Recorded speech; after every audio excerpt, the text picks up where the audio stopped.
Spanish media down here says everything y'all want to do and run it into, we're going to turn this into Cuba. And because there is no counter to that, the Cubans are down here thinking y'all are about to turn the country into the socialist hellhole they just left. So that is part of the problem. No, it's not just the racial. I will give you the racial piece, but I don't think that's all. There's also part of it that is community. I just want to say real quick, if I could, guys, I appreciate the convo, but I just want to see if we can hear from some new voices like Uncle, Pink Pill, Mike, or Mimi. You can keep it going, but just in an effort to move the mic around a bit. But I do appreciate the convo. All right, I'm gonna ask a question. Then I'm gonna mute up. CEO, are you telling me that electoral votes can be gerrymandered if they do a winner takes all approach? No, I'm sorry. That's not what I'm saying. What he was bringing up was he was saying Texas is going to have more electoral votes. Florida is having more electoral votes, and Pennsylvania will have less. That's because your populations have grown and shrunk respectively. So I was only speaking about that. Okay, I got you. I'm going to mute up so we can have new voices. Hey, Mimi. Hi. I am a registered independent, but I'm for the first time, and I've led Democratic. Those don't exist. No, I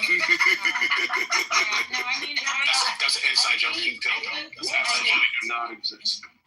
I think that a lot of the fundamentals that the Democratic Party used to have, I still stand behind. The problem is that the other side is picking up those issues, and I don't see the Democratic Party really focusing. What I see is them just fighting, just trying to just block everything. But I don't know what principles they stand for. One of the things that I think should be a priority is that Gen Z is not able to afford anything, can't afford homes. They can barely afford their rent to stay in apartments. And neither party, I think, is doing enough to address this problem. And it is pissing me off because that's a cornerstone. If you can own something here and you have skin in the game, you're not so mad at everybody. Think about it. Really? If you could be the assistant manager at AutoZone and still buy a condo, maybe you would feel like you have something to lose, as opposed to just you don't have anything. And if you can have something that you own, then you can feel and you have a decent salary, then you might feel more free to find a partner and get married and have children. I really think the source of all of it is just that people are not able to have the things that they have seen other generations have, and it makes them feel really hopeless. I don't think it's helpful that both sides call each other names. It's not productive. I feel like we're not getting anything done. And it just, the rhetoric is coming to the point where people are talking about civil war. So it's very upsetting. But I just want to say too that say all the lack kinds of shit. communication of Don't mean the it's real, policies that matter to Americans and not other people. I'll give you an example. I live in California. In Los Angeles, I couldn't believe it. It's still very, very Democratic, so I don't want to give the wrong impression. But I just saw some data reported that 30,000 people just registered as Republican in Los Angeles, and that's probably because of how Gavin Newsom handled the Palisades fire. Let her land. I will. Can you just repeat what started that? She said how many people? 30,000. She said 30,000 left, and she thinks it's attributed to 30,000 left California. No. Registered, left the Democratic Party and became Republicans. And she thinks it's attributed to the way Newsom handled the Palisade fires and the recovery process, and the way that the homes and the. I know she's referencing, but go ahead. Go ahead, Pink. This is interesting. This is what I like, and I say this respectfully. respectably, I want to say that this is what I don't like. Like, you don't even know what I said, and you're so ready to jump on me. And this is not me being a victim. This is just me pointing out behavior that I see. No, I'm not ready to jump on you. I was ready for you to repeat what you said, because I'm definitely looking it up. Okay, yeah. That's why I jumped in. You also have to forgive Lisa because she's in love with Gavin Newsom. So don't. That's her baby daddy. That has nothing to do with what's going on here right now. The man that destroyed California. That's her baby daddy. He did not destroy us. I love Gavin Newsom, and Gavin Newsom is gonna save us, Lisa. Oh my God. Okay, I want her to come back because I'm looking it up. I'm looking it up. Go ahead, ma'am. Yeah. So and what I'm also seeing, I also tracked the party affiliations and people switching. They're switching in the surrounding Southern California counties where I live. So I live in Riverside County, that just abuts San Diego. San Diego is really like the only county that Republicans haven't seen significant gains in California. And the reason why I bring it up, even though it's, relatively small, people who registered Republican in Los Angeles were 30,000, and only 4,000 people registered as Democrat at the same window period of time. So I think that that's a really strong indicator that Democrats are not really delivering. I think that they are ignoring things that are happening in their own backyard.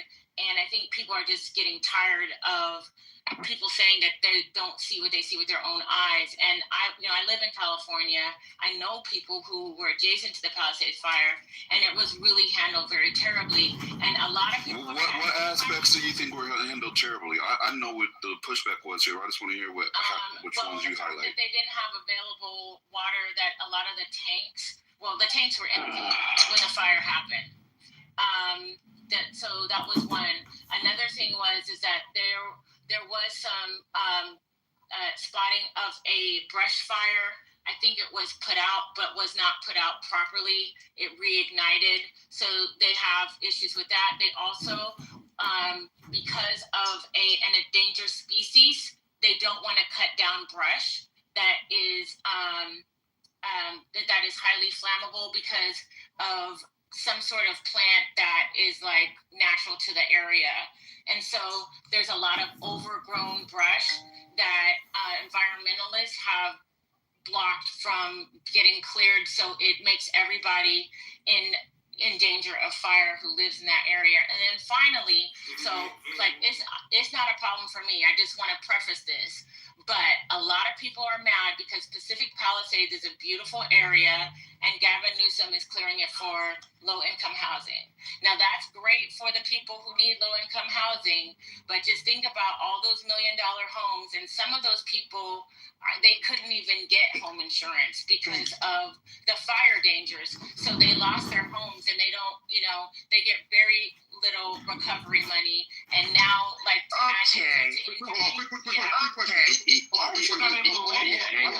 covering so many things, we're not going to be able to respond to all of them. Yeah, exactly. Go ahead, Haitian. Go ahead, Haitian. One mic on Haitian. Yeah, come on. Wow. I looked it up about how the shift, and there's nothing. I have found nothing. So can you please put the link of the people who are switching to Republican in California? You said 30,000. I'll try. Because I'm going through here right now.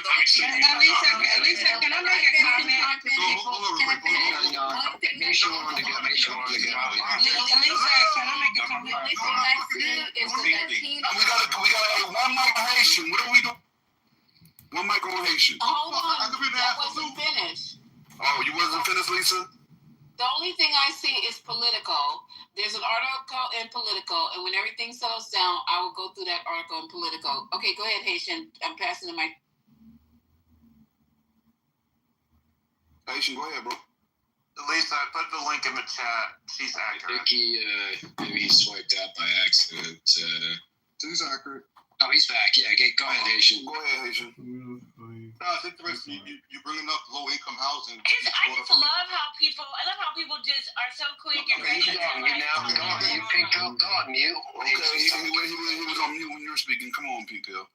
No, I just found it interesting that you brought up issue with low income housing, but then you brought up people not being able to afford homes. So it's kind of like, I don't know, it's kind of funny. It's not my opinion. I said that I'm just saying for the people who are there. No, listen, because I'm putting myself in the shoes of people who lost their homes from the fire, did not have insurance, and there's no way to recover it. I'm just telling you what their sentiment might be. I didn't give you what Can I ask you one real quick question, if I could? So I think you went over a whole laundry list while all the fires were Gavin Newsom's fault. In that list, I didn't hear. And that link has nothing to do I didn't hear the D word. Very much. I didn't hear the drought. She was glazed over the fact that they were going to California at the beginning of the year was going through a bad drought. It wasn't California. There was no drought, sir. I live in California. We weren't in a drought at the time. You can check if you don't believe me. We had a firestorm, and that there's not enough fire trucks, enough water to put that type of fire out. Like, I'm born and raised in Southern California. Me too. San Diego to be specific. And San Diego has always had a little Republican, hold. Like, when I'm right now at the beach, right now at PB. If I go into a t-shirt shop, it's going to be Trump shirts. They always had, on our bay, they always had Trump parades. That was when he first got it out the first time. So San Diego has always kind of been on the conservative side. They don't even have certain concerts here. We don't get any real concerts here because it's so conservative. So, yeah, because San Diego is very conservative. We have Alpine, Clan T. You know what we call it, Clan T, San T, because the Grand Wizard of the Ku Klux Klan used to live there for years. So San Diego is kind of a conservative city. So, but as far as that fire is concerned, we always, we had those storms. There's no way he handled it the best way he could. There's no way. It's so many experts from even different cities, different firefighters from different cities have said there's no way that there's not enough water fire trucks that could control that type of fire with the winds that we were having. Right, that Santa Ana winds are hopping, and then we have people starting fires, all these people who hate California because they can't afford it. Get out, brokey. And is this setting stuff on fire? How can they control that? And it's the truth though. No, she's not. She's so right. Many people here that are broke, that don't want to leave. There's so many people that need to move to Texas because they can't afford California. We have so many of those type of people. And I'm ending with that. Let me say this real quick. Hold on, one second. Before you do, can I just say? No, Pink Pill, give me 1 second. You cannot. You can't. Pink Pill, give me 1 second. I'm going to be brief though. First of all, there was a drought. 100% there was a drought. I don't like misinformation, right? California was experiencing drought conditions during the time of the Palisades fires in January 2025. They gave me the exact rating. It was considered a moderate drought D1 or abnormally dry D0, right? So we absolutely were experiening a drought during that time period, one. Thank you, Gemini. Two, the Santa Ana winds were hitting during that time, which they do every year, right? The Santa Ana winds are an annual occurrence, right? But this time, it hit a little differently. We got winds up to 100 miles per hour, right?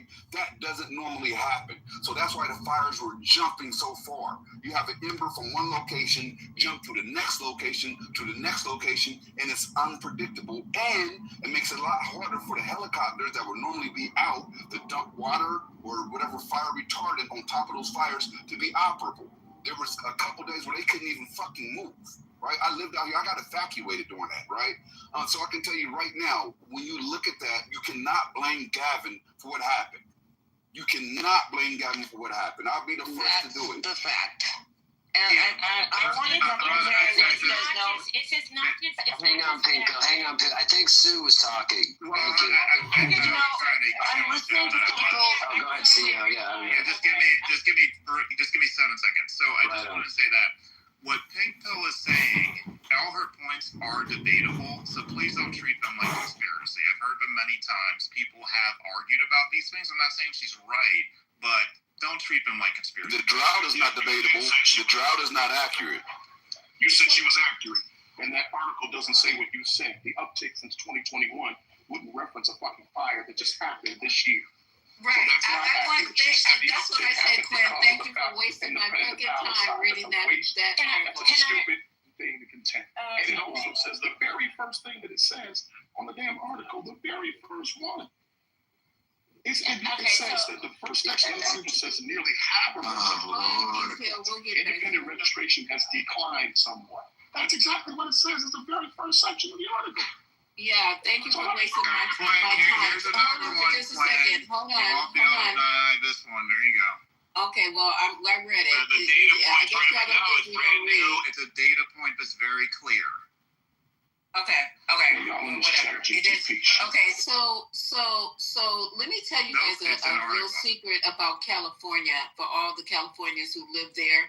California is not Oregon, and it's not Seattle. It is not a green state. Southern California is a fucking desert. I went to a place they call San Jose yesterday. It is so fucking dry out there. I thought, good Lord.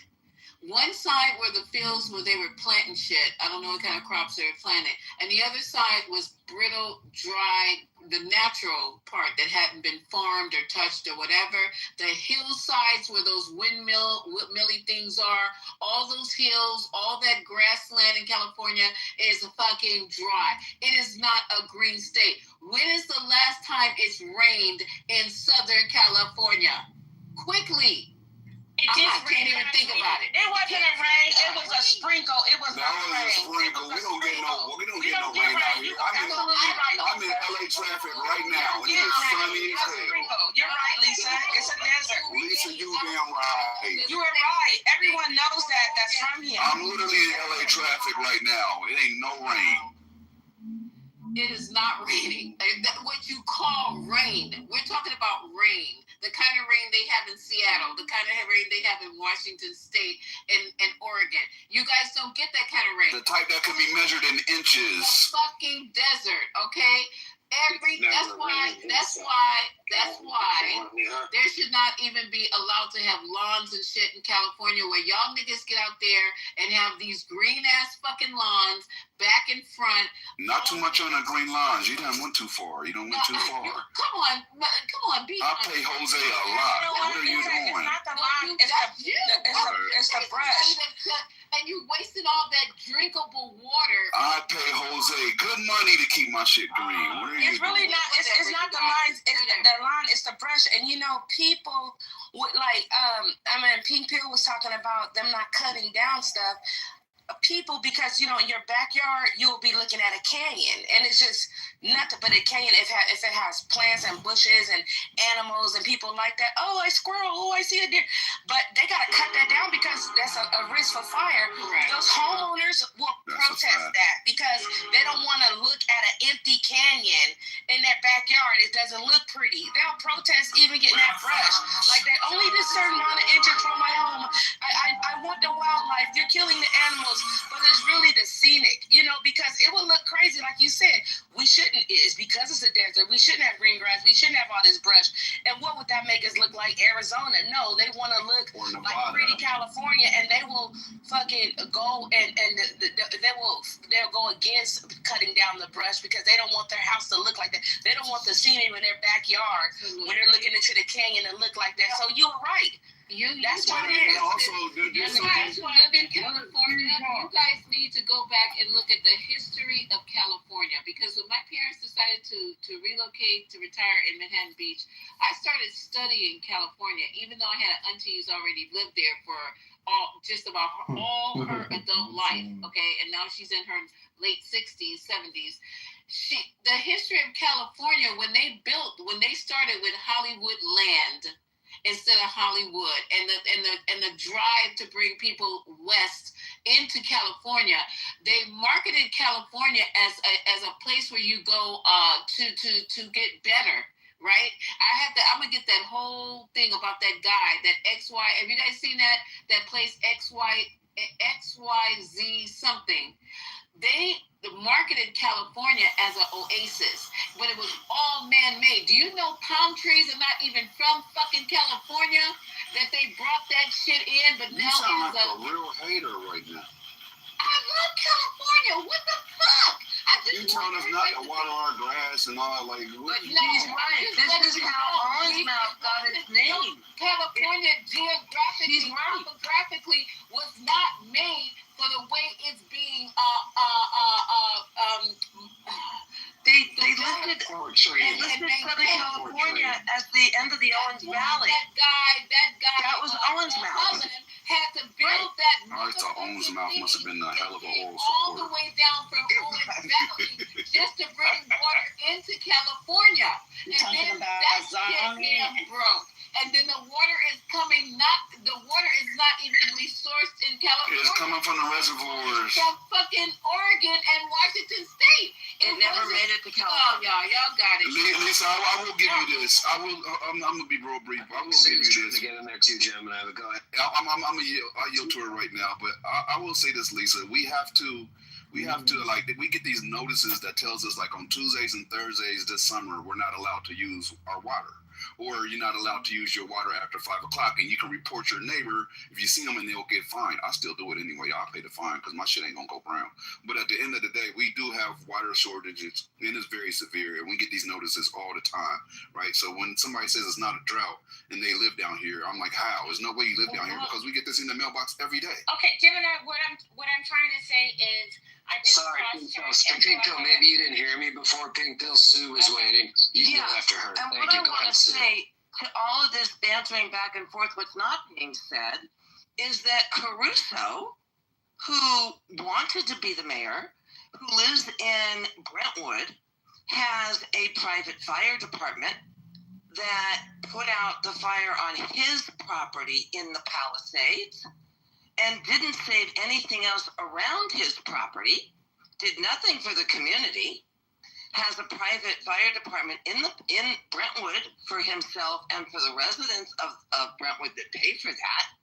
But this is the person that wants to be able to tell us how to recover from these fires, because he's going to come in and put in manufactured homes and help people who cannot afford to rebuild.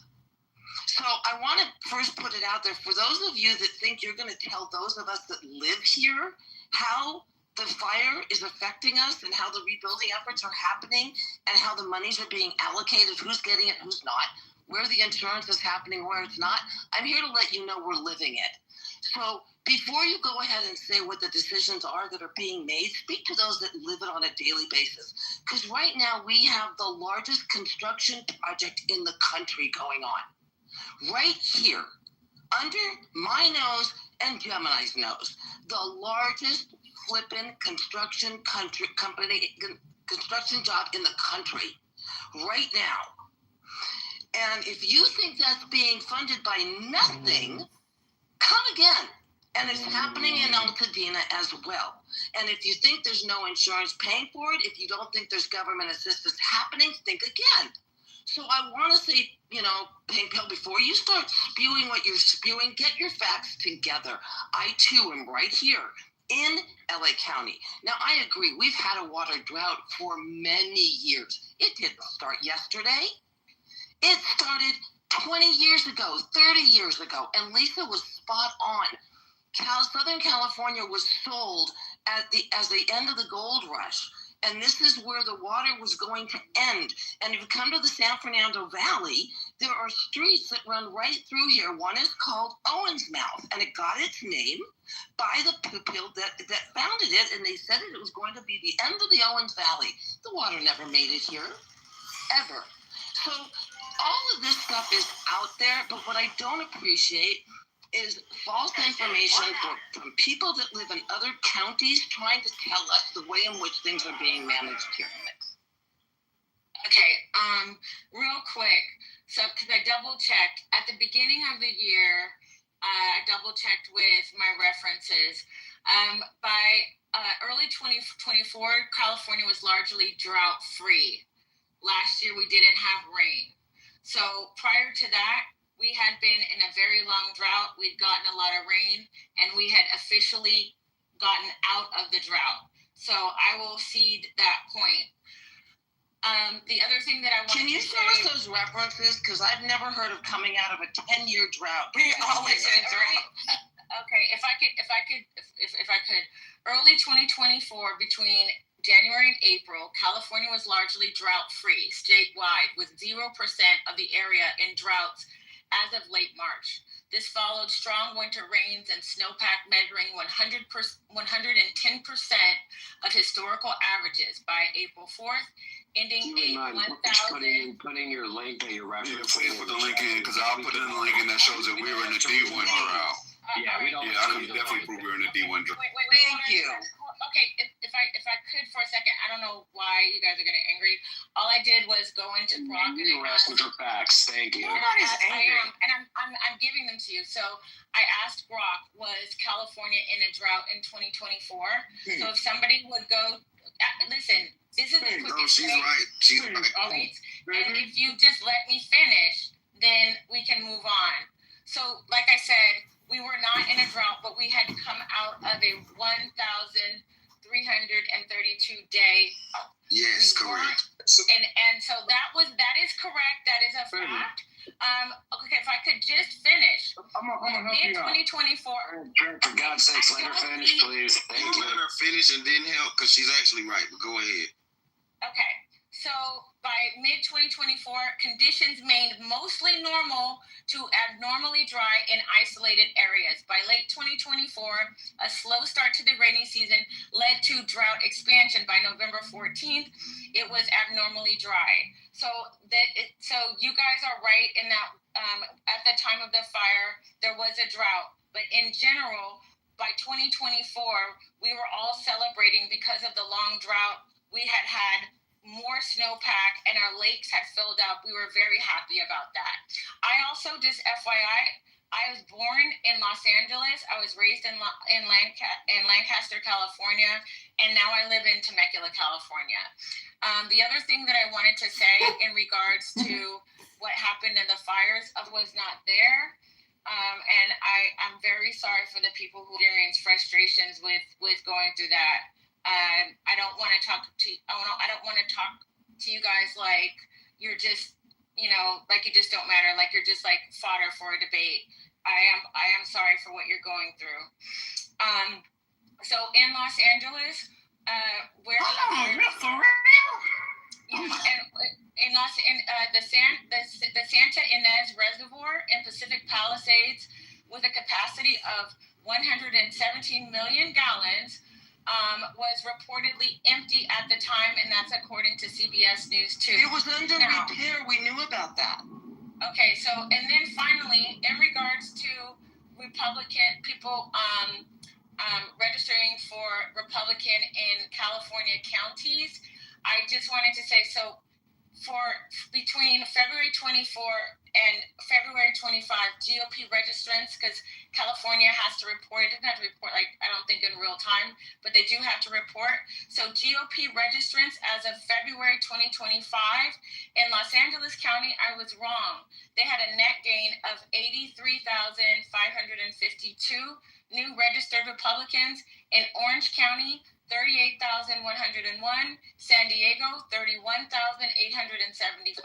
Thank you, Pill. 30 seconds, please. Thank you. Okay, we don't like those facts. Okay, Riverside, 33,709. The fact that she was wrong. And these are all California. This is from California elections data. San Bernardino, 30,000. Sacramento, 15,000. Santa Clara, 12,000. So thank you. Kill y'all ass. I want you to be clear though. Like, you got to be real clear on this, right? Yes, there has been an uptake in Republicans in Los Angeles County. However, when you look at the grand scheme, right, 30,000 compared to how many people is there? How many people, and compared to how many actual Democrats? This is predominantly a Democratic county. When I say predominantly, I mean like 80%. So maybe y'all. Hey, Jasmine. Yes, I'd love to speak with you. Hope you're having a pleasant evening.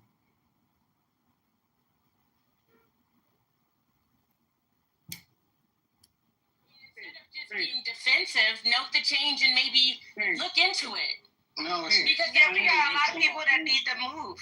And no. Right now, just so y'all know, right now, Los Angeles County is in a drought, and a severe drought. It's actually a D2 drought. We're always in a fucking drought. We're always in a drought, and there is a lot of Californians that hate living here, you guys, because they cannot afford it, and they need to move to Texas. Go ahead and move. Get out of here. They are. Trent, I know you've been getting in there. Go ahead, man. Tell us about the aliens, Trent. Tell us about the aliens. Hey, guys. Y'all want to talk about aliens?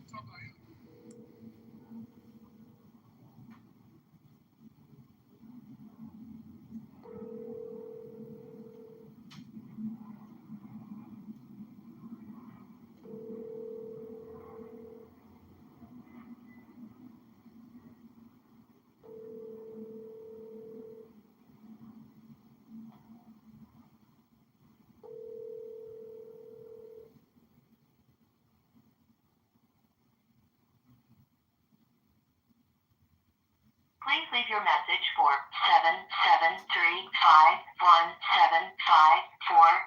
77351754331. Hey, Jasmine, it's John. You texted me. You said you wanted me to speak, so I'm speaking. Call me back or text me. Hope you're having a good night. Bye. That my mother had with no fucking insurance. Y'all just go to and Texas. then driving off and pulling away. Where the losers are. Right, go to Texas, Arizona. Get the fuck out. I'm in badass LA traffic right now. If y'all don't get the fuck out so I can drive. Crazy. I was got sideswiped to my girlfriend's car. Y'all need to get the fuck up out of California. Get out. It's so hard. Get the fuck out. Leave. Listen, Gemini and Lisa, I'm at the beach looking at the water. I'm in LA traffic, and this look like a parking lot on the freeway right now.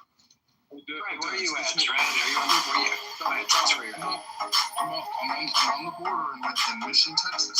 And listen, what a lot of the things said was accurate in the terms of the idea that the drought, like this is what Pink, you know, shout out to Temecula. That might not be public about it. My mom was listening to you. The idea that the drought. I thought this where the wineries are. It doesn't. That's the desert. Temecula is a desert. We cut down the brush. We have beautiful wineries, and we don't get They have a great balloon. It's hot as hell. Please allow Trent to finish one and all. Trent, please give us your wonderful submission, sir. I am, my boy. Shout out to them Dodgers. This is a game and a half up. Look, the reality is the net 80,000 in Los Angeles County is a drop in the bucket. It's not changing shit. Because, to everybody else's point, so many Republicans are moving out of the state and coming to Texas and Arizona and Florida and other places. So while there are some small gains, the idea that California is going to flip blue isn't anything, right? And so, but here's what I will say to defend you a little bit, because I see where you're going with this point. And this is what I would caution before you get, especially my friends on the liberal side, before you get too high and mighty. When we had Hurricane Harvey in Houston, the county was Republican and the surrounding counties were all Republican. Post that disaster, and this happens a lot after major disasters, the county shift blue. Now we have Hidalgo in Houston who is a Democrat in charge. The county flipped because of the anger and the way the situation was handled. So can it happen in certain pockets? Absolutely. The entire state, highly unlikely. All I want to say, and let Sue talk shit. She knows more about California than most of y'all. Take care. Did he just leave again? That's why I be ready to throw his ass off the stage mid-sentence. I'm doing that next time just so he can't do that shit. Go ahead, jump in, Sue. We want to hear from you. Hey, Lisa, I'm telling you, I'm going to throw him off mid-sentence next time just so he can't do his little grand exit. Exactly. But he does that in everybody's room. I was in a room with him the other day. That is so annoying. That shit annoying as fuck. Go ahead. Who was about to talk, Sue? No, it wasn't. But that is so annoying. Yeah, that shit is annoying as fuck. It's really annoying. Because we can't respond to anything that he says, so it just leaves us here trying to figure out what he meant was going with. Right. There's no explanation no further. Like let's keep moving so we don't even center that. Okay, so so how did we get on this? I don't even know how we got on California, but because Pink Pill left the left. Pink Pill came in here and gave us all those wonderful statistics. Yeah, she left the left. Do y'all know how many people is in LA County, just for a reference? Oh, millions. 9 million, almost 10 million. 9.6 million people. 30,000 is not shit. Right. Okay, so let's try to recenter ourselves here. I was trying to remember how we even got there. It's just really weird. I'm just blanked out completely. Okay. Can somebody bring up Aram? He's down here. Aram. Let me see. All right. So they're talking about shutting down the government. I think we have another till the 30th, I believe. And the conversation that Don Lemon was having with Cory Booker. Can somebody mod your honor? I'm driving. Can somebody mod your honor? You please. Yeah, I didn't see you guys. I'm sorry. Hold on. No, I left, but I looking up shit. Okay, so there you go. So Cory Booker was saying that they won't even talk about, they won't even have discussions with the left. So I don't know how you guys feel about the government shutting down and the benefits or the disadvantages of it. We can talk about that if you want. Could you give us some details on that, please, if you don't mind? Oh, I can redo this clip because it's very interesting. Okay, and I'm telling you guys to listen because it was very interesting what Don Lemon and Cory Booker were talking about. Cory Booker's gained a lot of weight. I don't know what's going on with him, but anyway. Hold on. That's because he's engaged and happy. Same thing. I'm good. Yep, he's engaged and happy. Wow. Well, he needs to get a little bit fatter. Oh, shit. I'm sorry. Hold on. Let me find it. He's just a little bit too plump for me. I agree. All right. So we were listening to. There we go. He gained that weight when he didn't pee for 3 days. That was funny, right? When he stood up there and we don't. Let me give Cory back his credit. Let me put my crown. It takes a lot to sit up there and talk that long. Man, with an adult diaper on. Go ahead, bro. Damn. Okay, hold on, y'all. It's coming. YouTube, Cory, Don Lemon. Here we go. Hold on. And it's just a hot mess. And then we were going to go and listen to the critique that they had. Trump literally embarrassed y'all in front of the world. In front of the world. I mean, just literally, whoa, Jesus. You're talking about 2 steps forward and 150 steps backwards. He literally embarrassed us in front of the world. We have lost credibility all over the world with that shit at the UN, that speech he gave. He said the world never respected the United States more. We've never been in a better economy. We've never had better pricing than right now. So don't do that. And then I got this article that I was reading yesterday, how the CEOs are even scared to speak up about how horrible the economy is. They're scared. Literally saying words like fear. Okay, here it is. Let me turn it up. Hey,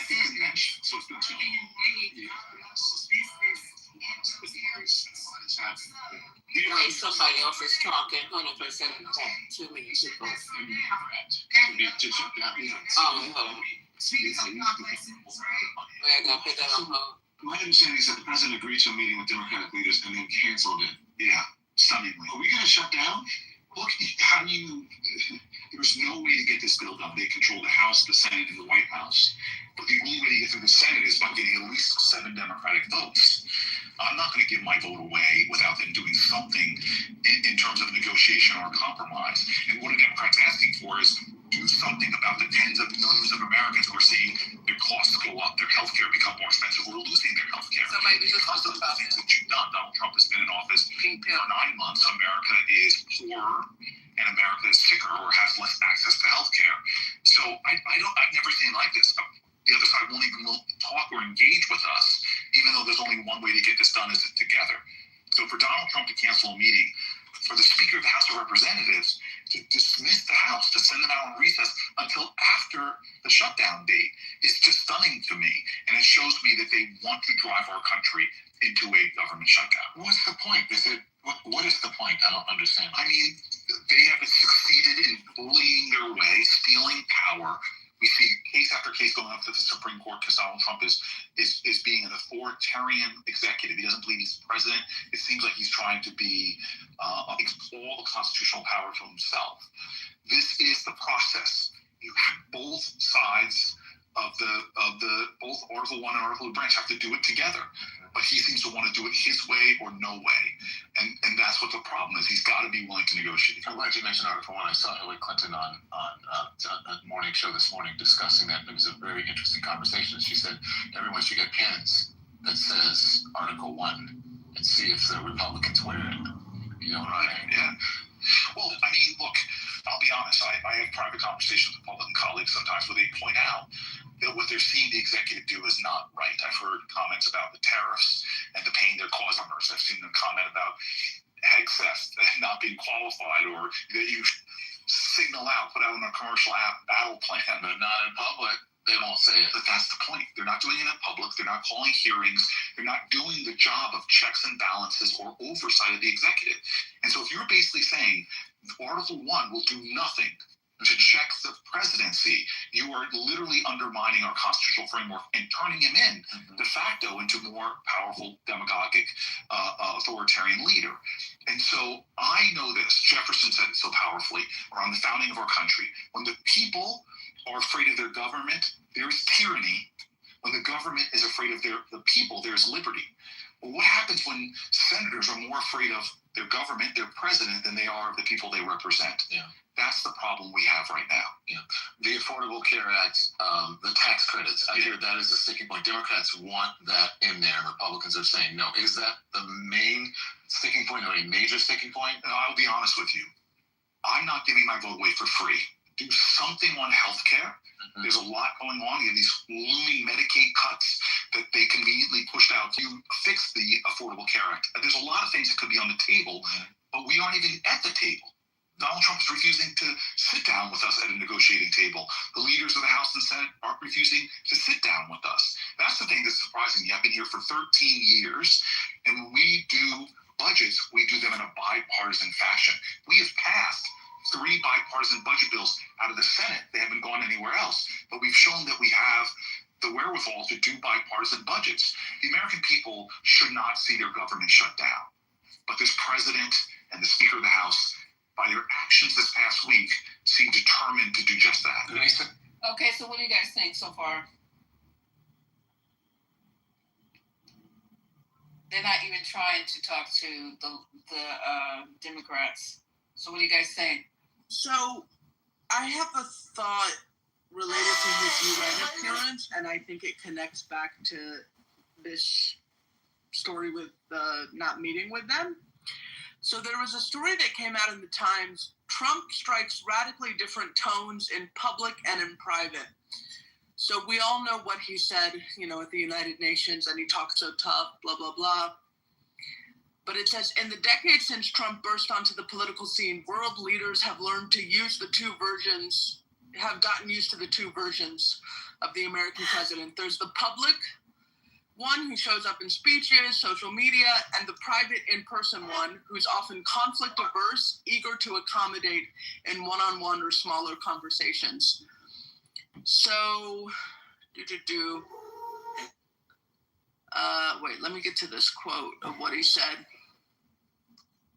Okay. Hold on. One European diplomat with a seat at the Security Council said that colleagues were trying to engage with Mr. Trump on points where they spotted willingness to address various threats. They lined up afterward to secure one-on-one meetings with him. In the speech, he talked about, I've negotiated so many peace deals. So when he met with the UN Secretary General, what the Secretary General told him was, you've selected peace as a central objective, and you've been going north and south, east and west, in all possible situations, getting or trying to get ceasefires, alleviating tensions, making peace agreements, or building the blocks of peace agreements. So then he comes out of the meeting and he says, I may disagree with it sometimes, but I'm also so behind it, talking about behind the UN. And, you know, he came out saying, he was saying forever, the Ukraine has to give up land for peace, land for peace. And then he came out of the UN saying, actually, no, they shouldn't give up any land and we have to respect their sovereignty. And so, yeah, when they met with different leaders, like one of the leaders was saying, Trump is absolutely right. We're on it. Okay, and then, yeah, he met with... Oh, and then in Kamala Harris's book, she talks about when she called him to, after he got shot in the ear, she called him to check on him. And in the book, she says, he told her, you've done a great job, you really have. My only problem is it makes it very hard for me to be angry at you. It's like, what am I going to do? How do I say bad things about you now? And she wrote in her book about this, he's a con man, he's really good at it. I'd readied myself for a phone conversation with Mr. Hyde, but Dr. Jekyll picked up instead. So anyway, my point in saying this is like all these world leaders have figured out, you know, and then they applauded like his crazy UN speech. So these world leaders have all figured out, you've got to like, you know, cozy up to his ego, tell him what he wants to hear. Oh yes, Mr. Trump, absolutely, Mr. Trump. And that's how you kind of butter him up. And then if he feels like he's getting the respect he deserves, you can, to bring it back to what the topic, the difficulty here is that that's fine for world leaders, maybe even people in his own party. But the Democrats, like by virtue of their job, they're literally the opposition party. They don't have the option to go out there and say, you know, actually, Mr. Trump this, and he does care, and he's great. So they can't play that game. So therefore, with his fucking ego, like they can't get anything from him because they can't play this game that other people are playing.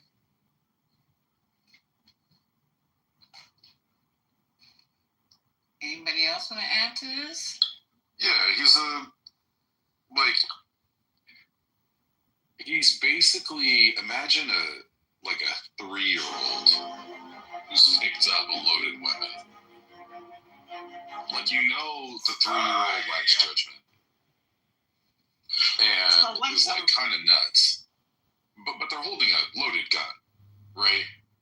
So you're going to kind of do whatever you have to do to survive the situation because, like, it's clearly dangerous and there's a lot of power that this 3-year-old has. But they're not even really sure what they're wielding or how they want to wield it. You know, they're having all the different impulses that a 3-year-old has at any given moment. So, you know, 1 second they might be focused, another second they're not. One moment they're excited and happy, the next one is throwing a tanty. And that's basically what we're dealing with right now. There's no art of the deal, right? There's no negotiation to be had because the man doesn't even have a principled stance as to what he wants. Like, there's no modulation, like, well, we can reduce our demands this much to find a compromise. Because it's just not even about those kinds of details. Like, he does not care. So, you know, Democrats are in a tough spot where essentially they have to shut down the government.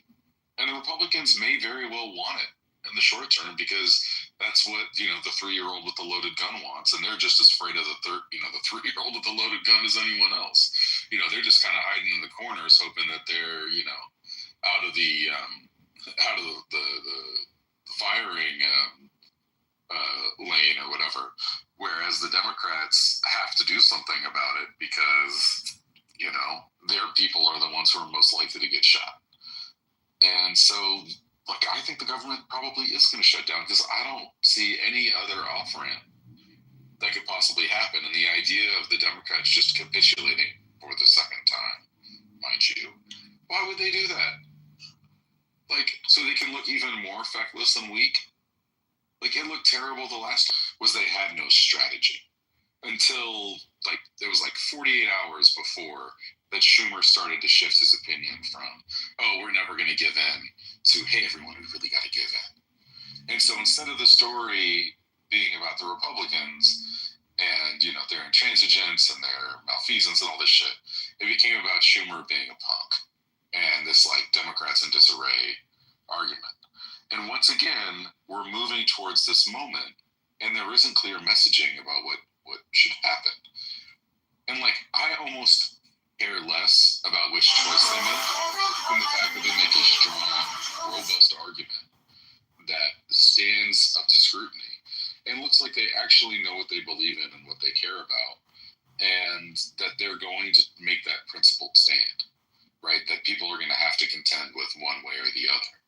And it just feels like they endlessly surprise themselves by being in the middle. And it's crazy.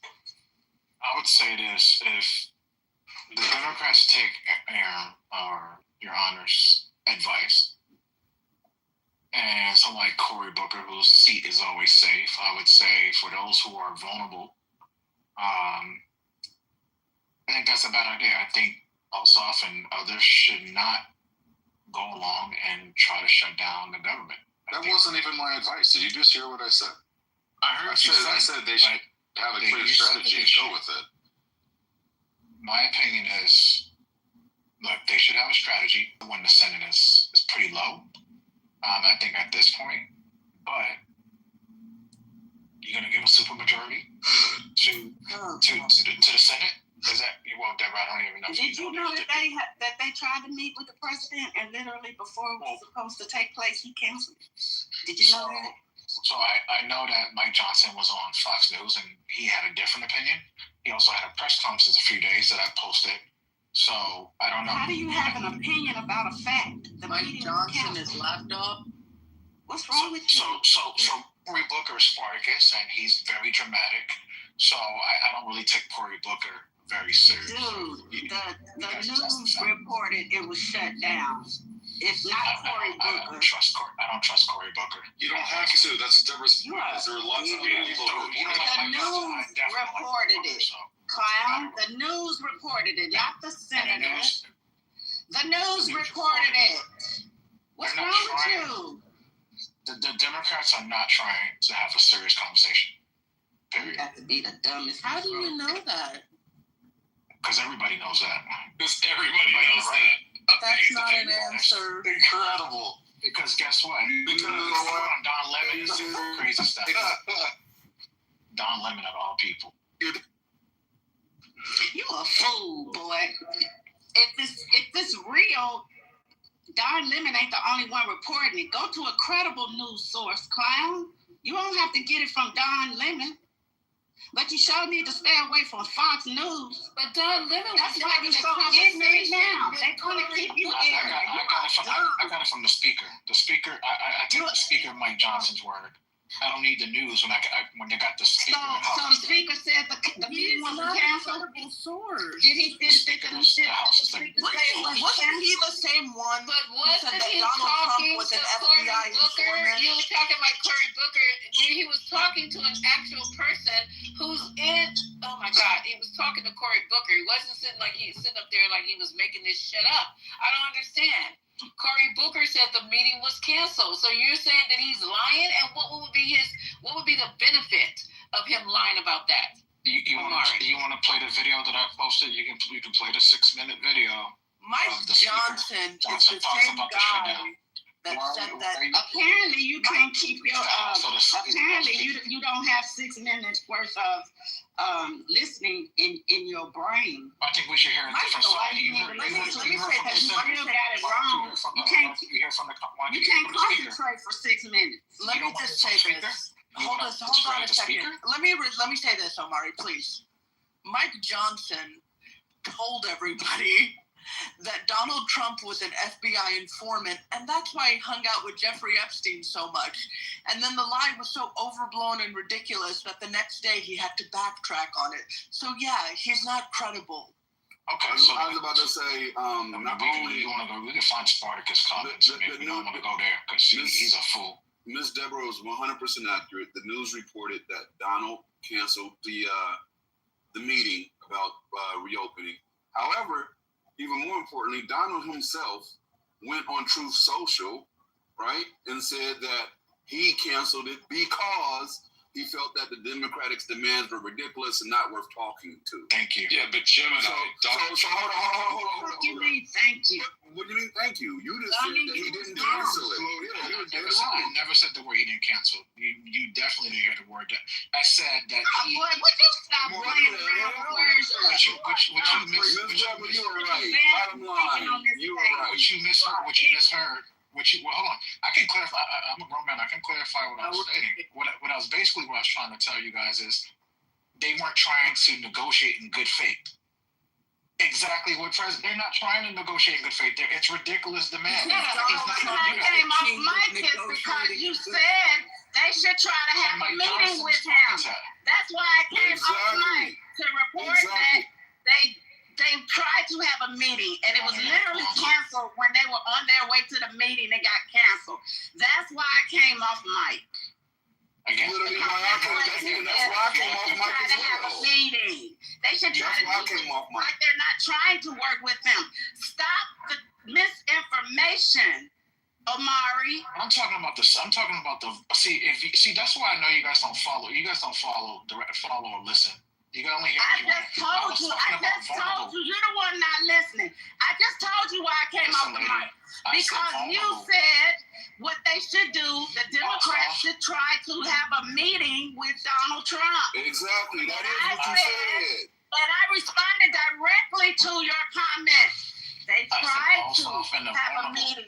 He canceled the meeting. Now, what is wrong with your thinking? Where's your free thinking, sir? Okay.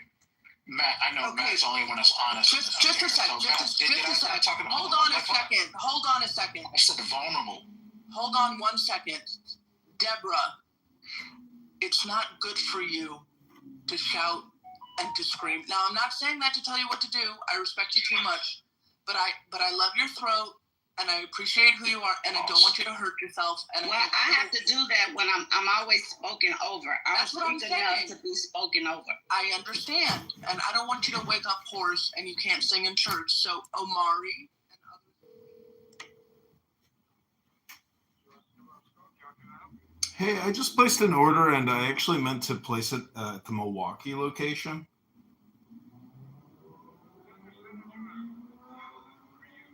Yeah.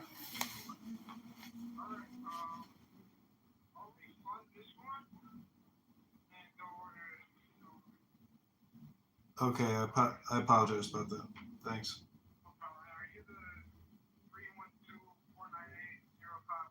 Yep, that's me.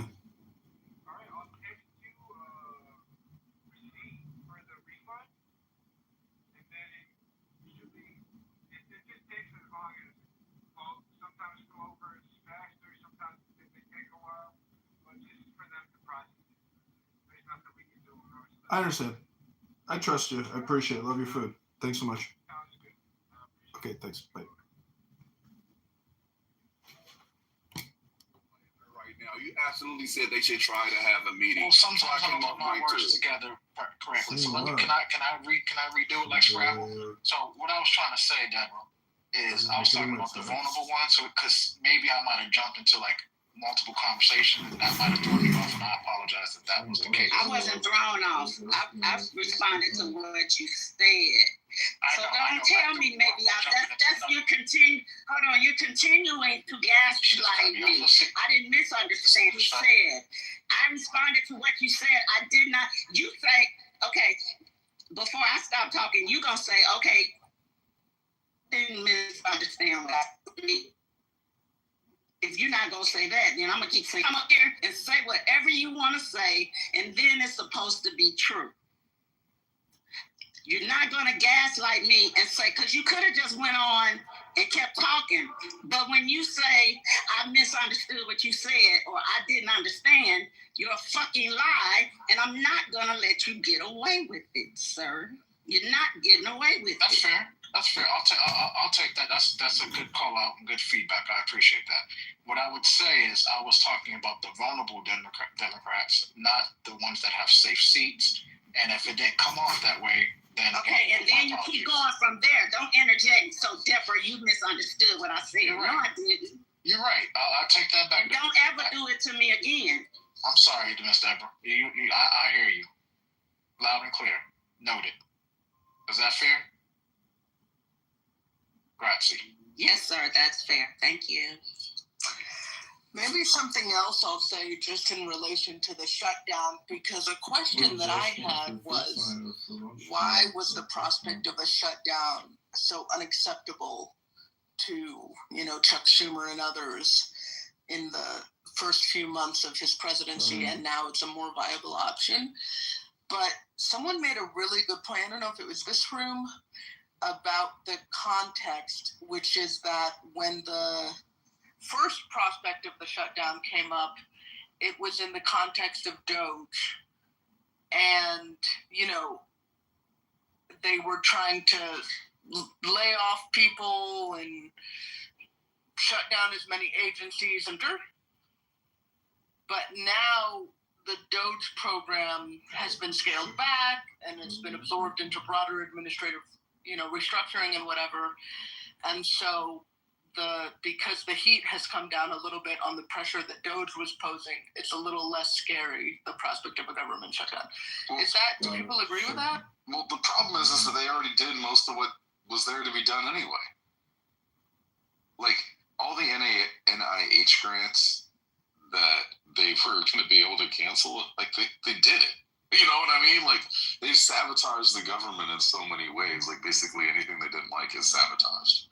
So, what, are you going to sabotage it more? I mean, I guess it's possible, but like, a shutdown government or a not shutdown government isn't going to, like, make the Department of Education functional. Right. Like, it's already dysfunctional. So, my take on this is, personally, right? And again, I stand on what I said before. The best thing the Democrats can do is have a clear strategy, message it well, and stand on it. Whether they're going to shut it down or keep it open, strong strategy is absolutely the way. That I will go with either one. Just be strong on it. I'm a full-time Now, that writer. I'm said, finishing the end of a Rihanna today. I'm going to bring you guys along with me. This is called a rattlesnake. Yeah, I'm gonna It's like the rattle on the end of a that's what they got to do. I'm going to pull these strings Because out of the there's plastic bag. just They've been in there no overnight winning after having been other soaked than in a like little bit winning of the water. rhetorical That battles. just makes them pliable and easy to work with. I'm going to straighten these I strings out here also with my arm. heard Now I'm that going to take my knife. apparently a I'm lot going to take of one of the these strands and Doge make it layoffs, slip like the people in that were laid strand. off, All the other have been strands are pulled going to back go in through that hole. because the See, I'm taking departments my are like arm here. non-functioning, and so basically they just got like paid leave. Do you know anything about that, Your Honor? So you keep stacking them in I here, saw that one too. on top of the other, on There's top of the other. actually an You're article going to see how this starts to on take it. shape here in just a second. This is the last one that's going to go through this whole one. Let me put pliers here just for the things pulling it through. Okay, yes. Hold these down one at a time. I'm seeing this from the AP. Trump administration rehires hundreds of federal employees laid off by Doge. And this was a story from September 24. Yeah, today. The General Services Administration has given the employees who manage government workspaces until the end of the week to accept or decline reinstatement, according to internal memo obtained by the AP. Those who accept must report for duty October 6th. After what amounts to a 7-month paid vacation, during which the GSA in some cases racked up high costs passed along to taxpayers to stay in dozens of properties whose leases it had slated for termination or allowed to expire. Ultimately, the outcome was the agency was left broken or understaffed. Said a former official, they didn't have people they needed to carry out basic functions. So much for efficiency. 7 months paid. Did they get their full salary? Paid vacation is inefficient. That's very efficient. What's up? It's a good use of the tax dollars. Oh my God, Matt Cool. Departments That's the only one that I high five on that one. And Matt is in the comments talking about departments always rehire. Yeah, Matt. There's normal day-to-day stuff. Sure. All right. You look terrific, you know that? Thanks. Yeah. You see, the shopping bag. Okay, so I took for them. I'm glad they got paid. Somebody came up. And I'm glad. I'm not even mad about that. With the other money that we're wasting on dumb shit like that, I'm sorry you guys are going to get mad. but the way they were moving that particular person's box around, spending all kind of tax dollars with the transfer, like he was a military or state official, we have to pay for that. Do you guys realize that? Or no? Or you don't care? We have to pay for that. So, and they're not going to publish how much it actually costs to be moving certain people around with all those extra security. Never mind, y'all know what I'm talking about. I don't need to get deeper into it, but that's taxpayers' money. I put a link in the chat, Lisa, for anybody who wants to get that story. That's an expensive box. Yeah, for not even, you know what I'm saying? Child, we should have been voting on that. And then he wants a statue, and he wants a holiday, and everything else. And some schools are putting in the chapters when they're not even being asked for it, and having those chapters at their schools. So it's being pushed on you. You don't get a chance to vote on shit that's important. I would vote on it, or let your parents vote on it, but not. We can never get away with that on the left. Never. Putting stuff in mandatory Bibles, mandatory schools. Come on, y'all. Mandatory CK chapters. We can never get away with that. What about the ballroom? The all great ballroom. We need to pay for that too. What is the White House without a ballroom? Yeah, how did they survive all these years without an expensive ass ballroom? I mean, I know he's funding it himself, but I like the man's priorities. $200 million for the White House ballroom. Never mind what he could have done, with that money for an altruistic cause. If apparently he just has the FU money, $200 million for a ball. A ball, like a dance ball, like what is he gonna?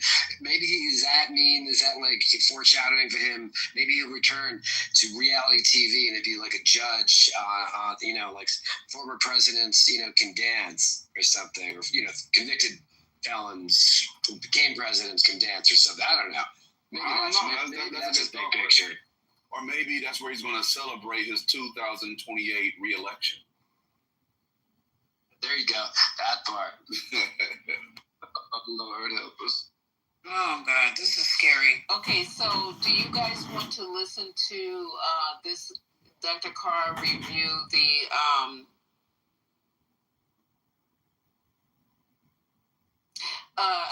review Trump's appearance at the UN?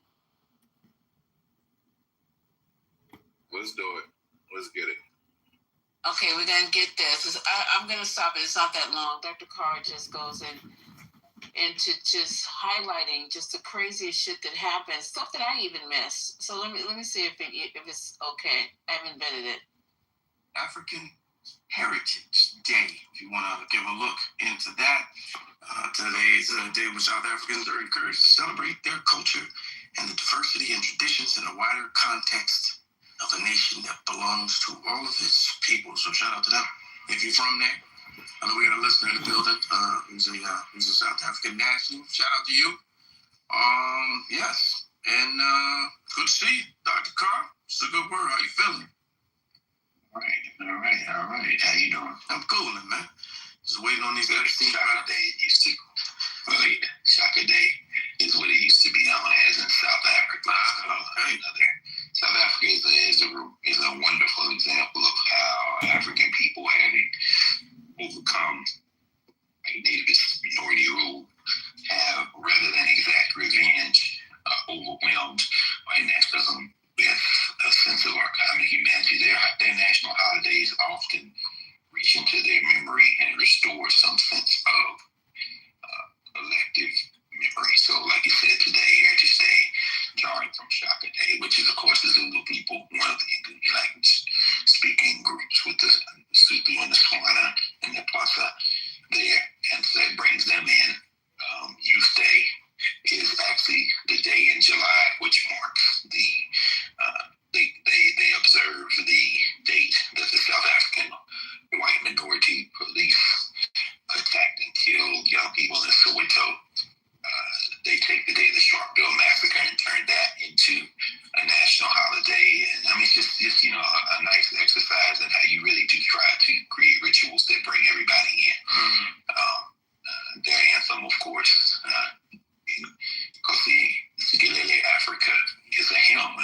hymn that was turned into a resistance song, and they integrated it into their national anthem. Of course, they kept a stanza from the Afrikaner language speakers, which makes it a kind of unwieldy as far as I'm concerned. But it is a gesture, I think, that speaks to the attempt to build something different.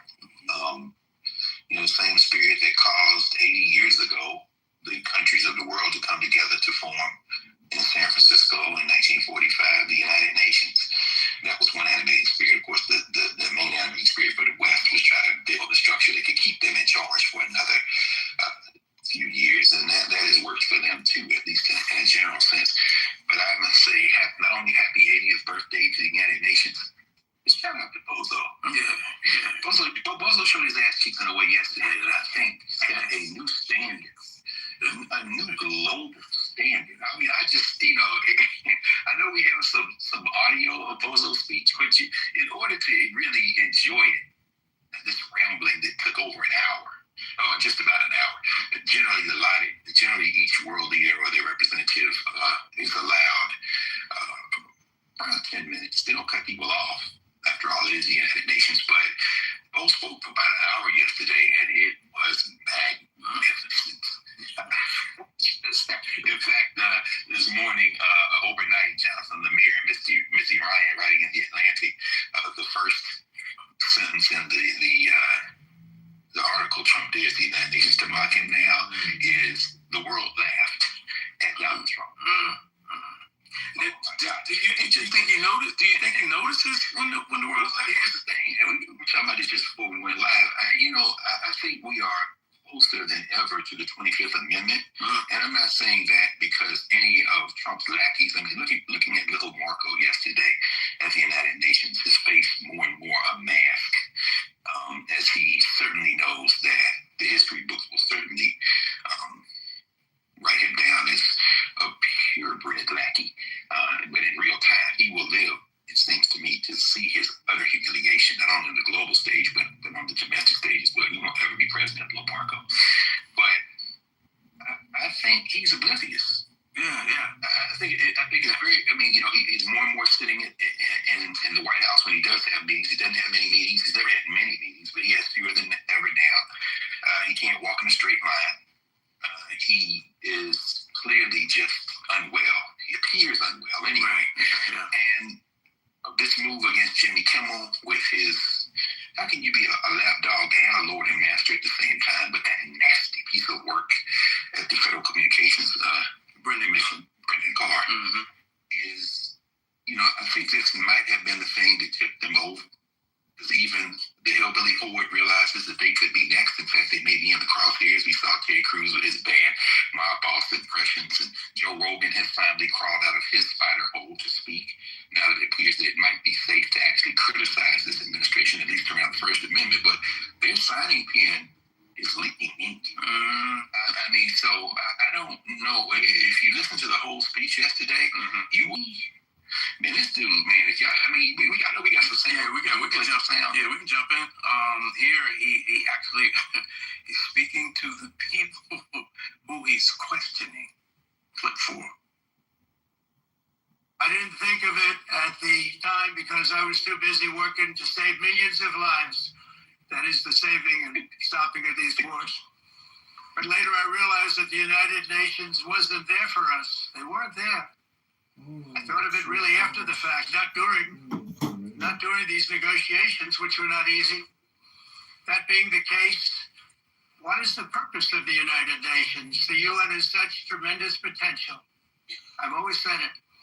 It has such tremendous potential, but it's not even coming close to living up to that potential. For the most part, at least for now, all they seem to do is write a really strongly worded letter and then never follow that letter up. It's empty words, and empty words don't solve war. Yeah, that was perhaps one of, if not the most coherent. Do we have clip 6? No, not clip 6. I'm sorry, Daryl. Let's go with clip 7. This was a particularly feisty moment for Bozo. When your prisons are filled with so-called asylum seekers who repaid kindness, and that's what they did. They repaid kindness with crime. It's time to end the failed experiment of open borders. You have to end it now. See, I can tell you, I'm really good at this stuff. Your countries are going to hell. In America, we've taken bold action to swiftly shut down uncontrolled migration. Once we started detaining and deporting everyone who crossed the border and removing illegal aliens from the United States, they simply stopped coming. They're not coming anymore. We're getting a lot of credit, but they're not coming anymore. Yeah, Bo is off the chain. Yeah, he definitely told these people, all these sitting prime ministers and former, you're crazy going to hell. But I love this line. It's really something that probably should be. It'll probably be on T-shirts or some, maybe even White House T-shirts. I'm really good at this stuff. Bozo said, in this ramble, Bozo said he stopped 7 wars. I mean, you can see people literally grimacing. And then there's he said his poll numbers, millions of lives. His poll numbers are the highest they've ever been. They're actually the lowest and going down. And by the way, parenthetically, about 32% of those eligible to vote in the United States of America voted for Donald Trump. 62% of those who were eligible to vote actually participated in the election. So y'all can stop talking about the Republicans won. The majority, yeah. About a third of the people who could vote voted for MAGA. Okay, so y'all can stop that. But see, this was not the United States of America Bozo was talking to yesterday. It was the world. Yeah. And even as he denied visas to a number of people, and even as the rest of the speakers, and if you watch what they call the general debates, you can look at it on the UN website, you can find it on YouTube. Protocol, kind of informal protocol suggests that Brazil speak first. And so Brazil, because they volunteered to speak first at one of the earliest General Assembly meetings because they've been given private places. So Lula da Silva spoke first yesterday. If you all go into the UN website or YouTube or something, you can see Lula's remarks, which were about 13 minutes, if memory serves me correctly. It was very balanced. He snapped the issue out of the United States of America around the conviction of the previous president. He talked about trade and trying to use things. He stood up for Venezuela. So y'all out here patrolling and no, you can't deny you stop a drug trade. And then Bo came because typically the host nation will speak second. There have been a couple of times when the General Assembly and the General Debate was held in Geneva, but generally it's in New York. Note, of course, that that Mahmoud Abbas, or the Palestinian Authority, was not issued a visa.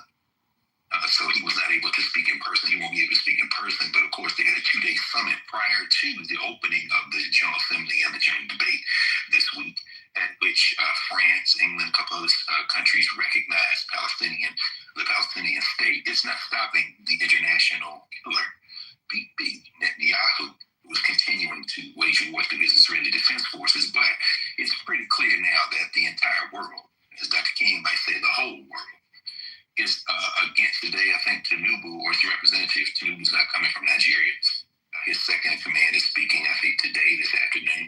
But generally speaking, it's really something to hear these delusions coming from Donald Trump. It's really something. When you hear his voice, it reminds me of when you're in the shower and you're trying to get yourself ready for work, and you're talking out loud.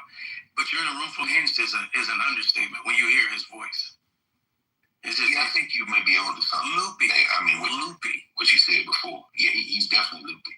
He's definitely loopy. And I hesitate to say this, but I'll say it anyway, only because you never know in a climate like this when the dawn breaks. But as we are students of history, it could very well be, if the species survives, that we will look back and say we have reached perhaps the breaking point for Bozo and his crew, which is why they've been acting so much more desperately. The attempted removal of Jimmy Kimmel, which if everyone remembers who listens to Urban View Mornings, we talked about last year when ABC bent the knee and made that completely indefensible concession of giving him those millions, which he brought up this week, when they should have gone to court and broken his legal back. Well, moving against Kimmel, which of course is Project 2025 through and through, the nasty piece of work Brendan Carr's wet dream. This may have been the overreach that causes the fever to break. Yeah. Because there are people who were with him who aren't with this, and by this I mean the overreach on free speech, or what they think is so-called free speech. And so they're like, wait a minute, like you said, if you come for him, then who's safe on either side? And so even with on any side, any side, I'm afraid of as a duopoly, as a binary. They're crazy, and they've been crazy, and they've never had a majority of the people. And it backs the F up, because the longer this remains an issue for Disney, and they're not out of the woods yet. Their stock dropped. People canceling Hulu and Disney Plus. So they had a major campaign this weekend for people canceling ad instructions and everything. And I think that hemorrhage of subscriptions leaving had a lot to do with their decision to try to attempt to rectify or reconcile by inviting them back. But what they still didn't fix was the partnerships with Nexstar and Sinclair, who said, well, just because he's back, we still preempt in many of our markets, and one of the markets being here. So he came back last night, and it wasn't even shown here in the DC area, in the DC market. Did you watch the whole monologue? I did not. I didn't get a chance to. Okay, I watched it, and his writers did a superb job. One of the things he addressed is very interesting.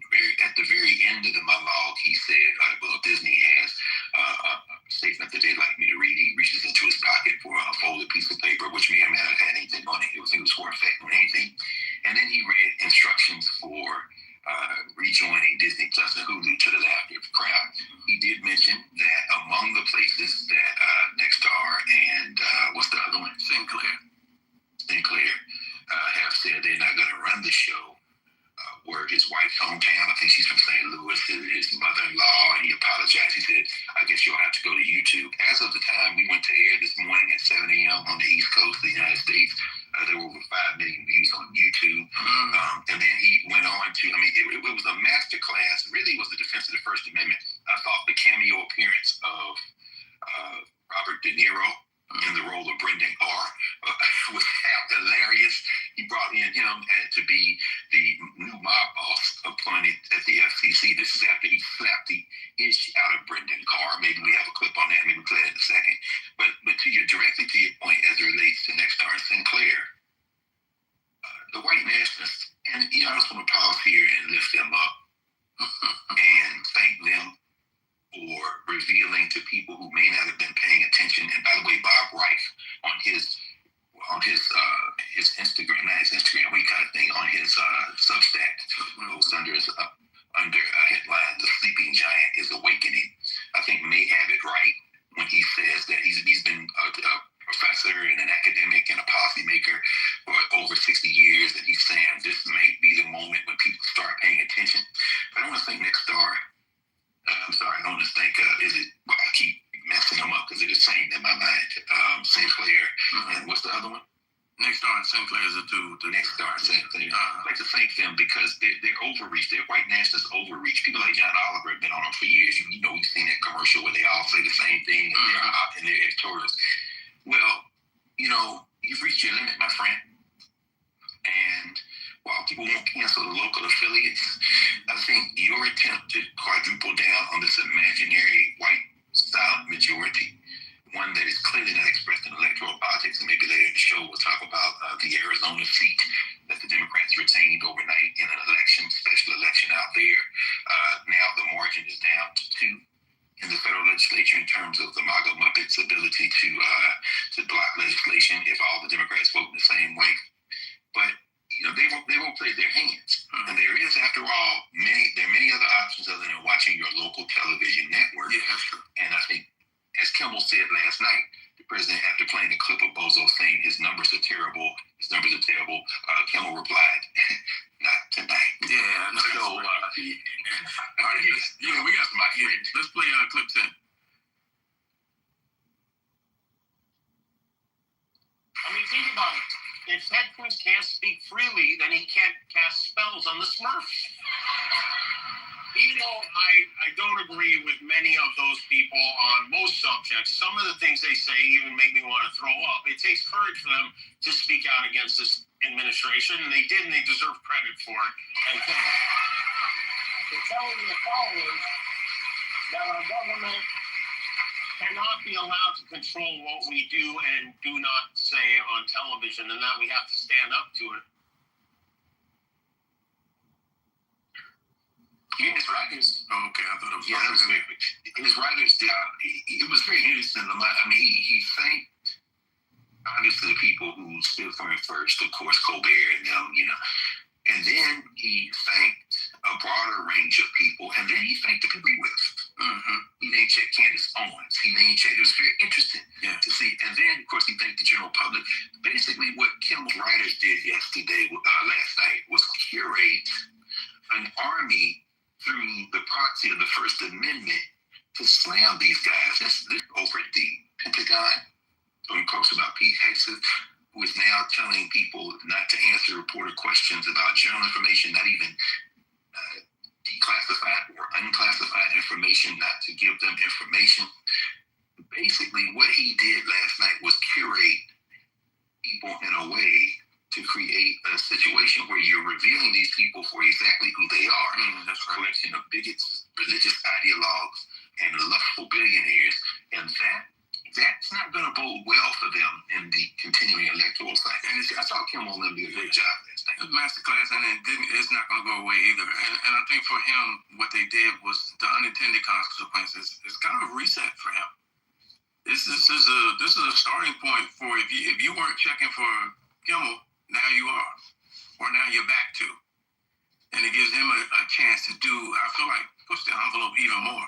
Even though it got emotional and some of it was a bit of an apology regarding specifically the comments he made about the alleged shooter of Charlie Kirk. Can we play? I'm not sure it was an apology. You want to play that? Yeah, 13. Yeah, let's hear it. What I have to say is going to make much of a difference. If you like me, you like me. If you don't, you don't. I have no illusions about changing anyone's mind. But I do want to make something clear because it's important to me as a human, and that is, you understand that it was never my intention to make light of the murder of a young man.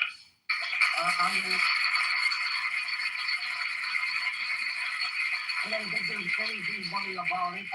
I posted a message on Instagram on the day he was killed, sending love to his family and asking for compassion, and I meant it, and I still do.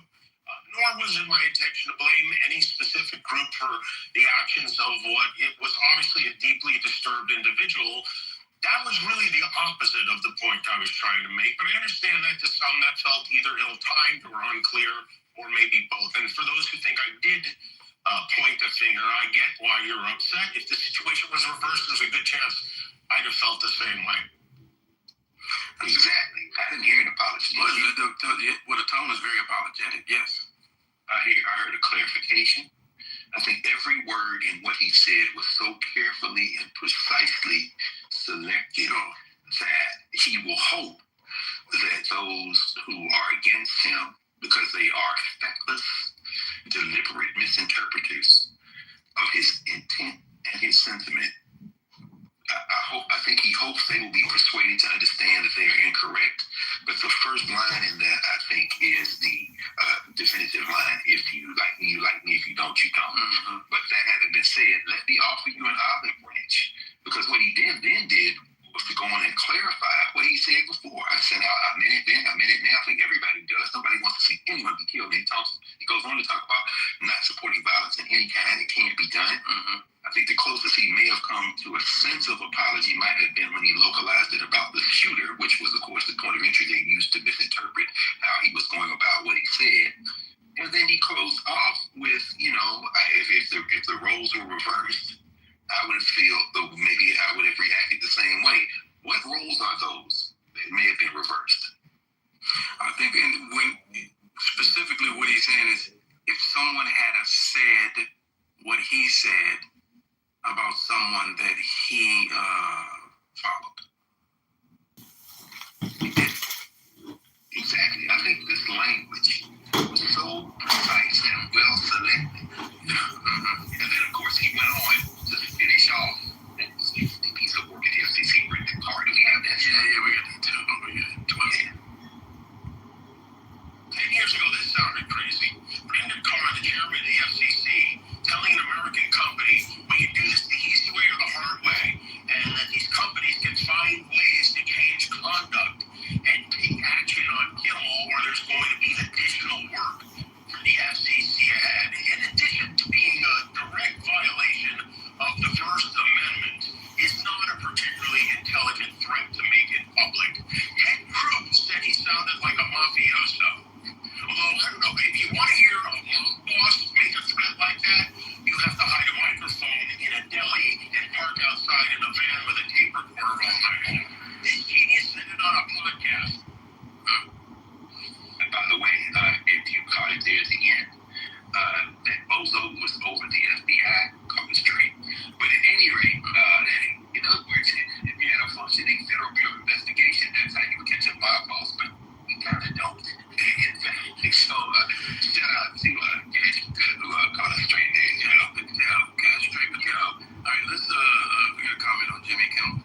comments, questions, or did I bore you to death?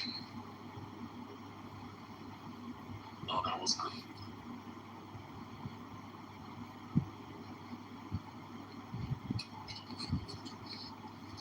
Come on, you guys, it's early. Jump in there. This is Cuckoo out, Mike. Hi, Mike. I see you back on stage. So what do you guys think about that?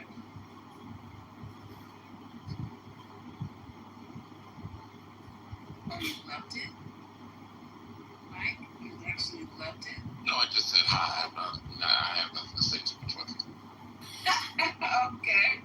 All right. We can just move on to other news. Hi, everybody who's still left on the stage. That was a pretty big clip, but that pretty much was my whole sentiment about what happened at the UN with Donald Trump. And it also summarized what happened with Jimmy Kimmel. Did anybody actually see that? Because it was not in my market either. I didn't see it live, but I seen it on TV. Hey, I need to go check it out. I need to really go check it out. So, are you disappointed that he's back, Mike? I'm not disappointed that he's back. I mean, again, I think that was I still think that he was wrong by even broaching it. I think that most people that have been broaching this, and you kind of pretty much know where the administration stands. But that being said, I do believe that freedom of speech is important, no matter what side of the aisle you stand on. And I love it. violence. I mean, but these are American tenets. So I mean, I'm not saying anything that's news or groundbreaking. So you're saying that Trump was wrong? You're saying that they were wrong, period, for taking him off the air. I love that. Well, Trump's hand is not in this. I mean, we have to, Oh, it's not? If I could lay my blame, the chairman of the FCC is the person that has to be held accountable for this ABC and their affiliates. I think that's the conversation that we should be having to try to politicize this and to constantly try to throw Trump under the bus. I just think it's interesting. Come on, Trump told his FCC. Okay, somebody else jump in. I'm tired of hearing. Yeah, this is fucking stupid. First off, that man's appointed by Trump. First off, what are we doing? If your direct report does something, you're responsible for it. This kind of lack of accountability from the Rays will just forever tickle me. It is so funny. What accountability do you? What accountability? If you have a direct report and they do a thing, you are fundamentally responsible for what they've done. So if you don't like it, you can discipline him. You can tell him to do something different. You can throw him under the bus. You can make it clear that you believe something else. And of course, in fact, Donald Trump did none of those things. And if you read his dumbass Truth Socials, you'll see that he has also been talking shit about Jimmy Kimmel and all of this. So, the idea that he doesn't have his fingerprints all over this, and that he isn't the same person who talked about how much he hates his enemies and wishes them ill. He said that, I think, 48 hours ago, 96 hours ago. I don't know, it's not that long ago. We know who this man is and what he's doing. The only people who can violate the First Amendment in this way, literally are in the administration that he runs. That's what's going on here. What are we doing? But yes, that being said, Hey, Sandra, you guys something want to add to that, Sandra? I was right there in the middle of thinking about something. I just I'm being overspoken. You gotta love the censorship. You already spoke twice, Mike. You can wait a minute. I mean, but Sandra didn't even come off mic, and I was just I did come off mic. She did, but you got it. And I yielded to you. You got it. Go ahead and let Mikey go. Was that a bitch? Was that a bitch? Who called me a bitch? I was talking about Mike. He was y'all know exactly what I was talking about. Can y'all hear me? Top the cap. You know who This administration does whatever they want to do. They can say all the horrible things they want. Nobody on the other side says anything even hinting at some shit. They lose their fucking minds. They are so full of shit. Like I said, it's time to burn this shit down. Y'all need to get the tiki torches up. Oh wow. Can I say something? So now we want more violence. Can I speak? I'm ready for some violence. Actually, yes, Mike. I'm ready for some violence. I'm ready.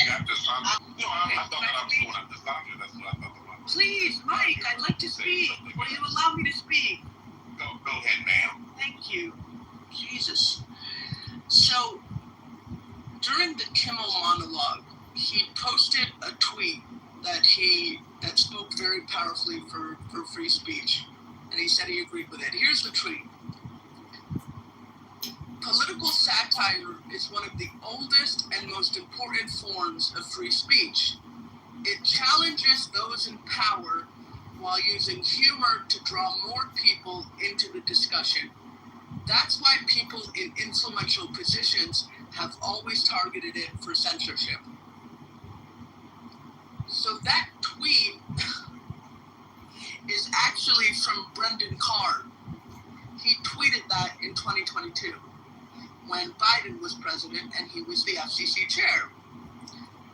Now, what possibly could account for such an abrupt about turn of face from Brendan Carr, from saying political satire is an important form of speech and that's why it's targeted for censorship, but it must be protected, to saying we can do this the easy way or the hard way? What could it possibly be? I mean, I know it's not Trump's fault, so what could it be?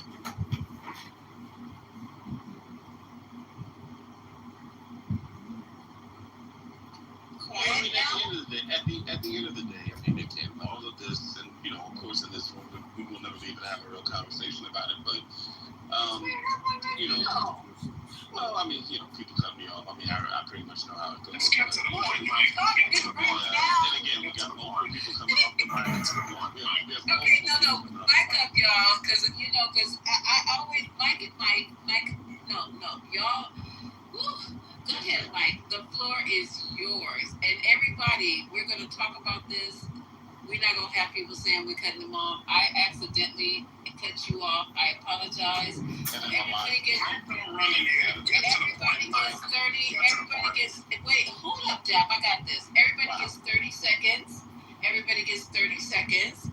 So we can all get a chance to talk, because all of us want to talk about this. Go ahead, Mike. 30 seconds and you're on. Boom. Don't mean that you won't be able to get more, but boom, you're on. 30 seconds. I just think it's interesting. I mean, at the end of the day, the Democratic Party and a lot of people that were on the left, I mean, they were the ones that really started cancel culture, deplatforming, and demonetizing platforms that they disagreed with. This happened all throughout the Obama years, the Biden years, and even through Trump's first term. And now that President Trump has become president, and now that he has a certain level of influence, and again, I don't necessarily agree with it, but these are how these things get to be. It's not just that Trump, I mean, people like to believe that that's what it is, but it wasn't the case. There were a lot of people, even when it comes to a lot of these social media platforms that were pro-left, that they snatched up a lot of people that were on the right, left and right, and took away their livelihoods. And even at the point where we were talking about people on these late night talk shows who refused to interview people on the right. I mean, you just really don't see it. And so, from people that are from the far right, they're looking at this situation and they're saying, I mean, it's just drastically unfair that we continuously make fun of, mock, and ridicule and do hit jobs on the right, but we're never really pointing out the things that are happening with people on the left when their hands are caught in the cookie jar. It's just very interesting. But if we can't have that conversation because people are going to just deny, then, hey, it is what it is. Nobody points things out about the left. Stunning. Okay. Stunningly stupid. I think you can call it stupid, or the conversation is there. So there you go. I think your points. So my response to that, I clearly agree or wrong that there's been calls for deplatforming from the left, particularly when you're getting into arenas of dehumanizing people or hate speech. But let's not, split the atom. I agree with you. I think the difference here is when the full power of the executive branch of the federal government comes down to bear because you're criticizing that government. That is of a different order. And actually, free speech, it's not about nobody gets anything taken away for anything they've said. It's specifically related to persecution from the government. So that's why it's not really a one-to-one comparison.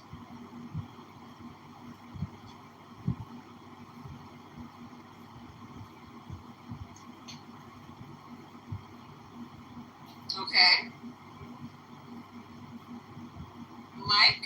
Anybody? Victoria? I think that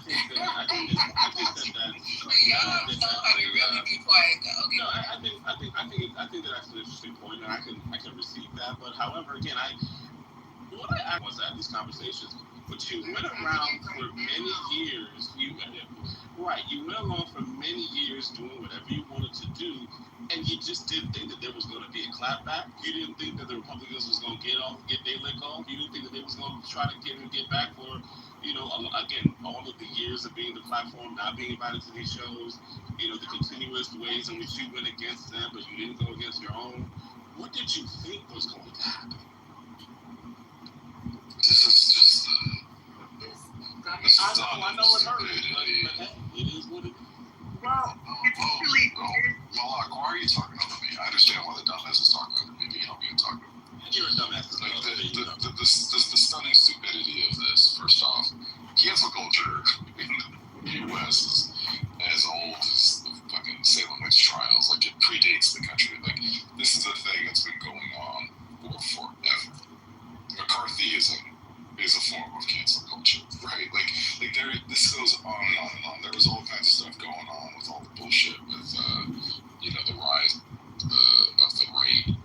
This was the new conservative right that started in the 70s, following civil rights, and continued on from there with, all kinds of people like Jerry Falwell constantly calling for people to be deplatformed and so on and so forth. Like, this is not something that is new at all. And frankly, at the end of the day, these are people saying, I don't believe this person should have a platform, which is a totally reasonable thing to say. I don't think Richard Spencer should have a platform. I don't think Charlie Kirk's best bud, Jack Posobiec, should be platforming white nationalists all the time and then palling it up with the rest of TPUSA. I think it's weird. I think it's weird that Turning Point USA had both Jack Posobiec, who palled around with these virulent white nationalists, and also Candace Owens at the same time. Like, what a weird place that is. Weird. And the idea that these people have been given platforms if they're part of certain normal society, I disagree with that. Do I think, I'm going to go out of my way to try to cancel them? No. But I don't think they should have a platform at all. Absolutely not. That's not a big deal. There's people on the right who think that, people who are too left-wing, shouldn't have a platform either. Okay, fine, whatever. Okay, we disagree. See who wins. Particularly in today's media environment, it doesn't even matter anyway, because there's so few shared platforms at this point, it doesn't even matter regardless. But this idea, once again, of the Republicans shirking all responsibility, because it's like, oh, we're not acting improperly, all we're doing is responding to the other side, is the most childish, dumb shit I've ever heard. Like, I see 8-year-olds and 6-year-olds have these kinds of fights. Well, I'm not responsible. He hit me first. What do you say to kids when they do that? That doesn't matter. You're responsible for yourself and your own reactions. Like, this is child shit. This is like literally stuff that you should have learned well by 4th or 5th grade. And they're out here trying to act like that's an actual political approach right now. It is embarrassing. It can't be childish. And again, I think we need to move the mics around. But it can't be. Oh, honey. It can't be childish because, again, it's when it serves your best interest, and when most of the media, especially on a national level, is left leaning. And again, you're not inviting people on the right. Once upon a time there was a point where that was happening, but it ended, especially with the emergence of Trump. Then all of a sudden, it's childish when that party decides when they have power that they're going to squeeze it. They're going to squeeze it to you the same way that you guys stuck it to them. And see, but again, if we're not willing to have that conversation, and we don't want to be fair and balanced, and when you want to just invite all of your political friends, but none of your political detractors, that's where the censorship, that's where the cancel culture, that's where the deplatforming, and ultimately that's where the lack of freedom of speech sort of, comes into play. And so I just don't understand how people are convincing themselves that you can kind of go along and do all of that, and then you don't expect your political detractors, especially once they have power, to not respond in any way, shape, or form. Not that I'm saying that I agree with it, but what did you expect when you set that narrative? I don't agree with it, but I'm here to defend it vehemently. I'm not defending it. You can't compare. Man, wait, no, I'm not defending it. Well, Please, I don't want you to lie. I don't want you to lie on me. Well, then you can respond when I'm finished. Yeah. Right, but don't put it out with lies. Why are we starting with lies? You can respond when I'm done. Okay, well, don't lie. So no. Come on, Mike, be fair, because I allowed you to speak. But she's lying. I don't like when people start lying. So you're not defending their behavior. But when she's done, I mean, really, because I want to jump in too, but I'm going to allow. Go ahead. Okay, I'll keep it brief. Thank you. No, you don't have to keep it brief because he's supposed to listen here. Okay, thank you.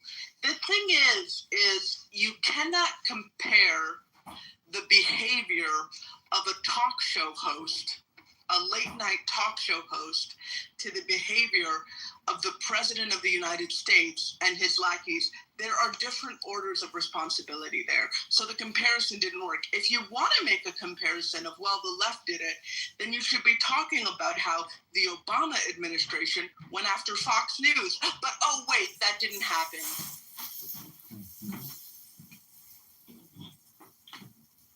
Go ahead, Lisa. Okay, and when did a sitting president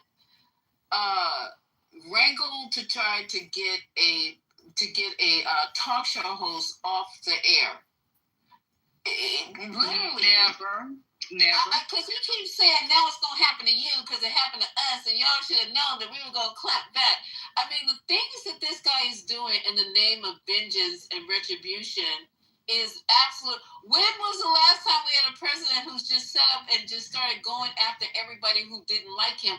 Let's find that quote when he said, "If they say something bad about me, then maybe we should have them taken off the air, or maybe we should have the show canceled." Let me go find that quote, because I have never. We can go quote to quote. Tell me what president in the history of time has ever done that in the United States. No, I mean, I don't necessarily.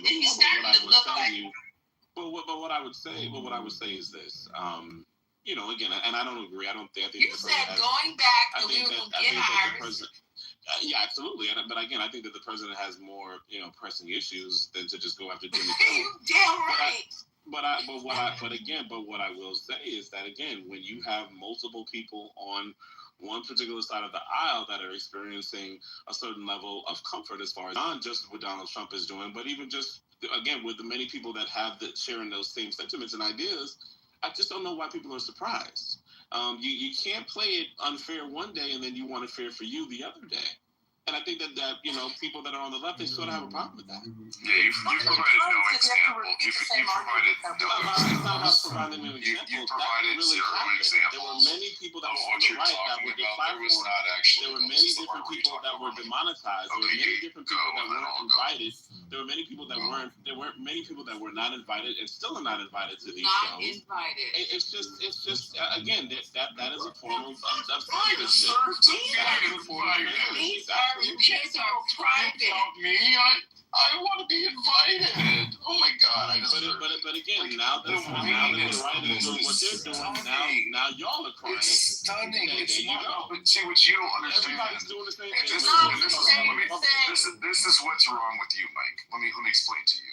And Malak already gave it to you once, so you shouldn't need to hear this again. There is a distinct difference between a private company, right, deciding that they don't want to have you on their TV show, and there's a difference between that and the government saying, if you don't get rid of that person, you're going to have a very hard time. Those two things are not the same. They are not like. There is a reason why the founders treated them differently, and you don't seem to understand that, which should embarrass you, but it doesn't. One of the things that started to me is the speech that was on Twitter, that got so-called canceled, oftentimes came from groups that were extensions of the KKK. What a bad history there, right? And they in groups that directly advocated violence upon cultures, marginalized cultures, right? And people. And when you flip it around, the inverse, you don't see that with Kimmel on stage. But you don't see that with people advocating for their rights or people advocating against governance going too far. You know what I'm saying? So really, that, like Malak was saying, there really isn't a strong equilibrium here. This is the thing, is that these people have so lost the plot of like what actually makes this country great, what actually, leads to this country realizing its highest ideals. They've so detached from that at this point that they don't even see the most basic elements of it. There's a reason why this was the First Amendment. There's a reason why it's the amendment that is the most celebrated. And you don't even understand the basic principles of it. It's embarrassing. You don't think that someone with a platform as big as Jimmy Kimmel's has a moral obligation to speak the truth about a shooter? He lied about the shooter. It's like you guys are saying one. You're right, Notorious. Let's grant you the point, Notorious. So let's say you're 100% right, okay? And that he's an immoral man who's undeserving of his position. Let's say that's the case. Even if that is the case, it is not the government's role to get involved and to say that you have to take him off the air. You're going to face repercussions. You could be a consumer and decide that you don't want to run it. You can even be Sinclair and decide that you don't want to run it. Both of those are not violations of the First Amendment. The problem is when the government gets involved. Also, if we're being technical, this is you're agreeing with it. You're just saying idea was the problem. Is that what you're saying? You broke up for me. I didn't hear all that. Me either. I said, so you're agreeing with what I said, but the guy that gave the interview and kind of gave him a warning, you saying that's the problem. If that had never happened, everything it could have played out the way it played out. You would have been happy with that? I mean, me being happy with it or not isn't really the point. Like, whatever my personal opinion is, that's just the opinion of just some random dude on the internet. What actually matters is that the government doesn't get involved in censoring speech. That's the point of the First Amendment. I'm talking about constitutionality. What are you talking about? What you like or don't like? Who cares? Like, you can have your opinion, like, boycott it. Go yell outside of Disney, ABC, whatever you want to do. Like, you have every right in the world to do that. That's protected speech under the First Amendment.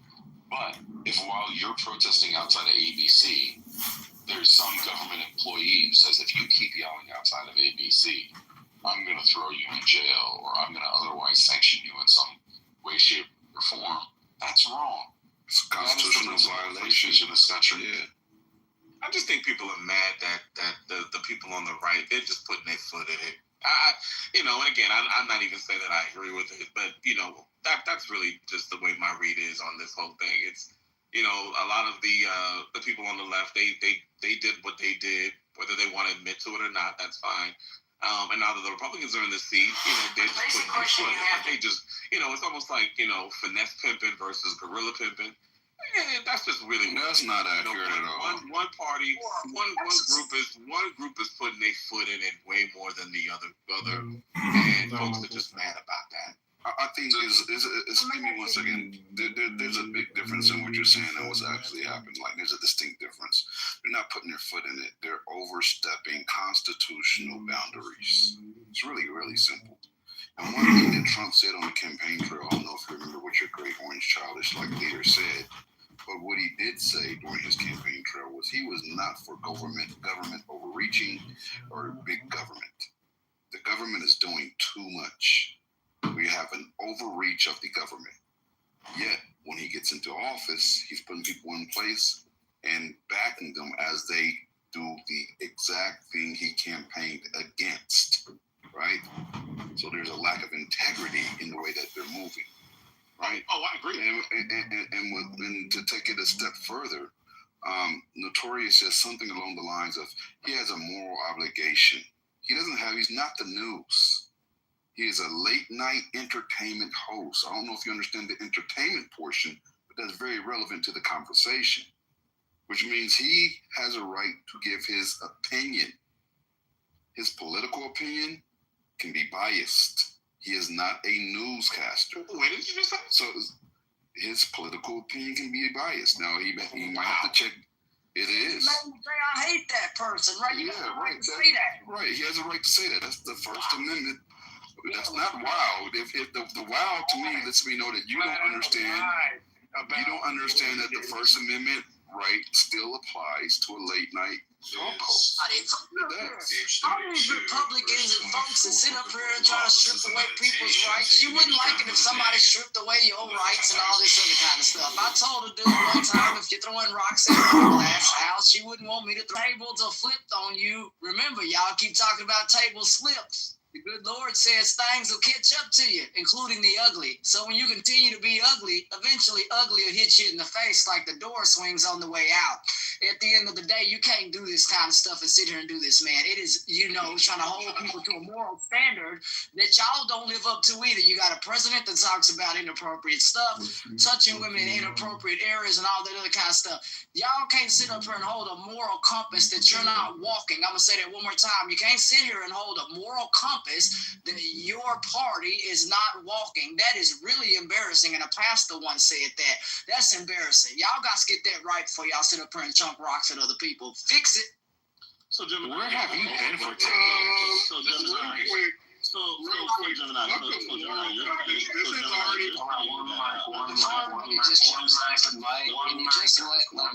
Ashton shared. Can we just let that breathe for a second? Yeah, so Gemini, you're saying that it's okay for a platform to be biased? Is that what you're saying? I just want to make sure it's clear. There are a lot of biased platforms. Now, he has to comply with his private company and in the contract that he signed with this private company and by the regulations set forth there, all right? Those are the only regulations that he has to abide by. Other than that, First Amendment applies, which is why they brought him back, because he did not violate his contract. And that's why they were worried about the lawsuit, because they know legally they had no standing. So they had to concede, as you should in this moment. I mean, fuck all this shit. Real quick, let me hop in here for 1 second, please, Your Honor. Let me hop in here real quick for 1 second. This already also been discussed in Neer versus Missouri and in New York Times Code versus, I believe, what was that? Hold on, I have it right here. I'm sorry, I'm thinking of Moody v. Net Choice. I don't know why I was thinking New York Times.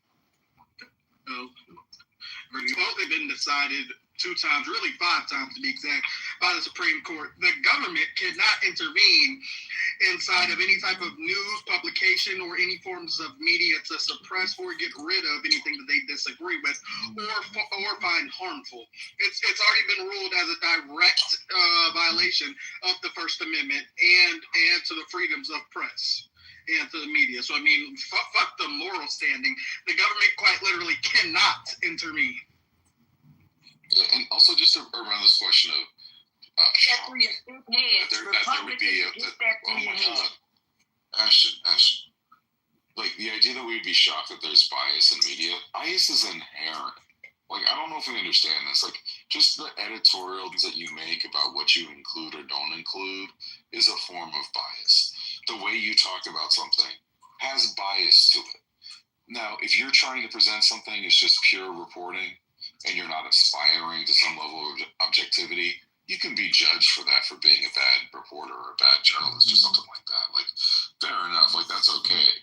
But of course there's bias. I don't think Fox News should be taken off the air because they've got a clear bias, or that MSNBC or whatever it's called now should be taken off the air because there's clear bias. That bias is okay. And I think in an ideal world, they're honest about the bias, which frankly, both of those channels are honest about their bias. So, like, why are you surprised that there would be bias in media? Thank you, Your Honor. But let's say this real quick, right?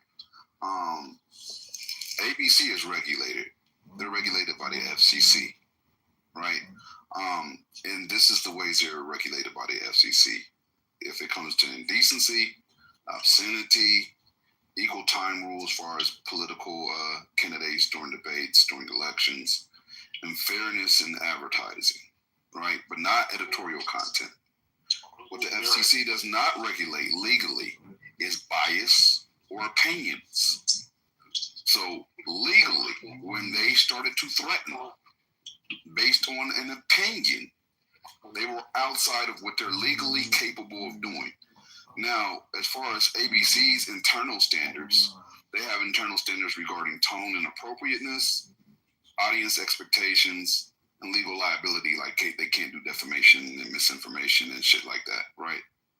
But as far as having political humor, political commentary, and political jokes, or left-leaning or right-leaning political jokes, that is a part of the show's identity and 100% legal. So when we're having a conversation about you can have an opinion, that means you don't understand ABC or the FCC. Like there's no 3 letters in a row that you completely comprehend, or you wouldn't be shocked at the fact that he can have an opinion legally and according to ABC standards. Also, Gemini, you mentioned. Remember that and said that the FCC was essentially stepping over its bounds. Ted Cruz called that out here on the news. That is embarrassing when a Republican is saying that the FCC is overreaching and overbearing. That is embarrassing. Republicans, y'all got to fix that. When you got Republicans sitting up here and saying that you're doing bad, y'all voted for this man. So when you have the blowback that you do, now you understand lawsuits matter. And I'm glad that Jimmy Kimmel, I'm glad that they're back on the air, because you shouldn't be ripped off the air simply because of what you say based on an opinion. We're not in Dubai or Qatar or someplace where it like that. So we got to make sure that people have the right to stay on the air and speak their opinion. He didn't threaten to kill, he didn't harm nobody or nothing like that. And as long as that kind of stuff is within the bounds of his contract, those kinds of things, and he's following his contract like that gentleman said, ain't nothing wrong with that. But y'all got to stop trying to cancel people and take them off the air for what they say. This is America, and y'all better know that. People have rights under the Constitution, and hopefully folks understand that too. Republicans, fix it. Why don't you fix the shit that you did? Go ahead, Can I speak, please, and then I'll pass it to you. Can Amari? I hear somebody trying to get in there. Malak, I let them always bow down to the mods. Malak, go ahead, sis. Was that Malak? Okay, you don't need to bow down, but I appreciate that. And then I'll pass it to Amari. And Jay, did you want to speak as well? Oh no, I've already said the Supreme Court cases that would rule over this. I mean, this whole conversation is about him being taken off the air. It's stupid based on the Supreme Court cases. Okay, got you. So Gemini mentioned the equal time rule. We talked about this in the room the other night. Some of you might remember. The equal time rule, so the things people are mentioning, well, you keep inviting people from the left. Why don't you invite people from the right? The equal time rule does not apply to entertainment programming. So as a late night show, it's an entertainment program. The equal time rule doesn't apply to it. As for the timing of, what he said about Charlie Kirk or whatever, Trump tweeted when the announcement was made in the summer about Stephen Colbert, and Trump was celebrating, like, yes, I hate Colbert, this is amazing. I don't know if these were his exact words, but basically the sentiment. He said, quote, Jimmy Kimmel is next, unquote, obviously months and months before anything ever happened or was said about Charlie Kirk. He also said, they played a clip and he said it to the cameras. He said, these late night shows or these shows, all they do is hit Trump. That's all they do. You can't do that. Well, obviously you can do that. And that's exactly what late night shows do. If you remember a little story called Monica Lewinsky, they hit Clinton a lot. They hit remember how they called Bush stupid every single day? Clinton hit Monica. They hit all of these people. That is what late night shows do. So it's just to show that, okay, thanks, Mike. It's just to show that that's bad context. Okay. In terms of the context, it's not simply about the comments about Charlie Kirk. He's been gunning for this show. And then when they announced the suspension, he said, this is great. Jimmy Fallon, Seth Meyers, you're next. So Omari was next. Let's come after that, man. Right, I know. Omari was next. Come on, mute up.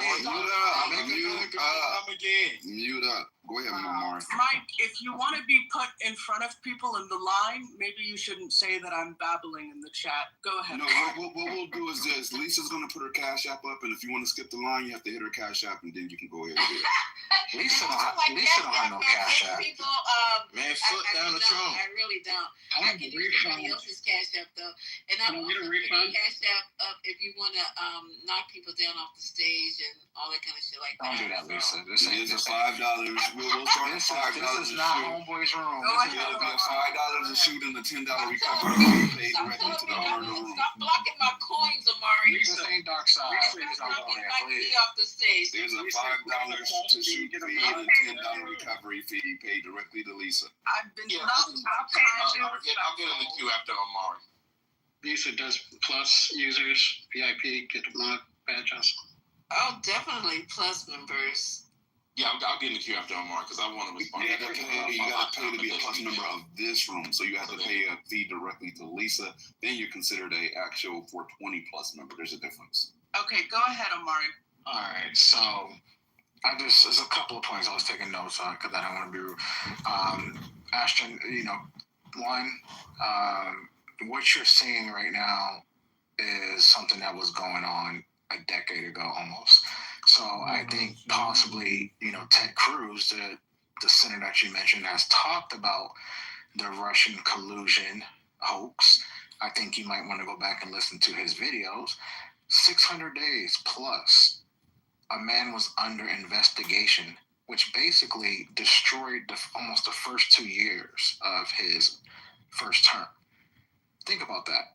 He was told that he was a Russian. Not anyone on this stage. I don't think anyone on this stage had it. They had you guys were putting beer cans of something called Molar time.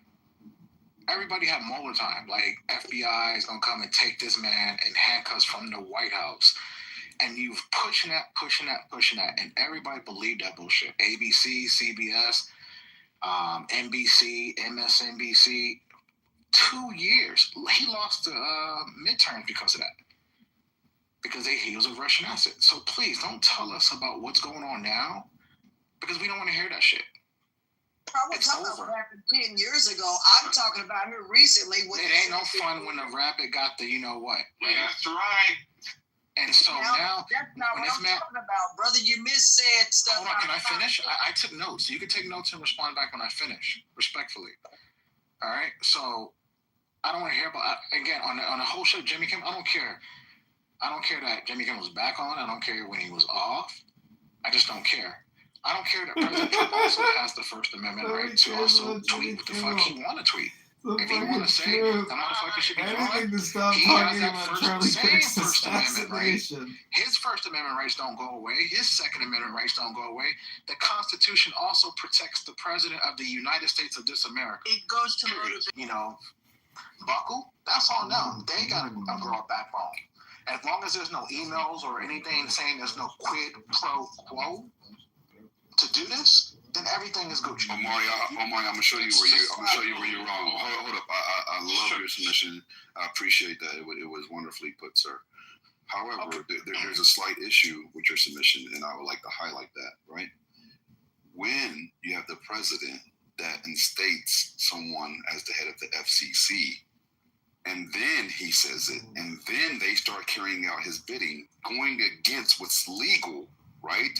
When they start trying to imply we're going to either fine or sanction or punish you if you allow this man to express his opinion, that is 100% illegal.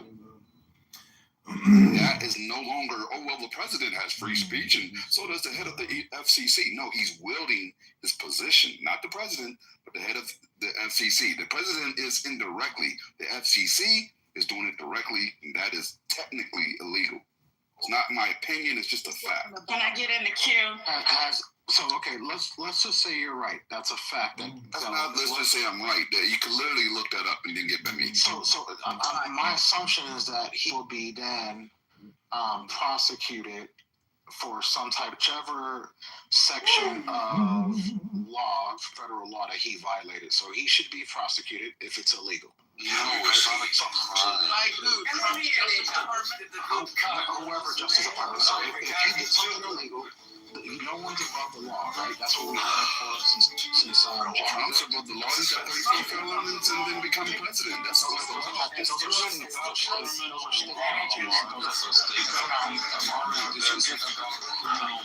he was never sentenced by a judge. You guys keep saying 35 years. And matter of fact, he's not a felon unless the judge actually is. He has 34 convictions. Convictions make you right. Do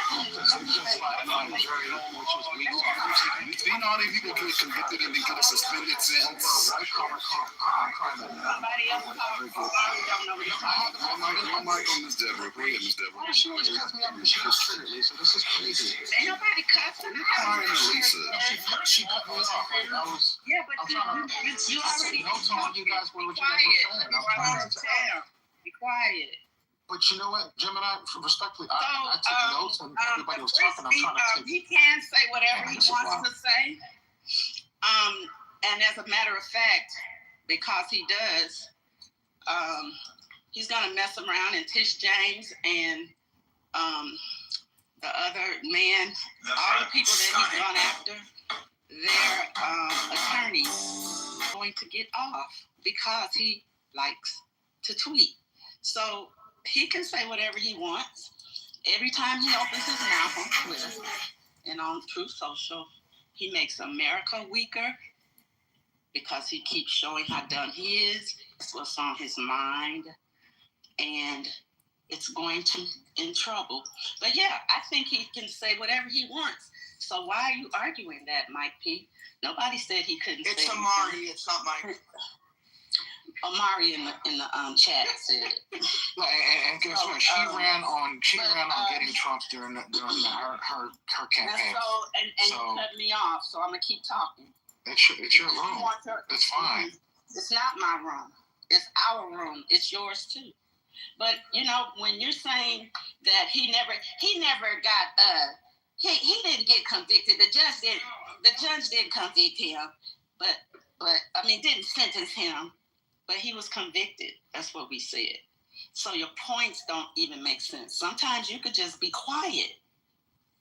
Yeah, he dropped it because he knew that shit was going to get overturned by the Supreme Court, just like the other bullshit they tried to bring out.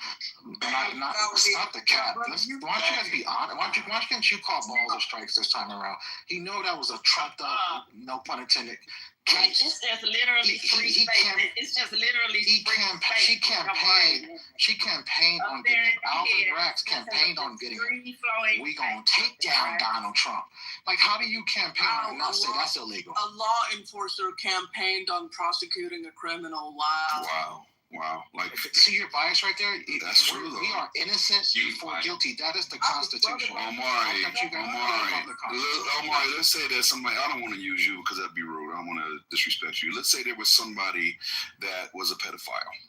Random person, they're a pedophile. And then a prosecutor takes office, and then they're a notorious pedophile. Everybody knows about it, but somehow they've been able to escape the law.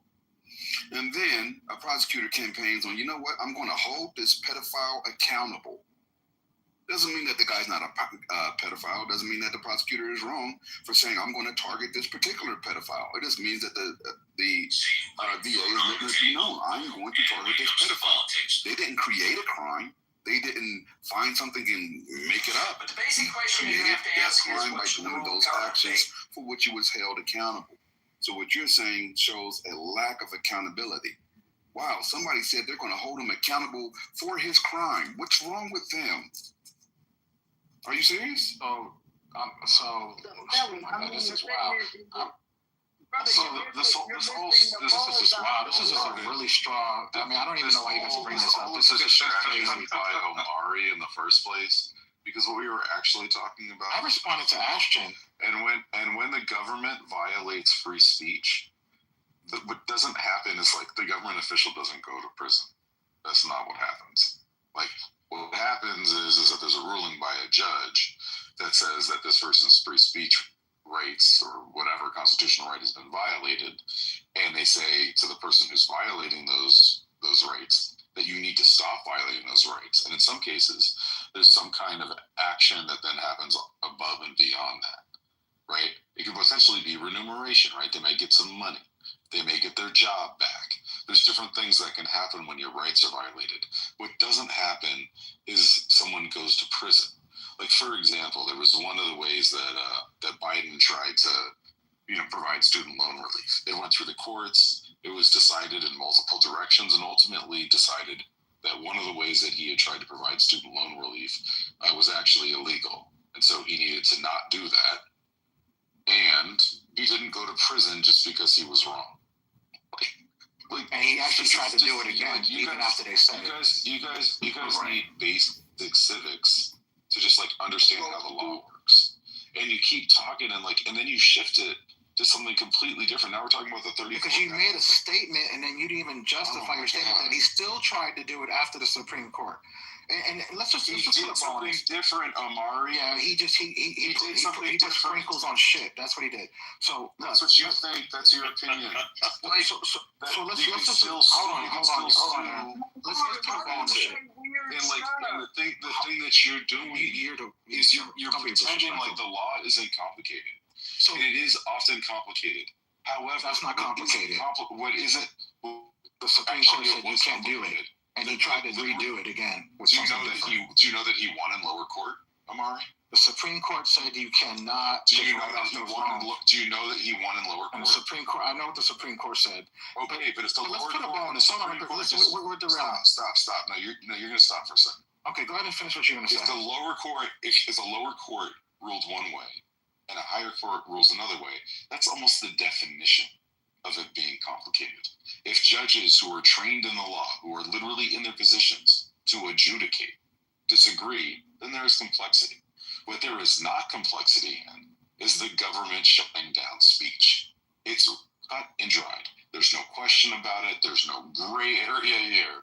This is a gross violation of free speech. And the idea that you're dancing around this just either shows A, that you're ignorant, or B, you're disingenuous. Okay, you went back to free speech. I'm going to put a ball on this. You guys have been on his app for a while. It's A. Everyone's been on his app. And guess what? You haven't beat the man. You haven't beat him. You haven't beat us. You haven't beat him. We beat you. We have to, hold on, let me finish. I'm going to put a ball. I'm going to let Jay go. We beat you 2 out of the 3 elections. We took out Biden in June of 2024. Destroyed him, got him out the debate, got him the fuck out of there, right? Then we beat you in November. So this stupid guy, this guy you call dumb and all this other shit, he beat you guys. Yeah. You guys can't, and it's over. Let me ask your argument is Mike is right. It doesn't matter. You're an authoritarian piece of shit. We have destroyed you. And this is why you can't be tolerated. This is why you can't win elections, because you don't know anything about what voters really care about. And there's a chance you might not. When you say we, I assume you're including yourself and Trump. Is that right? The people, anyone who voted for Trump beat the people who didn't vote for Trump. We beat you guys, fair and square, 77 million plus. Destroyed you. It wasn't close. Like Kamala keeps saying it was close. It wasn't close. You're so funny. And they don't want to talk about that lie. She keeps lying. She keeps saying it was the closest. Yeah, 1% difference is pretty close. Y'all tried to keep after the election, y'all didn't check the numbers no more because y'all dumb. Y'all didn't check after all the numbers were counted because y'all dumb. It took California 3 months to count their votes. The total number of not votes. One swing state. And the way the Electoral College works is important here. And it was 200,000 votes across 3 states. If you don't believe the math, and you can do math, you can double check these numbers. It was 200,000 votes. Thank you very much. And it still took California to count their votes. I think they're still counting votes in California. To do with it. They're still counting votes in California. Nothing to do with it. I think they're still counting votes in Iowa. Well, Donald Trump is still counting 2020. So what's your point? What does any of this have to do with? He's still talking about his in 2020. So what's your point? What's your point? He feels that he was cheated. But what I'd like to say, and I feels like the way he's cheating. hasn't happened. He's still talking about. I think he lost fair spirit to the veteran league. Let's hear from Jay because we haven't heard from Jay. Go ahead, Jay. Well, no, I was just very confused after. You can go after Jay, Mike. Go ahead. Oh, I was in the queue after. I'm all right. Now I gotta. Do I have to move you down again? Please let Jay speak. Okay, so Mike, behave. Control yourself. I was in the queue and I was just getting like I got to give somebody. But to be fair, y'all hear Lisa talking, right? Y'all hear Lisa talking? Hold on for a second. Can you guys just give me Y'all hear Lisa talking? You know. You guys just give me a second. I just came up with a novel idea. And I know that some of you guys are going to push back on it. But I think we need one MAGA as a mod. You guys agree or disagree? No. Boom the room, Lisa. Someone Yeah, they'll boom your room, Lisa. Lisa, you know what you just said? You know, Lisa, one mic, what the equivalent of what you just said is I think at some point the clowns need to run a circus. Like, no. No, Lisa. I would even be Even though you said Lisa, it's just that I want to prioritize voices. Channel, Amari. It's just that I want to prioritize people who don't speak a lot. That's all. The queue was the queue, right? No. I'll go ahead, Mike, just to be fair. The queue was Listen, Mike was waiting for a fat ass minute. Let Mike go, then I'll go after him. Okay, fine. Jay's deciding to generous, so we'll hear from Mike. I think people will be a good mod. Basically, what it is, I would love to be able to just respond to my live real fast. Again, there's no issues with it at all. But when you spoke about, I know, just mute it up, because I can't with the feedback. Yeah, can somebody tell her to mute up, please? Let criticize now. What did you just say, man? Mike, just go, fam. Come on, bro. You think look at my turn? There has to be a level of decorum. Why is she all She's not bothering you. Mike either go or don't. Like, she's not bothering you. Y'all be muting my mic when I'm off mic. Mike, stop playing the rest and play the game. Hey, you about to get dropped. You just say something to them. Mike just got muted, but y'all couldn't do Okay, go ahead. Who's next? Okay, Brooklyn is next. Brooklyn and then Jay, or was it Jay and then Brooklyn? You see how that works? See what they doing in your room, right? You missed. You muted my mic, but you couldn't mute her mic. Okay. Mike, if you have a point to make, you can make it. Go ahead. I do have a point. You're being disruptive. I'm going to drop you, and Lisa can be mad at me. Either make your point or don't. I mean, the rules are the rules. Give me a grand minute. Okay, go ahead. That's it. Go ahead. Who's next? No, I didn't. I dropped him. Who's next? Okay. Jay. You have to moderate the room and keep the moving forward. Jay, go ahead. Yeah, not you going to deal with that guy at the same. Okay, Brooklyn, go ahead. Jay's submission. Let's hear Brooklyn. Just wanted to point out the fact that y'all doing it again. Y'all wasting y'all time on people that don't give a fuck. Like, these people are literal retards. Like, and Come in the room telling us that we're waiting for them. Because we've been working all day. I've been trying to can I finish? Can I finish? I know, but when you start off telling me that my Just say y'all doing it again. I didn't say that. I didn't say nothing about your rub being Because you're doing it again. What am I doing? Just saying that y'all wasting y'all breath arguing with these niggas like me. Brooklyn, you know I love you. Don't please let me finish. Okay, fine. Thank you. Just have a regular conversation with these idiots because they're really not. They're not hearing you out.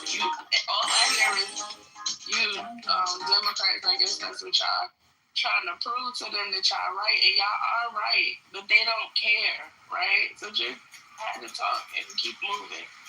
I don't really. Let me just leave. You just don't know how to debate, and that's your problem. You should stay here and learn from us. What am I debating? What am I debating? And who am I debating with? You just want to have a human centipede conversation. They don't want human centipede in 420. That's they don't want the human centipede. When you in the White House and all of them other rooms, or all of them Republicans, you have a regular center I conversation. spend 99% of my time in here. 99% of my time. Okay. I don't know why you're talking to me. Because you need to just have a conversation. It's easy. You're an adult now. You can have a conversation with Notorious and Mike. It's not that hard. You're spreading misinformation and you're not really a person. You're an adult that acts like a child. And every time I'm educating you when you call me a child. You're not educated anything. Omari, You're stay wrong. on mute. King Pill was I wrong. got this, Dad. I don't need your help. You gonna Y'all stay gonna on let them mute? No, she needs to learn. She needs to understand that, That's please. y'all when y'all come up here. All you niggas is struggling and y'all on here to make yourselves feel better like y'all winning something and y'all not. Y'all never won anything in y'all life. And the closest y'all ever got to winning was an orange man winning the fucking presidency while taking on your rights away. So if this is winning to y'all, then I definitely know that y'all I have children and a grandbaby. I'm winning in life. I don't know. I created life. You're a lord. You're a loser in life. I created life. I'm winning. This is just Clubhouse. This might be winning for you, but not for me. I'm sorry. Okay, we're not here to insult each other. No, we're not going to bring personality. Because I will really let you have it. Don't do No, it's not about that.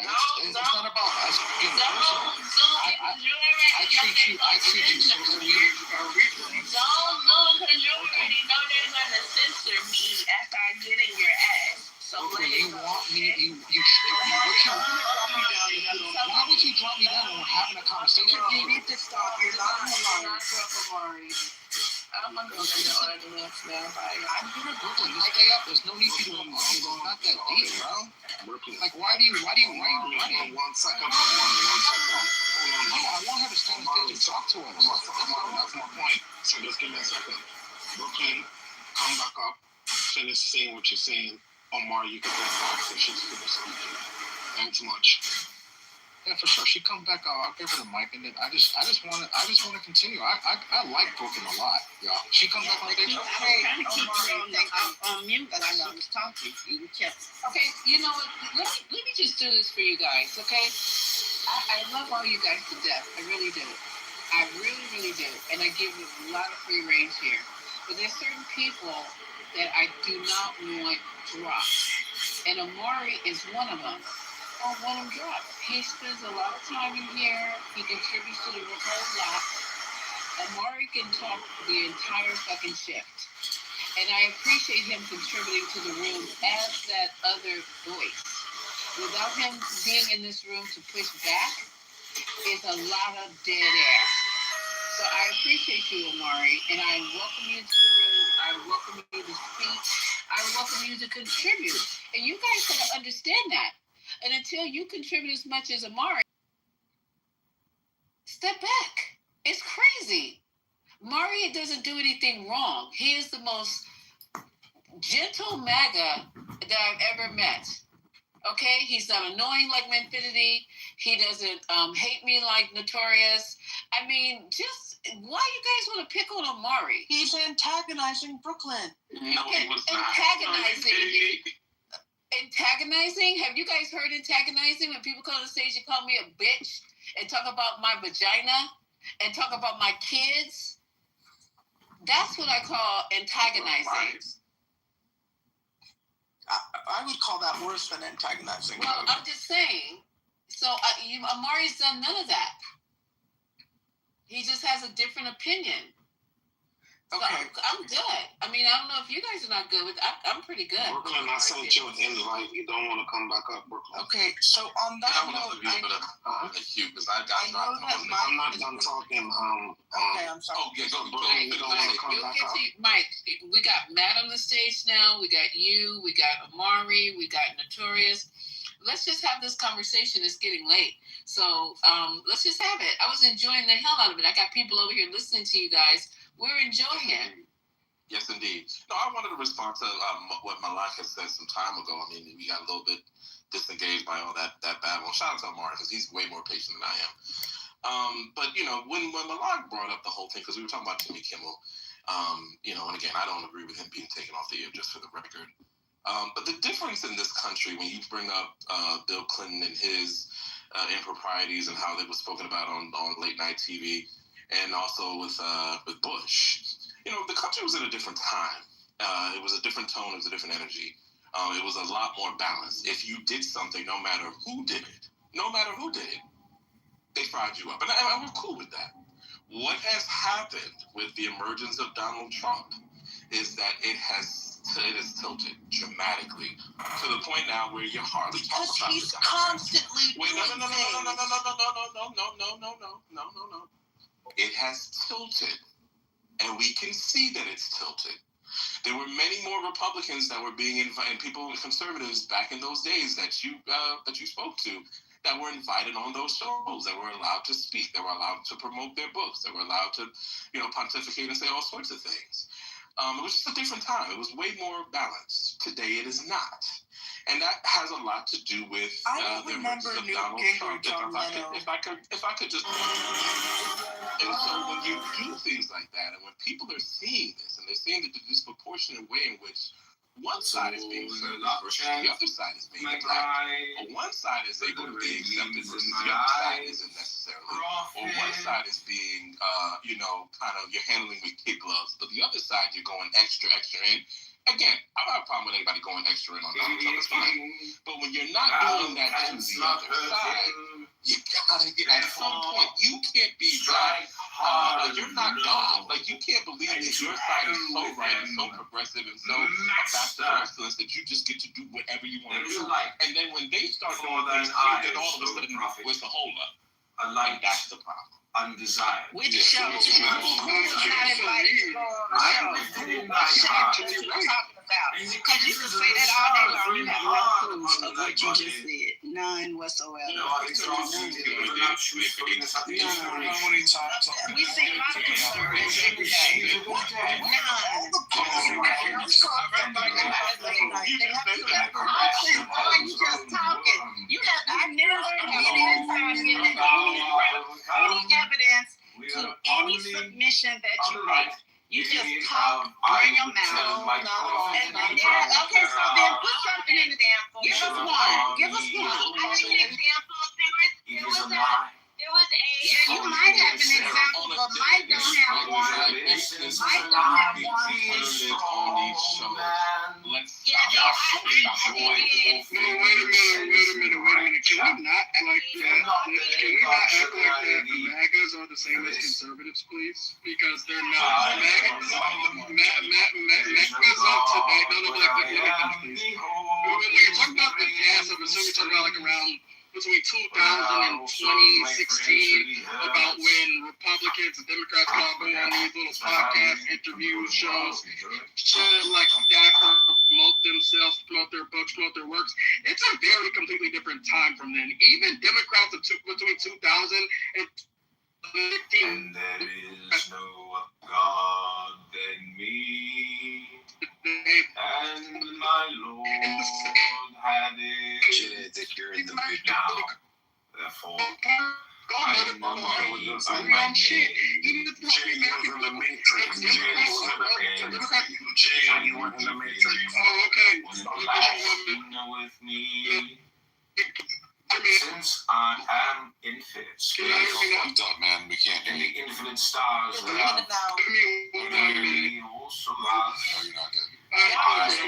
Y'all literally have conservatives literally have conservative radio and conservative TV channels. Like that is which radio show is called the liberal channel.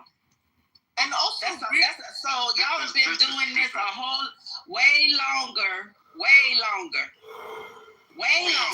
Not to choose just one path for justice and transparency. Y'all would try to say, but okay, y'all can't even admit y'all can't even admit Donald Trump had 34 convictions. Y'all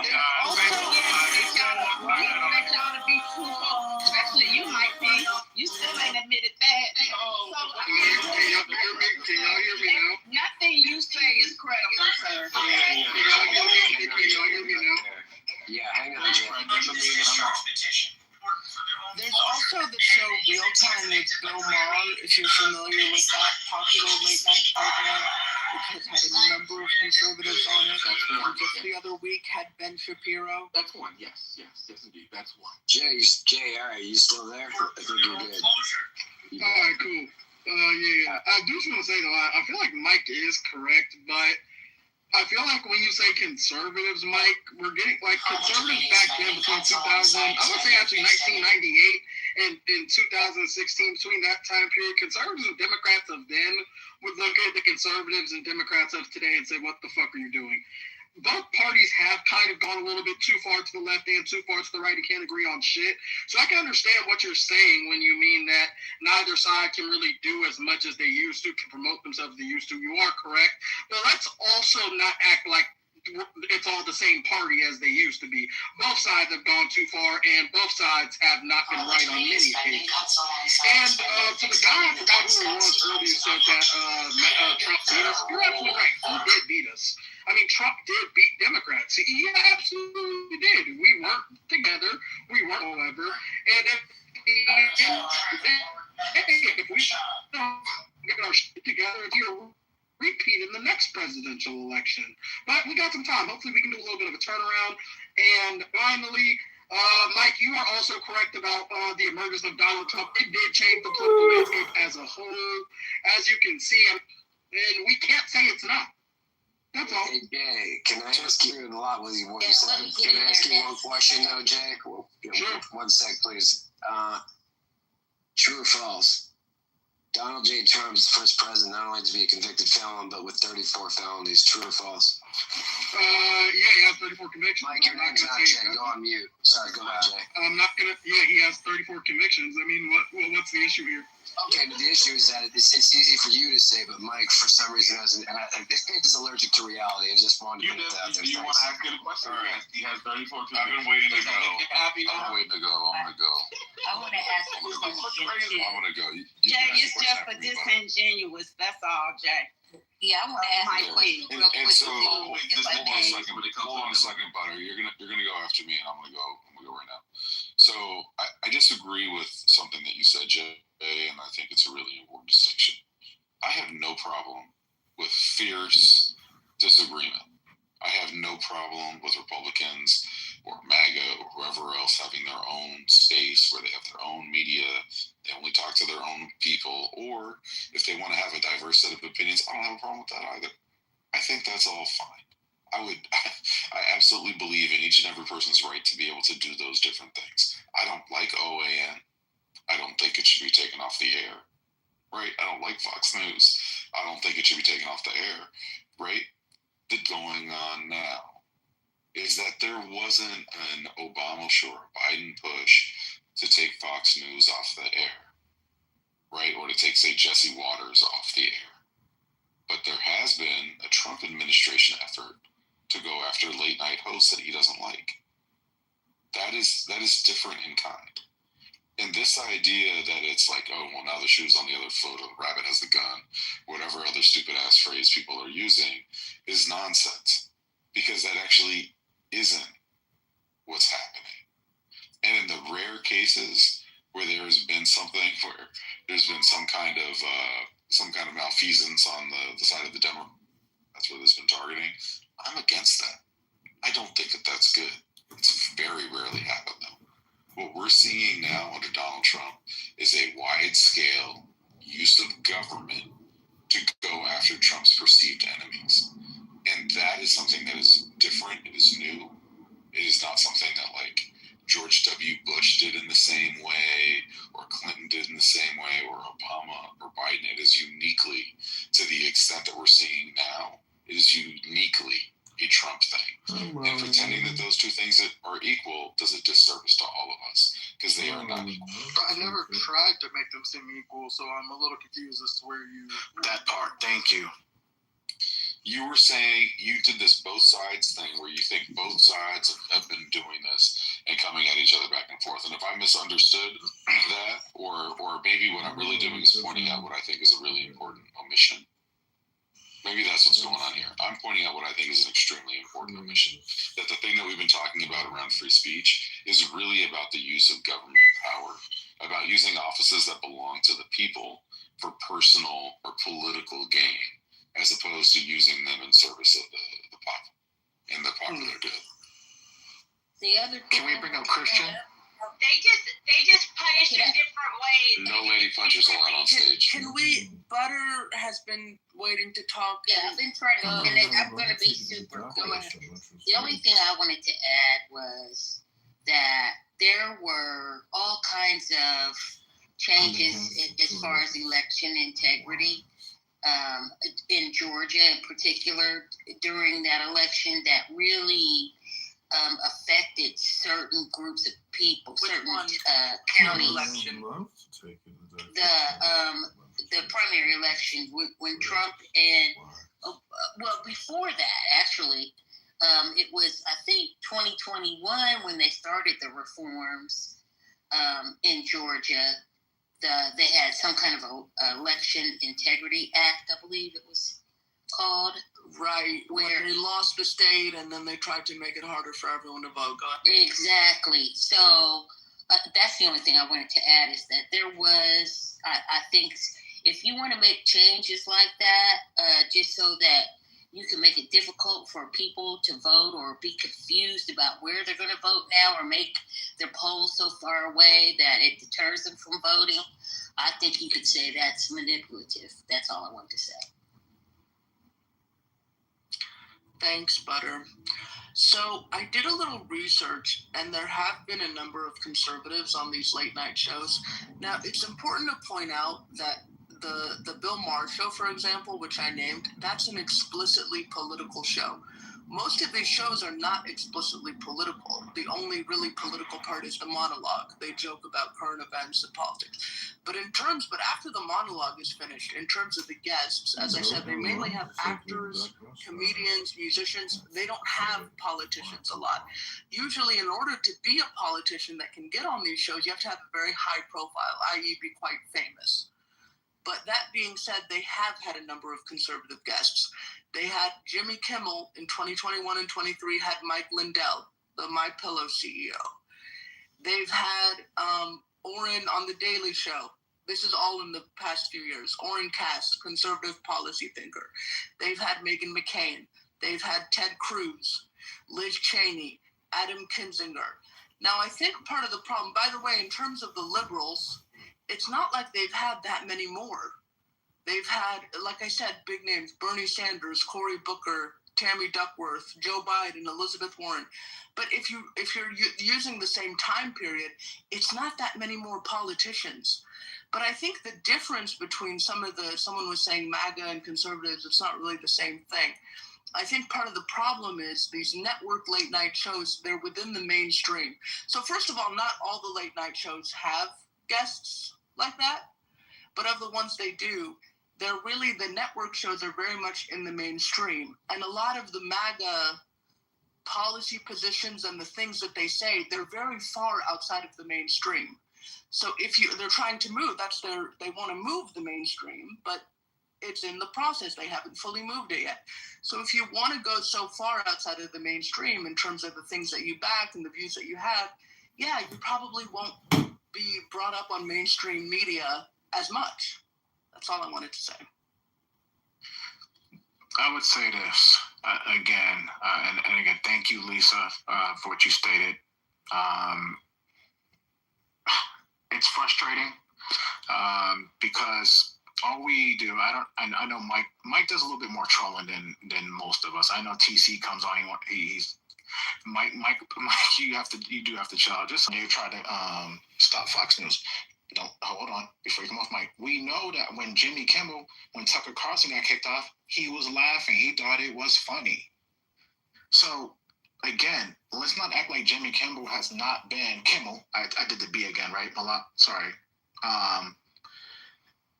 Let's not act like he did not make fun when Tucker lost his job. Was that a result of the interference of the federal government? I don't know why Tucker got. I don't know why.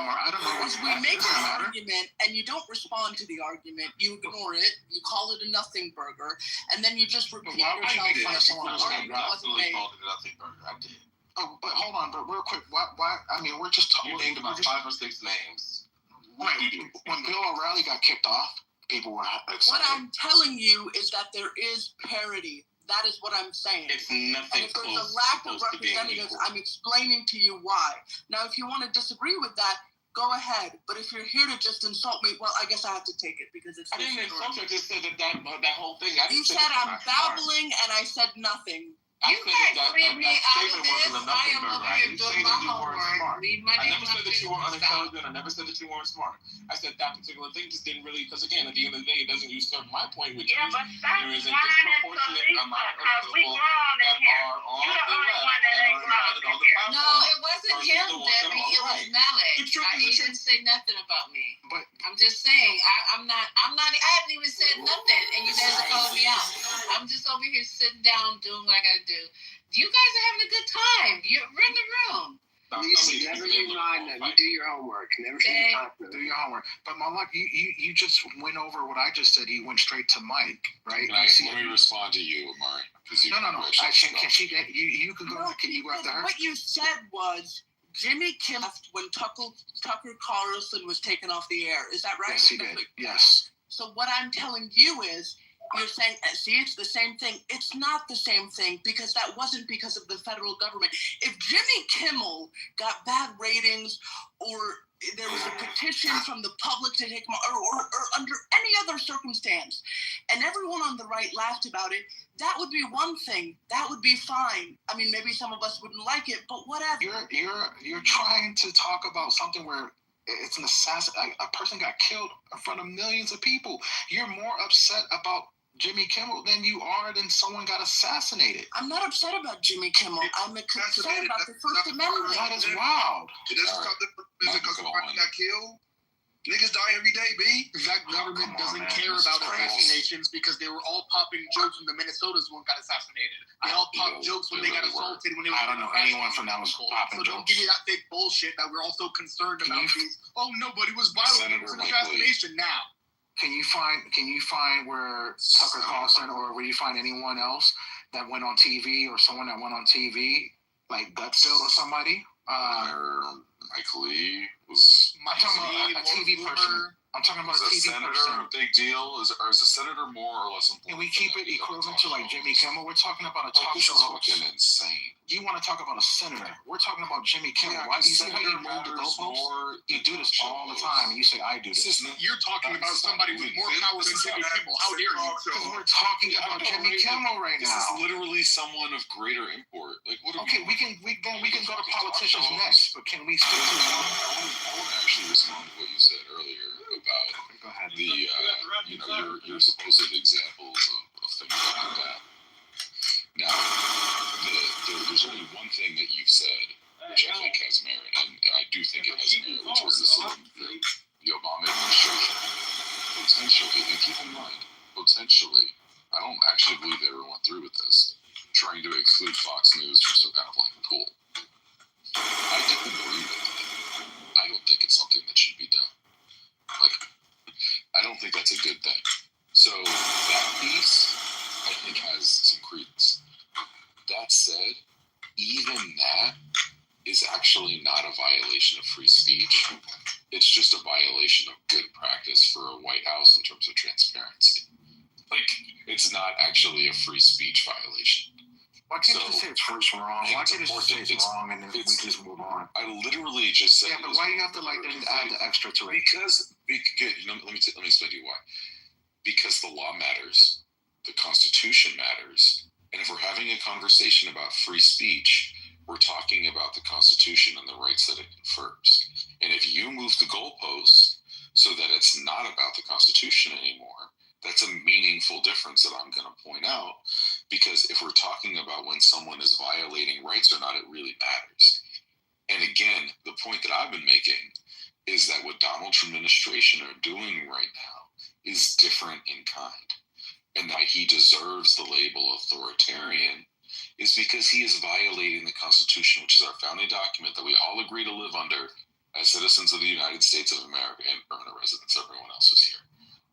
So that is the point. And you keep saying that you keep trying to draw equivalences that's not there. And I've already said, I don't think they were there with George W. Bush. I don't think George W. Bush did this stuff. You know who Lois Lerner is? Do you know who Lois Lerner is? Does anyone on the stage know who Lois Lerner is? This is the IRS lady. And what happened with that? Who knows? Was that constitutionally? Was that being considered democracy? And was that being kind, as you would say, or that would be considered dictatorship? When you go after who? So if I believe the right-wing version of that story, the right-wing version, which is essentially that they were going after right-wing organizations and targeting them explicitly, I would definitely feel like that was an abuse of power. Thank you. It's not freedom of speech, but it's a different thing. Look, I'm against government overreach. There's lots of other examples of government overreach that I can point out, and I don't really give a shit at which side that it's on. However, it's still not the same thing as what's happening here. And if you're worried about Lois Lerner, I sincerely hope that you've got the balls to say on the stage that what Donald Trump has recently done in terms of trying to prosecute Comey and Tish James is far worse and wildly unacceptable. Wild. Are those crickets I'm hearing? I'm sorry. I was. No. Yeah, I agree. Sorry, you agree? Okay. Okay, yeah, we can agree with that. Right? I give you more credit than I'd give to someone like Mac Bull, and I appreciate it. No, you don't have to tell Mike. But the difference with Mike, when Mike comes here, Andrew, he's not coming here to have an agreement. He's there to have that alternative fact side. So Mike is my alternative. Notorious is my alternative facts guy. I'm gonna be the one that's gonna be a little different. That's gonna see both sides. I'm gonna listen and I'm gonna make a decision. But if you just shit on Trump 24/7, if you just gonna shit on Trump and then don't look at anything historically and be like, you know what, this ain't, when you act like this is the first time some shit has happened, that to me, I think you're playing with our side. So Omari, the difference. So Omari, the problem with what you're saying is that there's a question of magnitude here, right? So the magnitude of what has happened in previous administrations, Republican and Democrat, is not even close to what is happening under this administration. And in particular, Trump 2, much worse than Trump 1. Trump 1 was bad. Trump 2 I disagree, and it's because Google just had to reinstate. I know this isn't having to do with comedians, but it does have to do with free speech. Google just went in front of the Senate and said that the Biden administration leaned on them hard to get rid of content creators that were talking about COVID in the way that they did not want to talk about it. They banned people. YouTube just welcomed but the basic question you have to ask is, what's the role of government? That they banned during COVID. That, in terms of magnitude, is huge. I would argue more huge than Kimmel, bigger than taxes. You actively work to suppress speech for years. And it lives. And you guys just act like, look it up. It just happened yesterday. Just yesterday. Why do you guys act like you were born today and you don't remember what you did yesterday? Hold up. You can give your opinion without the personal attacks. Now, with that said, let me respond to this. We're not acting like we were born yesterday. You are by saying that. But in response to what you just, as far as what Biden did, I'm not familiar with that. I heard bits and pieces, and I don't agree with it. If he was suppressing voices in the interest of trying to further his cause or further his opinion or agenda, I don't agree with it on either side. So there you go. Oh, that was but I don't know if it is or not. But I will say this: what about? We're talking about what is currently impacting the economy. The rights of people right now that have platforms right now. Biden is not doing this. Biden is simply trying to take care of himself. Right now, we have a current president that are doing things that are currently impacting us, which is why we're currently speaking about. If you could stay in the present instead of redirecting the conversation to Biden, which is what the typical Republican does, because they don't know how to actually verbalize what's happening now or contextualize what's happening now. But so you can't let that lie just lay there. Yeah, go for it. Trying to stop misinformation. Right, but they're going to just try to lean on Biden. Let's take what's doing right now. What'd she say? Go ahead. What you saying, Deborah? It's not a lie. It's true. Yeah, it's not a lie. It's not a lie. Can we stay in the present tense? Stay on topic. Stay on topic. Stay on topic. Skipping paragraph is a okay, I'm sorry. I jumped out the car. I forgot. And I wasn't on my Bluetooth. I'm just saying we ain't got to Ghost riding your whip. But she can't just say that and we're not shut down all of the misinformation, all of the Russian bots. You took over the fair in just 2006. all over the internet. The same thing that's happening now. He was trying to get some of that regulated. That's it.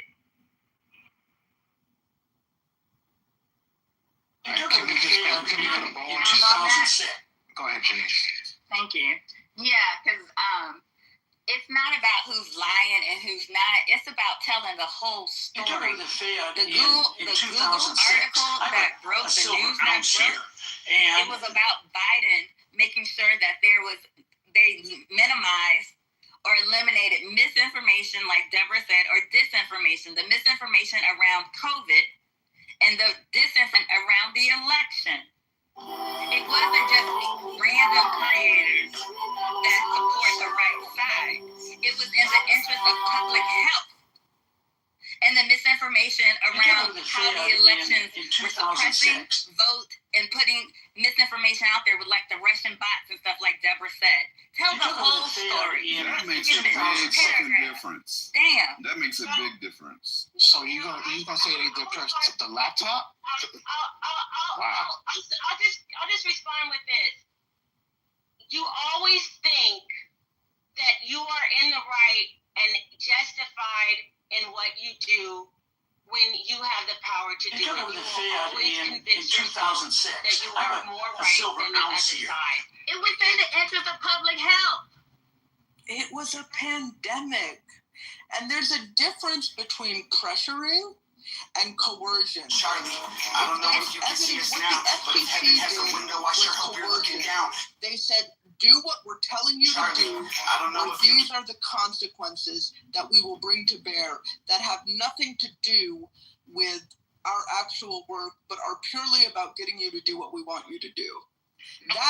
There's no evidence that the Biden administration said there's going to be grave consequences on Facebook, and we're going to bring the full weight of the federal government to bear if you don't do what we're telling you to do. There's a difference between coercion and pressure. And they didn't. And they added fact checking. They added fact checking. They didn't remove everybody. Mark Zuckerberg went in front of Senate and admitted that they were pressured, that they suppressed. Like, just look it up. You don't have to. I know it's suppressed. But listen, the whole story. It's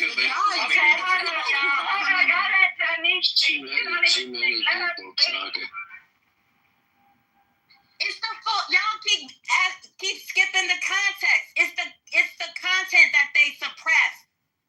It's the content that impacted public health. It was the misinformation, and they didn't remove it all. At some point, they acquiesced and put fact checking in place. That is correct. That's exactly what they did. It's useless to actually talk to these people about these things because they're always going to try to draw equivalences to what you're doing because they pre-rationalize that what you're doing is as bad as what they're doing.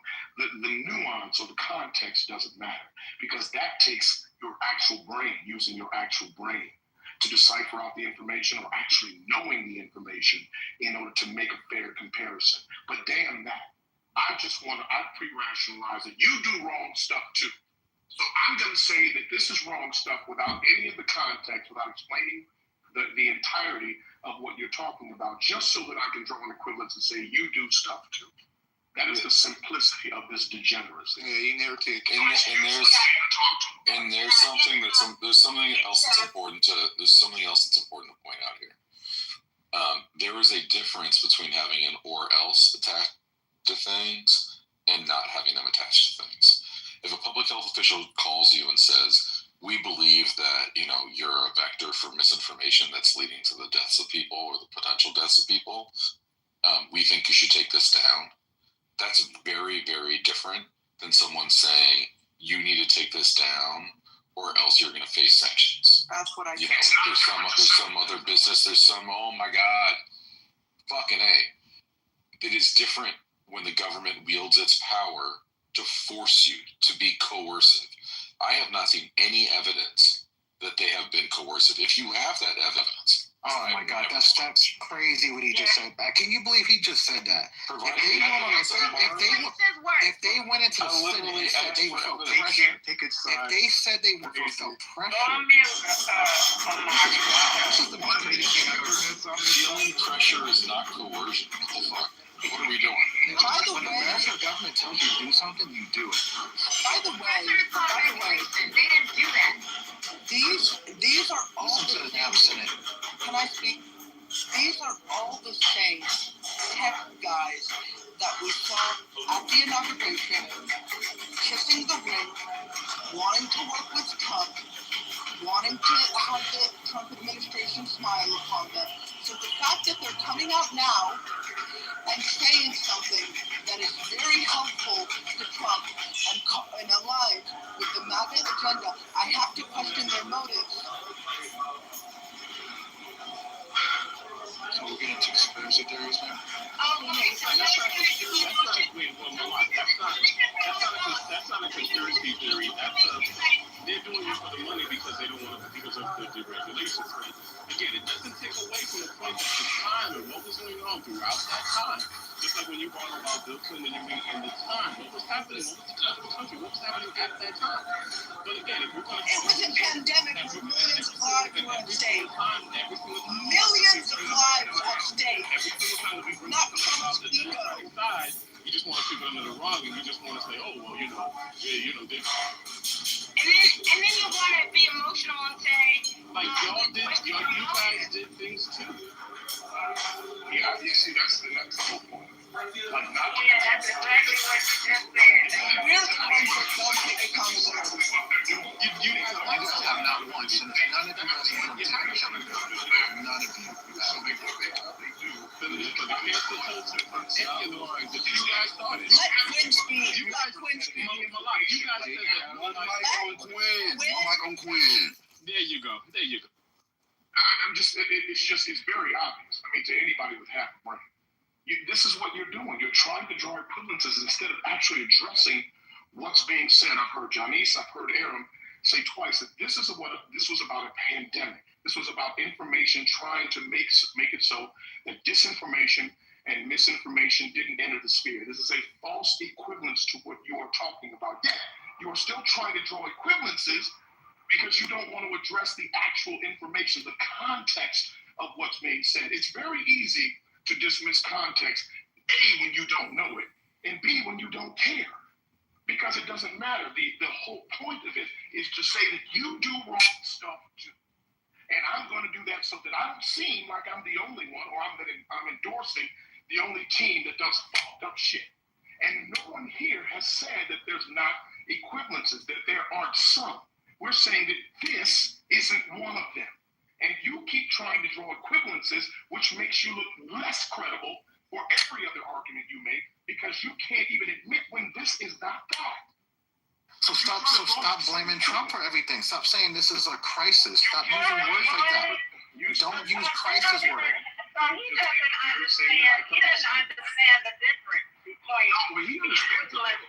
I don't think he does. Don't use words like dictatorship. Don't use those words because we have evidence to show that you guys have done crazy things too. Exactly. Here's the problem. You can still use them in both contexts, Amari. That's your problem. If something rises to the level of someone doing something doing something to achieve autocracy, or if it's doing something that is aligned with a dictator, then you can call it that. No, that isn't for you to decide. Yes, There's no evidence of it. No, it is an observation. That doesn't mean it's right. It can be proven that they are in alignment. I'm not saying that simply. That's called rhetoric, title. I'm saying that if you can draw equivalences between the two, where they are alike, then yes, you can call it that. And what most people are asserting what most people are asserting that it is online. It is online. It is in the same vein as that thing. That's Quinn, what I agree. and they're actually Quinn, pointing it out. So, Quinn, I agree with you that, yes, there was disinformation. I agree with you there.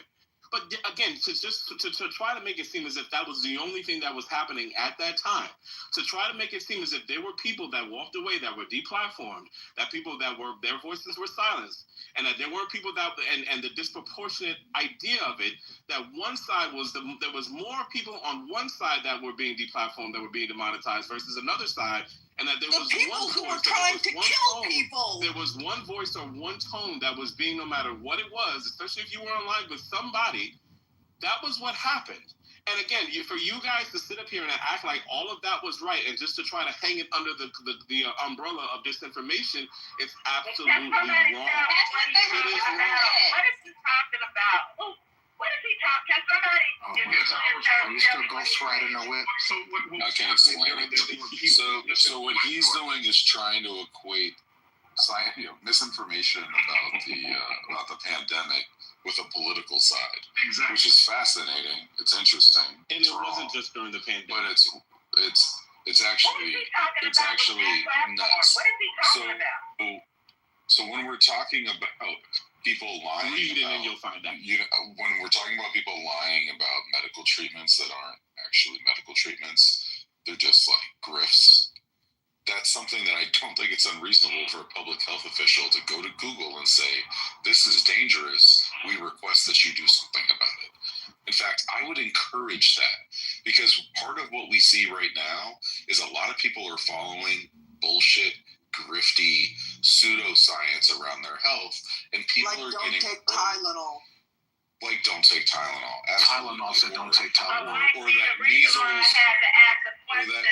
like vaccines, or I wouldn't have been able to go read what you're saying, because what you're saying is not going to be anywhere.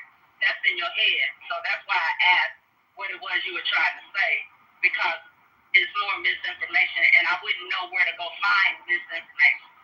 I wanted to know what the truth is. So thank you very much. Herein lies the rub. You just did exactly what Aaron just said, and what I've been referencing, Amari.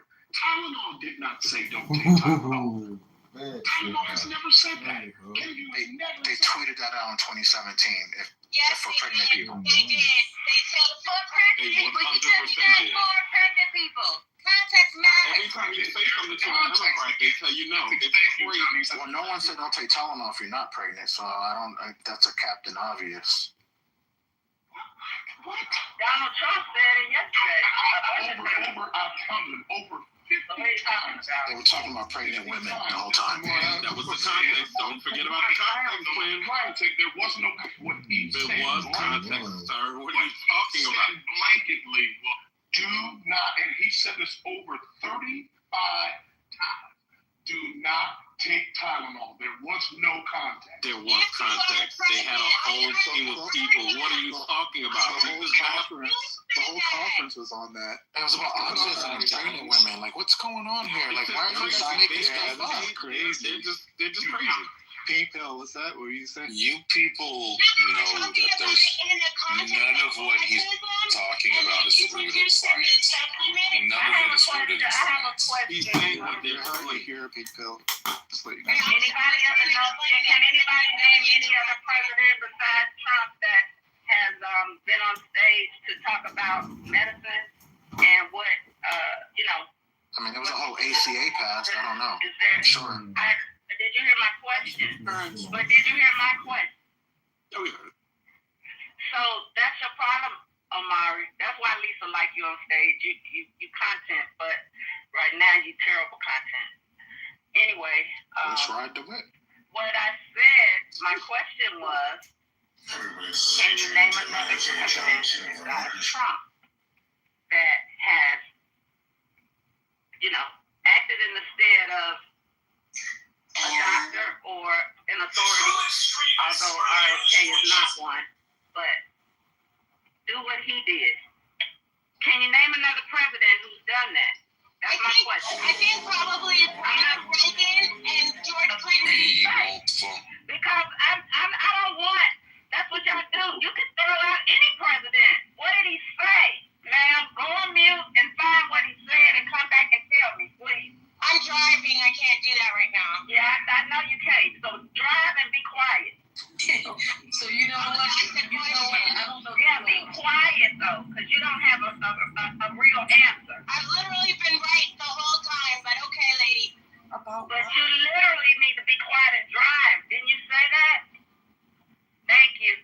I don't know if you all are aware too that RFK, the FDA, in 2006. I'm a silver ounce here. That's the new thing that's for autism, and that company that produces it is owned by Dr. Odd. So we got on this conversation initially talking about Jimmy Kimmel and the First Amendment and how we're supposed to, be a democracy, not an authoritarian state, punishing people for what they say. So I just want to say one thing on that, which is that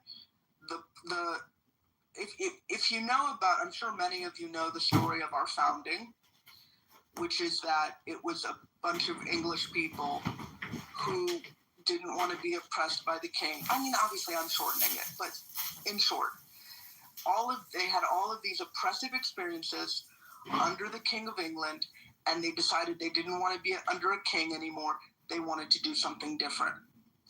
And one of the king can do, or maybe another word for a king is a dictator, can do, is throw people in jail, kill them, do whatever for the things that they say.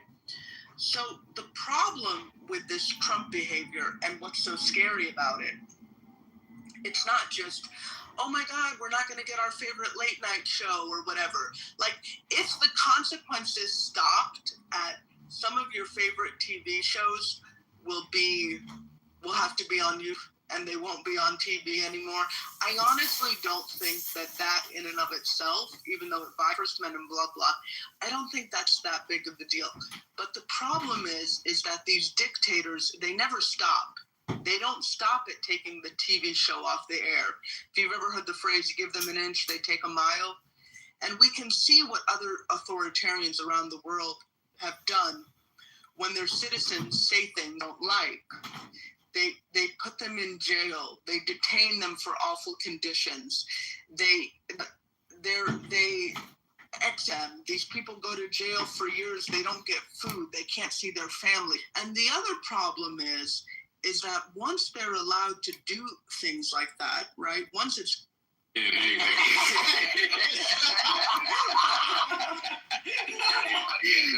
he is not lying. Yo, you hit that on the nail, nigga. I said I did my part. You got to do the rest. But nah, I did. I 3D printed one, but I ain't for buying shit I could make for real. Oh, you a 3D printer? I think I got a vase somewhere around here. But y'all right, I'm gonna go buy a vase. Y'all right, I shouldn't have made fun of it. You go to one. You go take that. It's all right, bro. No, but that is a problem every time I buy flowers. I say, damn, I gotta buy a vase. I put it in a fucking thermos. Hey, these cats. I should have left this little nigga out on the street. But cats gotta go. Yeah, I got two cats and a Doberman. I ain't gonna lie, bro. Having cats in the house is unhygienic, bro. They stink, bro. But I ain't gonna lie, I can't talk, Eric. I had a fucking rabbit. Nah, I had an alligator when I was young. That's dope. Wait, rabbit is gay? Y'all wanna see what my pig looks like? A rabbit is gay, Trini? Yeah, I think that is kind of gay. Yeah, what you mean? Of course. You got a rabbit? You guys are out of y'all fucking mind, bro. Name one hard nigga out of y'all. Find them. What you mean? 50 Cent. I guess I get what you saying. No, fuck, nigga said 50 Cent had a rabbit. That nigga was cool as shit. He was stuck. What are you talking about? Wait, your rabbit was named 50 Cent? 50 Cent. You named your rabbit 50? My rabbit was, it was a girl. Her name was Aspen. Oh, shit. A white rabbit. He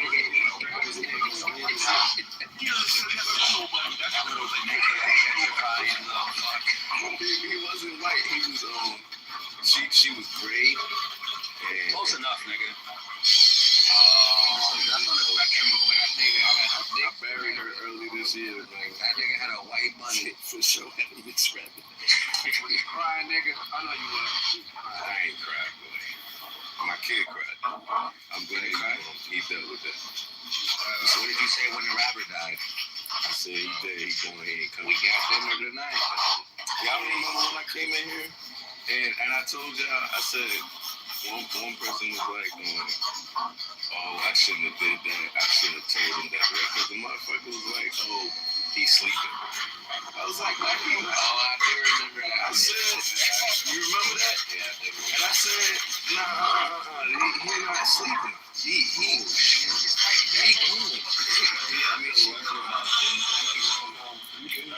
so those people in this room that was beating me up for that shit, we should be beating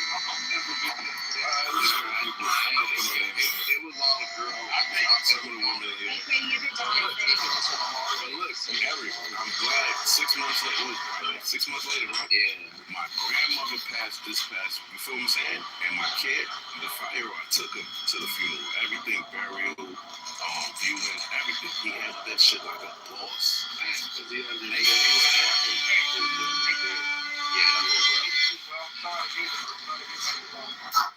Yeah, I couldn't told you that Dr. Lewis appreciate that. Bayesian woman, she claimed Trinidad, fat boy. And she got my mother and her 5 brothers and all her kids to the States. She worked in Venezuela. As a nurse, she speaks fluent Spanish. She moved to the States in the. Who was this you're talking about?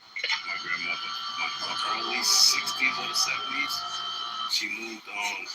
She was up here before that, but she moved all of the kids up here. So yeah, she was a strong woman. Too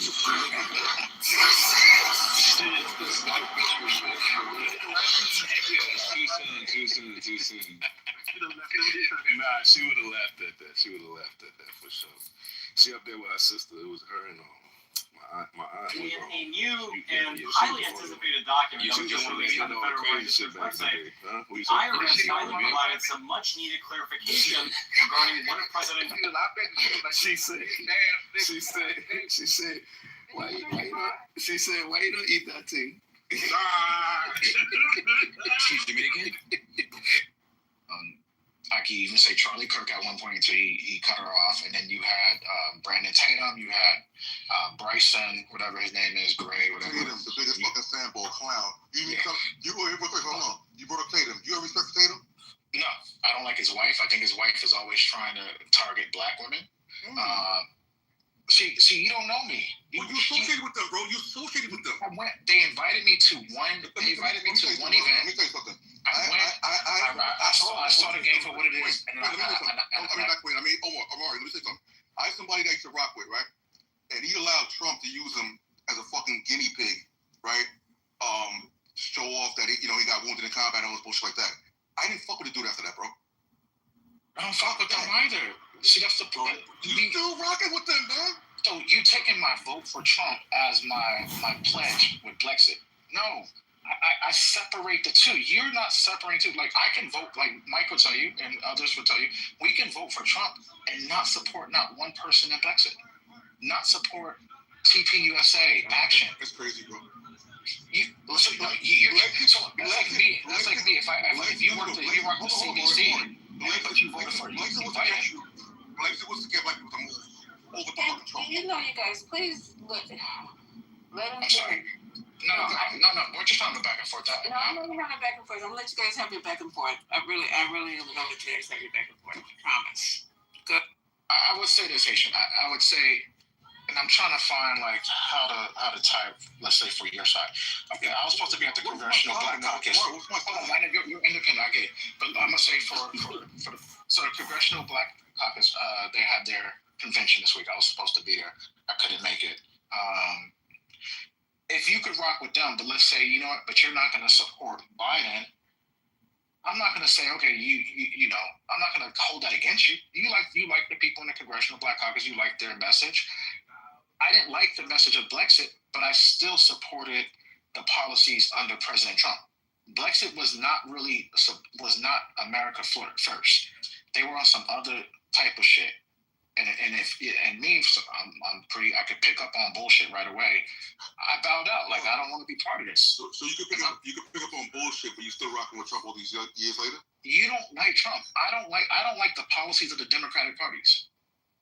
I don't like the policies of the Democratic Party. I don't like the way they have open borders. I don't like sanctuary cities. I don't like none of that. Open borders. That's a lie. Hey, you can call it what you want to call it. Oh my God! What? You can call it what you ever want to call it. It's basically open borders. Open borders. It's catch and release. Oh, we got some more maggots on stage. Y'all want to jump in? And we got Mac. We got Notorious. We got, what happened to Pink Pill? Well, thankfully she left, so we should all thank God. Maybe she was thrown out the room. You know how that goes. Nobody threw out the fucking room. Wait, what did you say? Stop. Let me put your picture up. This is the hate that we're talking about. This is the hate that we're talking about. And the doctor hated it. No, we're not gonna do that. I never told you you have right to put my picture up. That's not this kind of look. This is not this kind of room, you guys. We're just having a conversation. Okay, this is not this kind of room. We're just trying to have a conversation with other people who have different opinions than us, with different viewpoints than us. And once again, we're not here to change anybody's mind. We're just here to have a conversation. That's it. That's all we're here for. So if you want to, whatever you guys want to do as far as the way you think, the way you vote, that's your own private opinion. That's what you do in the privacy of the voting booth and in the privacy of your home. But when you're on the stage and we just want to discuss things and throw out some current events and discuss them, that's what we're here for. So, is there any other break? You guys done with your Scrabble? I have a question. Oh, go ahead. Can I just ask one thing? Haitian. No, real good. But Haitian, do you respect the fact that I don't like? Do you respect the fact I don't like open? Like that really bothers me. I'm done. I told you. I offend anybody. I'm done. No, you're not. We're talking. You and I. So like, I told you the story, and when I told you guys a couple weeks ago, my wife and I, when she was I know Lisa with the USC. When she was a police officer at USC on campus. Okay, I'm getting ready to close the room because if we're gonna have this problem, I just said very clearly. That's why you guys are not the only ones in the room. Okay, look down. There are other people in the room besides you guys. That's true. So, right. So what I'm saying to you is they came in here to listen to us have a discussion. That's what they came here for. So can we have the discussion? That's just it. He asked me a question. Hold on. He asked me a question. I just want to have a follow-up question for him because I think I'll answer his question. Omari. Okay, so Omari, somebody else. Okay, I'm happy to ask a question. Okay, can someone answer my question? Can someone answer my one question? I'll answer the question, but you're misrepresenting facts. So it's not about facts. I'm talking about my own personal why I voted. So I need you to have a problem with that. I don't. Do you respect that? We lost someone on New Year's Day. We lost a friend and his wife were driving home to a drunk driver. Literally. Okay. That changed us. So let me ask you a question, and just as substantive as a question you've asked, if a white person would have killed your friend, would that have led you to believe would that have made you angry with all white people? No, but this person should have never been here. Well, what I'm saying is that what difference does it make if they were here? And I understand the nuance, so I'm not being facetious. I'm saying that because this happened with an illegal immigrant or supposedly an illegal, and I'm not the word for that. If that happened, why does this mean that? Does this mean that this is the pension of all illegal immigrants or all immigrants in general? Of course not. I'm not going to paint that word, but that was a. But you gotta understand that made us like angry. I completely understand that. I'm not just. They had a daughter. They had a 15-year-old daughter who had to go live with her aunt. Understood. And uncle. It was, and so it was very personal to my wife. Again, I know Lisa. She graduated from USC. My wife was a USC police officer, campus police. So he was also a campus police officer. Understood. What I'm asking you is that this has shaped your belief about immigrants in general, whether they were supposed to be here or not. I got another story. I used to live in Azusa, California. I don't know, Miss Susan. I used to, when I went to 7th grade, let me tell you, these Azusa 13 cholos, you walk by, they would come out and ask you where you're from. All these motherfuckers come up and try to and then you know, I used to play the band, I used to play the trombone, so I had to always keep the little mouthpiece from the trombone in my pocket. So if I had to go hit somebody, you know, I had to knock a motherfucker out. And it was that's when I moved to Altadena. After that, my mother was like, one of the cholos who lived close by said, "You're on a hit list." You know, because I used to be a dancer. You know, I used to be at the skating rings and shit like that back in the day. Yeah, it was called the Bozak Tribe. That's another story. I used to be a good dancer back in the day, but yeah, we used to battle. And then so I beat this guy in the battle at the skating rink, and they wanted to fight. Now I was on this list to get killed by these cholos. All that shit all adds up to people while we're sick of this shit. You know what I'm saying? Like, we're black people, and here we're being targeted by these essays. But Omari, you sound like when white people talk about harm that's come to them or their communities vis-a-vis someone who was black, and now they think that there's, you know, the cops are just so easy on these black people, and we need more policing of black communities, and these people should have been in jail, and that's what you sound like to me. Or you don't think that? When you're being called Mayate, you're being called the N-word, my daughter, my little girl, and I could get her on the mic, she was called gorilla by these Mexicans. And yeah, this is the truth. So I mean, this the same thing, bro. So you're advocating for collective punishment. It made me feel like, what is the Democrat? Like, if I'm dealing with this as a black man, and because your emotions, your emotional reaction. That's how people vote. People vote personal Your emotional reaction is 100% valid. And it's also valid for you to vote on your emotions. That is your right. You have the right to vote based on anything you want to vote on. But we cannot run our entire government policy based on the emotions that people feel after something bad has happened to them by a member of a particular group. We can't make our whole government. I want to understand. When you say open border, I think I'm missing something. Because to me, when I hear open border, I'm hearing there's no restrictions or protections, there's no border enforcement, there's no immigration law. Is that what you mean, or what does open border really mean? I mean, to me, go ahead, Trent. Thank you. In comparison, and really honest, in comparison to no, please, I will hear from you, Trent, but I really would like Omari to answer my question first, if that's okay. And then I'm happy to hear from Trent. But Omari, can you answer that? I really want to know. Can you repeat the question again? I'm sorry.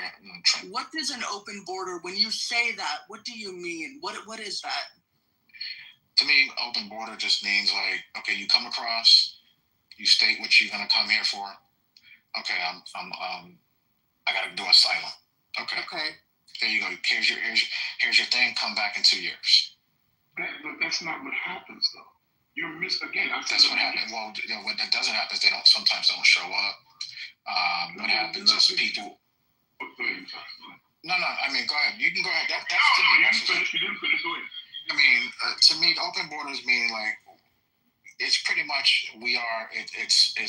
We are the world. You know, everybody needs to come in, kumbaya. There's no sovereignty. That's open borders to me. I think what Malak was looking for was how do you think that process actually takes place? Like, what do you think is open border? Is people just coming in as they will? No checks and balances? That's normally what people mean or suggesting when they say open borders. But that's not what was happening, not even by this time. That was not what was happening. In comparison from 2020, or it's really 2022 after COVID to 2024 to today,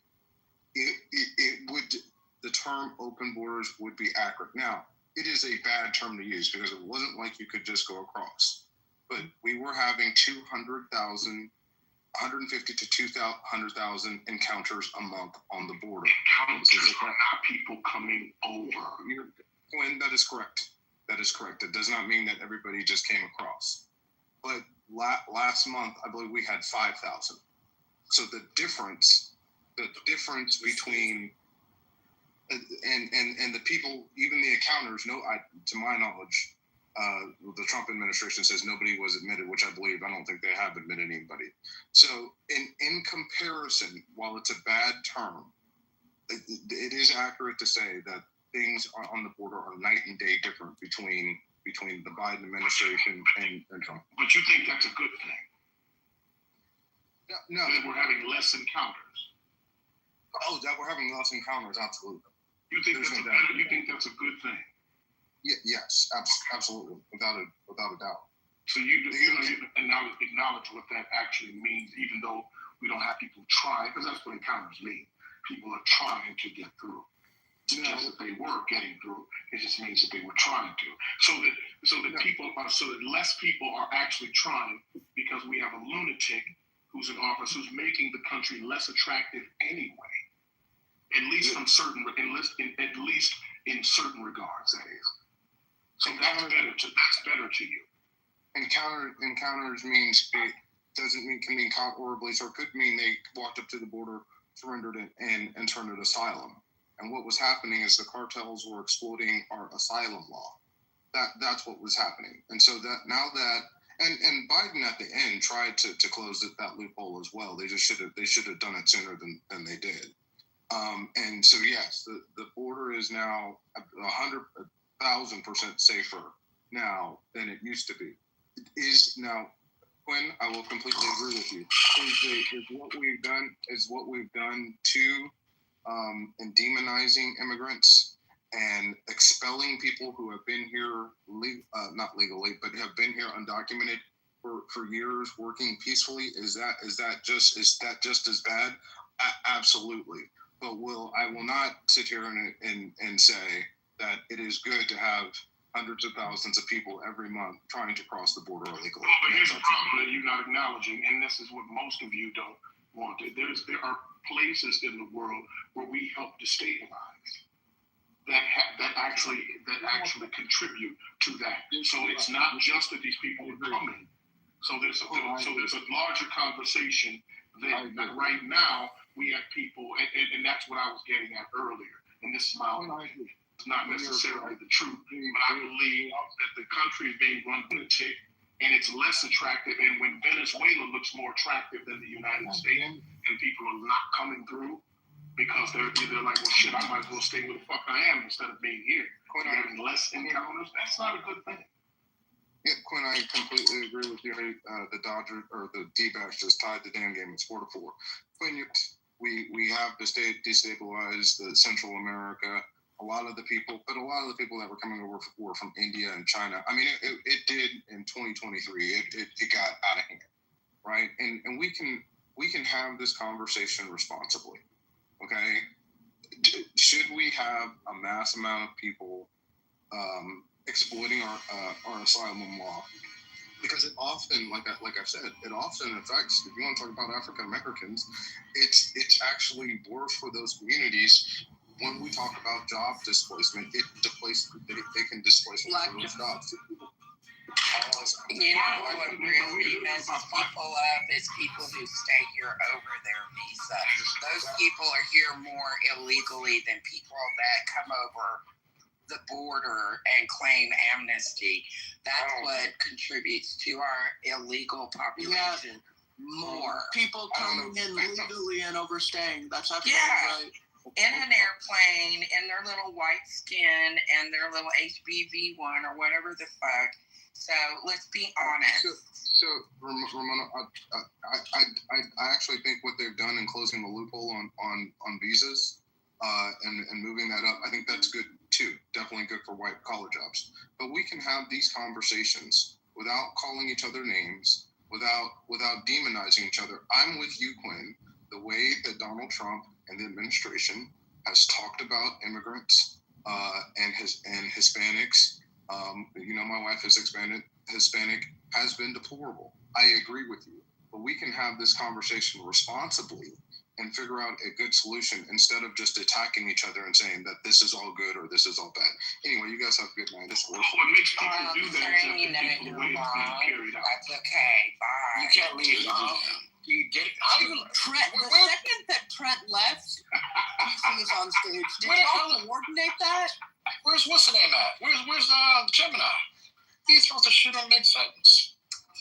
Ramona, I thank you for bringing up that because it wouldn't have come up had you not brought it up. It never does, but he ain't bothered to sit there. We just demonize the fuck. That's why he left, though. He had to give himself a way out. He said, he had to get his shit off. I know. Yeah. No, he didn't have a comeback to what you said. Oh, no, he didn't. No, he just wanted to get his shit off. He always like runs away off the stage. Shout out to Trent. TC, welcome to the stage. You want to answer the I'm conversation? trying to figure out what the fuck did Trent do. I mean, I'm so confused with these people, man. Y'all are confused. That's true. What Trent does is he comes on, he states what he said, and then he drops the mic like he's Barack Obama at the White House. You gotta stop doing that, man. That's wrong. That's wrong. A lot of people wait in line. Is he wearing his beige suit? Yeah, you know what's crazy? I'm in Vegas for a conference, right? I'm in my hotel is on the Strip, and I'm not going to any casinos. I'm not going to any shows for myself. Like, it's a business trip, and I've decided I'm just gonna do business. I'm not gonna go check out any hotels or casinos or shows or anything like that. Just gonna go back to my hotel room. Productive and constructive. That's how you got to do it, brother. Congratulations. Good job, TC. Good job. What's his name? What's his name has a residency in Vegas. Yeah, apparently Eddie, what's his name? Griffin he's doing a stand-up show. Oh, I love Eddie Griffin. You should go check him out. He's pretty funny. Yeah. When did Eddie go MAGA? When did Eddie Griffin go so MAGA? Remember he went MAGA during this year? Like, what was that? That was weird. I wasn't expecting MAGA, Lisa. It went bad. Oh, I didn't know that. I have to check. Get some clips from him. But you should enjoy Vegas. You're there for business. At least one show. Help the there. They seem to be struggling. I might check out one show tomorrow. They got a magic show at 4 o'clock. Isn't Bruno Mars in residency there? Yes. Chris Brown. That would be a good Bruno. Now, come on now. I would go check out at least one of those shows. That's it, Bruno. The only show I would check out, you guys are going to laugh at me, but the only show I would go to if he was in residency is Andre Bocelli. The only show. If you guys ever get a chance to see Andre Bocelli in concert, people cry. I took my wife to see Andre Bocelli in Philadelphia, and he sung, he did his thing. And then, but guess what? He brought his daughter out, and he did a duo with his daughter. His daughter's like 12 years old. She sings just like him. She has the voice of an angel. My wife started bawling, crying. Oh, wow. I would love to see her as well. So I was like, I'm glad I took my wife out to this, because at least she had an impression on my wife, because she started crying and everything. Oh, my God, it's so beautiful. And I'm not a big has the voice of an angel. Yeah, I'm not a big opera person, but you have to be into music, or you have to be a singer, or you have to be a person that plays an instrument to be able to really appreciate somebody like him. And I've never heard his daughter. I'll see if I can see her on YouTube. But you should. The economy is really suffering in Vegas now. I have a good friend who lives in Vegas, and she's an attorney, and she's like, man, it's a lot of people are not going to Vegas. So since you're there, support the economy, support the place where you are, support not the artist so much, but Bocelli sounds like a great option. But is he there, or you said No, he's not. He's in New York, actually. I think he's in New York tonight, actually. Really? I think he's playing. Okay. Oh, he sucks. Pop Rock is better. Bocelli's good. Bocelli's good. TC. Guys. I think he's in the Matrix. I was gonna tell him if there's someone playing at the Sphere, he should catch one of those shows. I hear they're awesome. Yeah, definitely. Ooh, and then Harry Potter show at the Sphere. Yeah, and then tickets to a show, don't get them from like those hotelers, because you get put on a list and they'll constantly keep calling you and selling you vacations. I accidentally did that to get show tickets in 2017, and they called me once a month. I cannot get off that list, so be careful. to let him do it so he can get harassed at least once a month. I would take so much comfort in knowing that I started something that harasses TC once a month.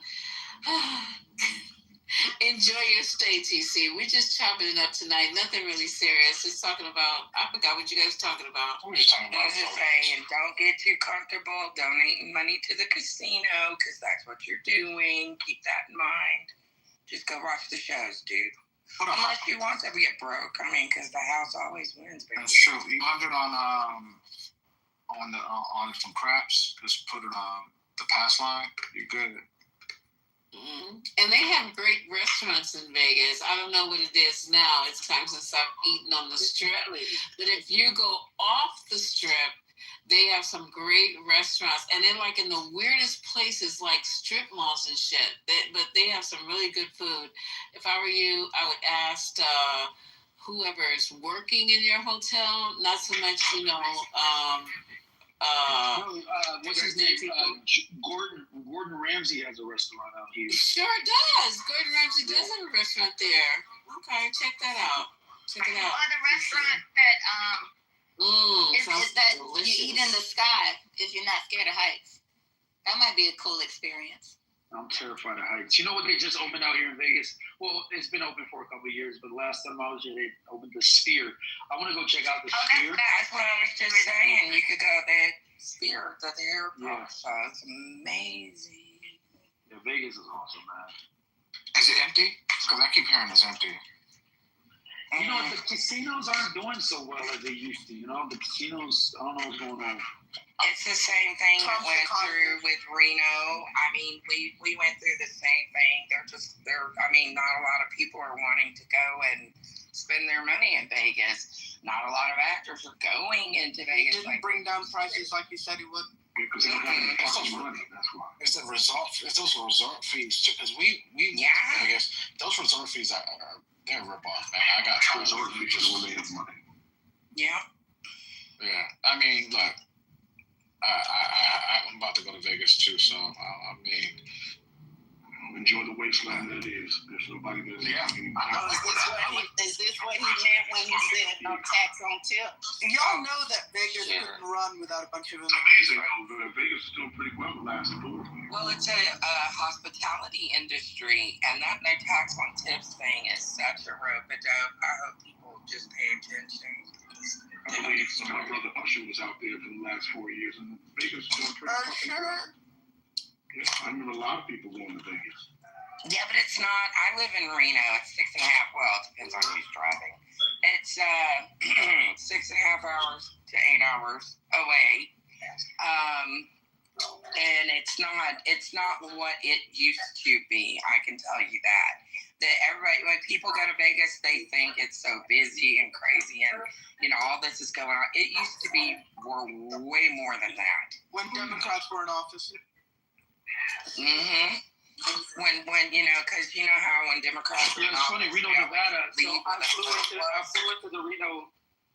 flew into the Reno, Nevada airport, and we got a casino right inside. Hold on, sir. You cut Ramona off. Ramona was speaking.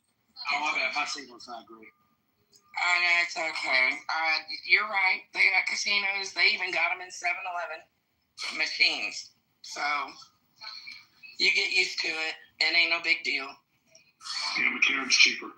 Well, I mean, the bottom line is that it was a better economy. Well, at least we were recovering pretty fast in the last 4 years. Until now, we're starting to trend downward because people don't have any money because the groceries cost more money and they're spending more gas, shit like that. How are they spending more money in gas? I mean, except for we live in California where 89 is like $5. Spending money on everything, Amari. What country do you live in? Are you talking about natural gas like in your home, or are you talking about like gasoline, petrol? Everything, even the natural gas in your home. Because I can see that. Bills are higher. People's everything is higher. Drill, baby, drill, and you're still paying more. So I would say when you pump at the pretty obvious. Yeah. No, I think you are wrong when it comes to cost at the pump. I'm not telling you what I don't know. I'm not telling you what I feel. I'm telling you what I know. If you look at AAA, Again, I posted it yesterday. I can go back and get it again. Gas is down from this time last year. Yeah, there are 3 different reports, though. One that says it's down 4 cents, one that says it's up 7 cents, and one that says it's higher than it's. So which one of those AAA reports do you want to listen to? Well, I mean, which one do you have? Oh, go look online. You'll find a different one every time you Google it. Yeah, let's try. Go ahead. I did it yesterday. You can do it today. But your eyes are Every time you Google it, you come up with a different answer, and it's not you as in the. I'm talking to you specifically. I'm saying the general you, because I did it yesterday as an experiment. And every time I Googled it, I came up with a different answer. But I'm just curious as to we can't trust the Google machine to tell us how much gas a gallon is. You know, sometimes you got to talk to other people and ask them how much they paid at the pump. Because you're going to get a different answer every time you Google it, baby. I'm just saying. Go ahead, baby. Google it, baby. Go ahead, baby. Google it, baby. Because you're going to get a different answer. That was clever. That was great. It actually said the deviation was 5 cents since last year. So it was fluctuating. And it always fluctuates. That's the point. But I'm saying that it is higher. It's higher. It's been higher in the last, I'd say about a year and a half than it has been the last 4.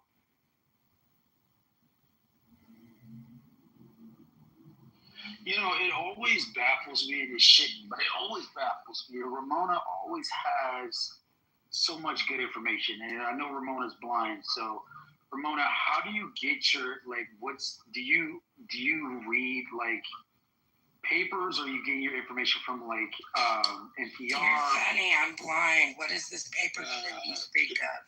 You know what I mean, like Braille or whatever. So, I don't like, read Braille. Jesus. You just keep getting dumber every time you say something. Ramona's funny. She got you. Damn, son. I've been knowing Ramona for like, 3 years, 4 years? I've been on this app since August of 2019, and I've been hearing your Jaws Jack since then. So we were on the same side for like a year and a half, so I feel like I should. Yeah, it's when you were booty clapping for Biden, but you switched. Yeah, I switched. Not booty. You used to booty clap for Biden, too? I'm friends. Ramona and I used to tag team. Oh, my God. No, listen, let me tell you. Ramona and I used to tag team when the Trumpers used to come in the room. We would tag team. Yeah, but you fucked it up. And Giraffe, me, Ramona, Giraffe, we would hold it down, man. Alexandra, we would hold it down. It's time, TC. Juice and everything, I'm just saying. Who red pilled you then? TC, who red pilled you? Man, listen, again, I just had a premonition when I started to see how people were being treated for having opinions that I shared, because I didn't agree 100% with everything on the left. I was always kind of centered. And then one of the things that I'm centered on is choice-based education, because my background, I'm a product of choice-based education, right? So I'm a big proponent of it. But then it started to get really crazy. Like the liberals started like demonizing people that were pro schools of choice. I was like, wait a minute, I'm school of choice. Are you guys gonna demonize me too? And then I got ran through the rabbit. And then it was a couple other issues. Like, wait a minute, I think we should have secure the borders. I'm down with like a wall. It just makes practical sense. It's not anything political. It's just practically, it's better to have a physical barrier between the southern and northern borders to prevent the flow of fentanyl and to prevent crimes and the cartels. Like, we all knew about the Sinaloa, all this stuff. And I'm like, and then I'm like, wait a minute. I don't think I necessarily want to continue to proliferate wars with,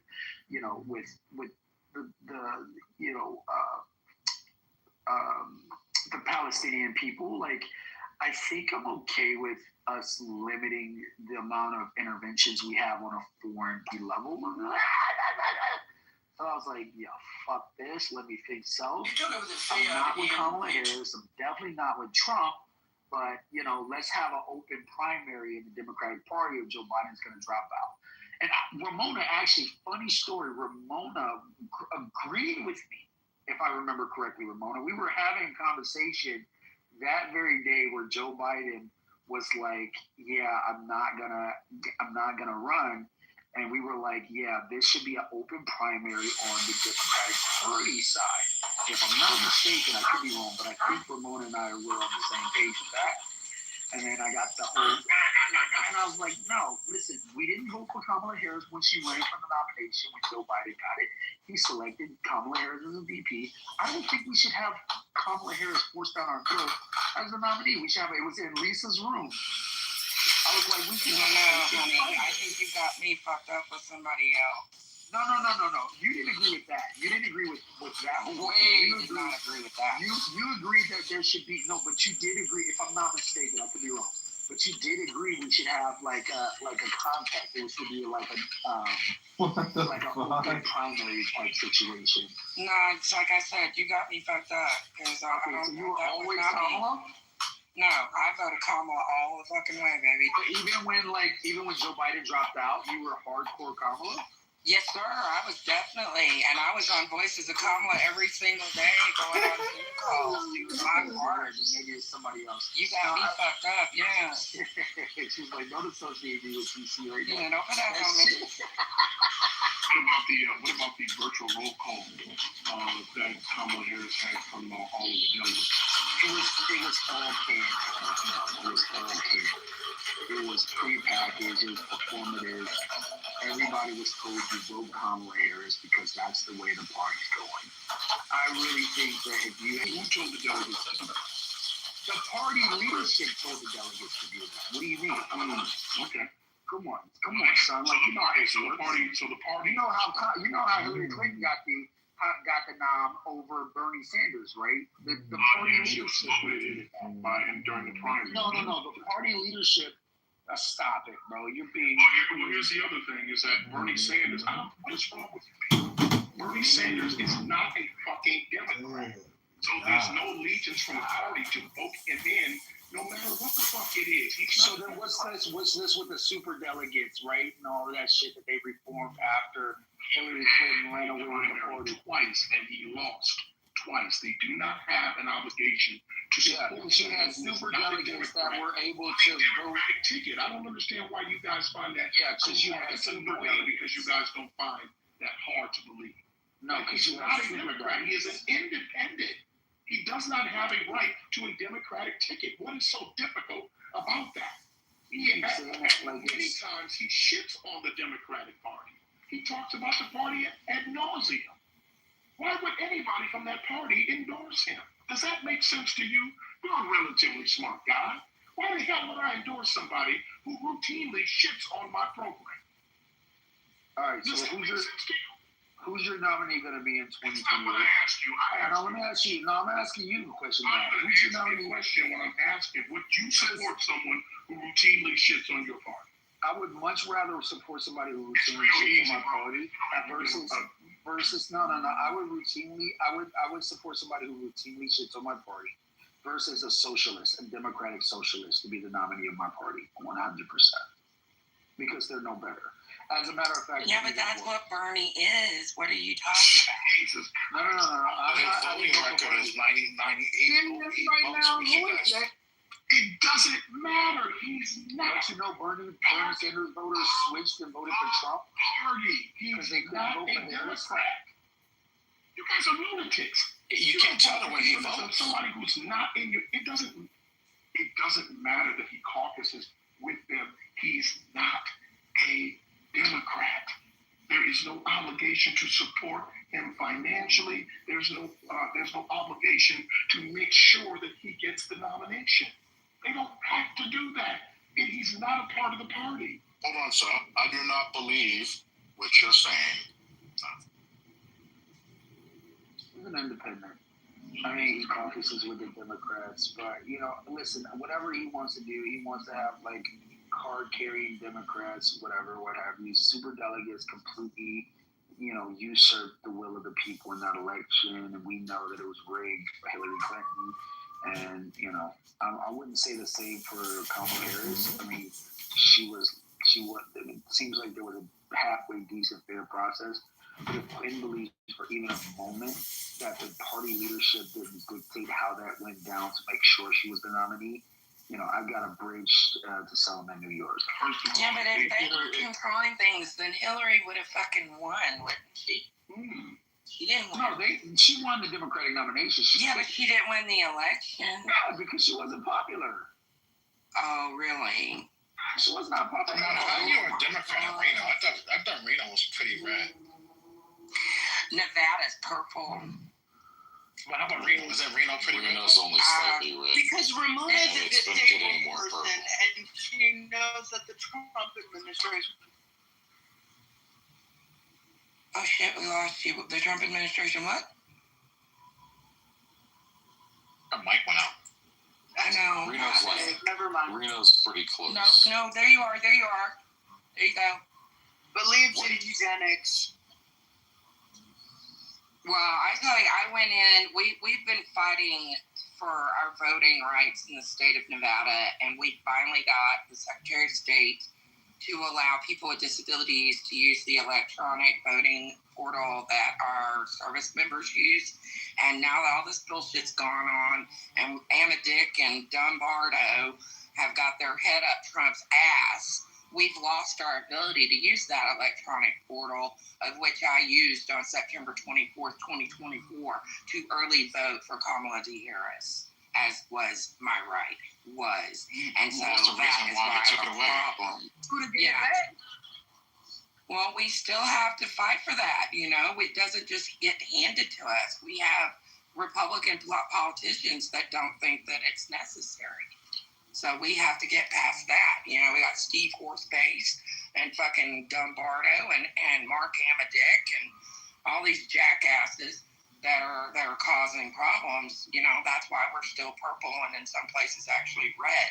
But people like me and others are fighting to get that change. We're trying to get to take friggin' Dumbardo's place. It's just a process, And I'm sure you guys all know who I'm talking about. I don't have to actually say their given names because, well, the one I gave them's better anyway. And this is what I've been saying on this app for years, even when I was talking to dumbasses like Ricky about, quote unquote, the steal and all this kind of stuff, is that their prescription for supposedly making elections free and fair is going to exclude people. Ramona is part of the 1 in 5 American voters who has some kind of disability that needs accommodation for them to be able to exercise their right to vote. It might be mobility, it might be vision, it might be a so-called invisible condition, such as like having autism. And because dumbass Republicans want to rig the fucking elections, they're basically going to eliminate the opportunity to vote for a whole lot of people, or at least make it very, very hard. And it should be just like it should be. I don't give a fuck if you're talking over me. How about that? Whoa, calm down, buddy. I said I don't agree with them. Do you want to go in the goo? Do you want to go in the goo? You're going to go in the goo. Okay, and then you can come up after. You can come up after. I don't have a problem with that, but you're not going to talk over me. So this kind of stuff where you're eliminating the opportunity to vote for people simply because they have disabilities, because of your dumbass view of how elections actually run, is exactly the kind of reason why Republicans aren't fit together. If you put your hand up, I'll bring you back up. Yeah, I'm sorry to hear that, Ramona. I mean, I'm definitely advocate for the low vision and blind community. So if that's the case, then I'm sorry that's happening. That's fucked up. It's not just me, though. I mean, this system benefited anyone with a disability, which also includes the elderly community. Because if you get to a certain point, you're going to be disabled regardless, because being old, it disables us all.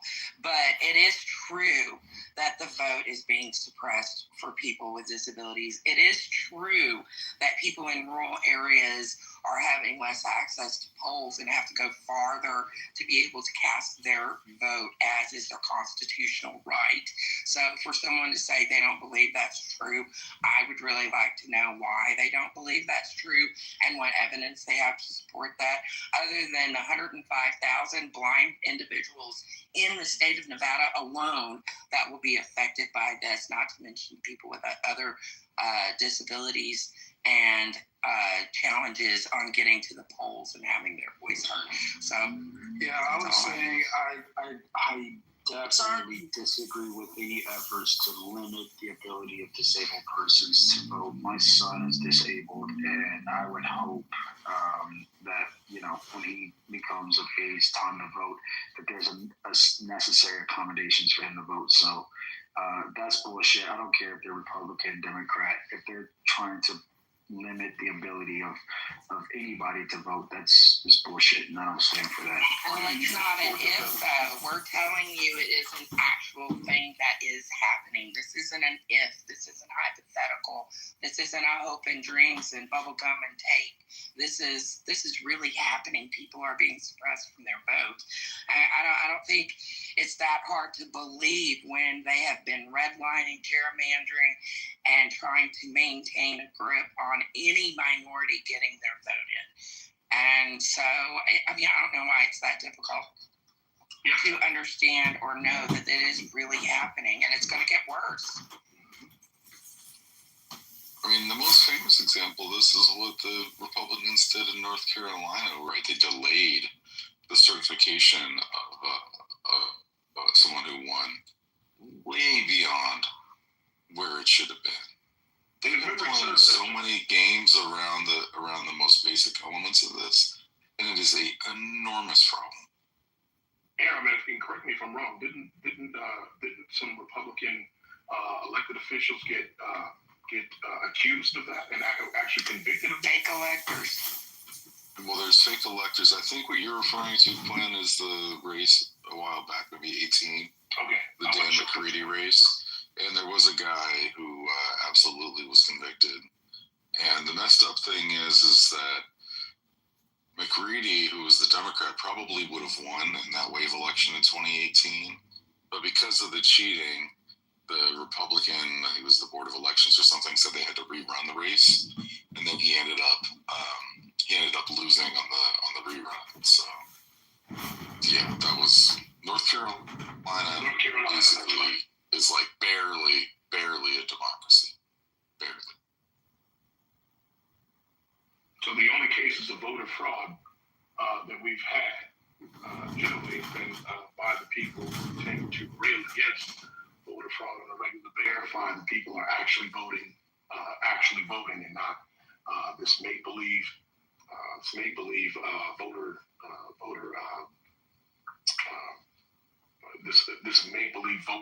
voting effort to disenfranchise other people by voting multiple times with one person. And another thing that happened was that the main agencies that protect our elections were gutted. So CISA and the EAC, which are the two most important agencies when it comes to the free and fair administration of our elections, both were gutted. And the people who have been acting in those capacities are not basically they're not going to be supporting our elections, not in the way that they used to be. And one of the things that's true about our elections is that they're run across, it's over 10,000 jurisdictions across the country. And lots of times there's people who need help. They just need support because it's hard to run these elections, especially in counties that aren't really big. And they're not going to get the support that they need. And, that could lead, cheating is almost secondary. Like the incompetence and the mistakes that are going to get made are going to be off the chart. Yeah, that's definitely something that we deal with every 2 years, whether it's our general election or it's our local elections or midterm elections. You've got to make sure that when you go into your polling place, that those machines are set up and that they're available for people with disabilities. And half the time when you go in there, either they don't have the machine hooked up, they don't know how to use the damn thing, or it's broken. And they're supposed to have 2 accessible machines per polling place regardless, period, end of report. And so they get really fucking nervous when we go in to vote, because when we go in person, there'll be people standing all over that polling place with canes and waiting, because we're not leaving until you fix that fucking machine. And so you've got to have people that are willing to do that and willing to stick it out. And also the fact that our elections have gotten so damn hinky in the last 12 years because of you-know-who. We had, not only did we have the institution of paper ballots, which have been going on for 150 years, we have had that absolutely destroyed and absolutely put into a light that will never recover because you had enough people that were treating it dishonestly, and all these damn scandals of all these paper ballots being in ditches and shit. It's just crazy. Not only that, but you had Elon Musk sitting there selling people on signing up as Republicans, paying them, and then putting them into a drawing for $1 million. You guys remember that? That was so illegal, it's unreal.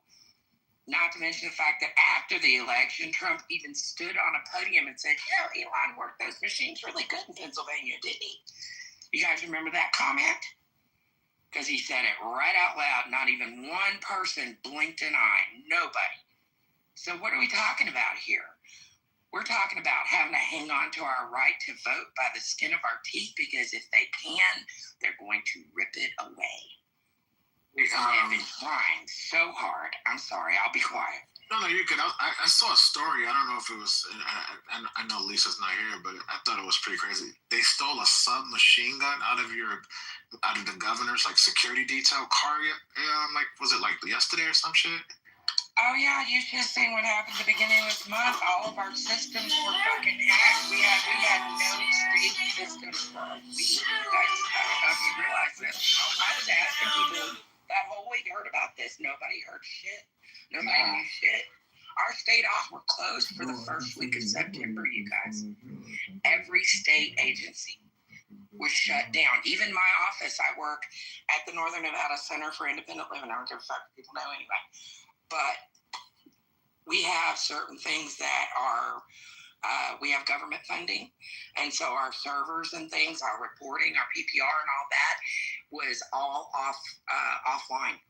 We couldn't access. Because somebody hacked it, you said? Huh? Somebody hacked it, you said? Yeah, our state was hacked the first week of September. All of our, if you guys look, I swear to Hannah, our welfare offices, our DMVs, all of our state offices were all closed. There was nothing they weren't taking phone calls. Their phone systems were down.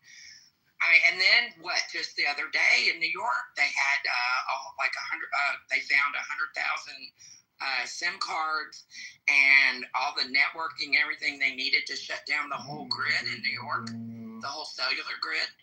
They were planning on shutting it down because of the UN meeting that was happening. I saw that. You sent it to me yesterday, but I saw that. Yeah.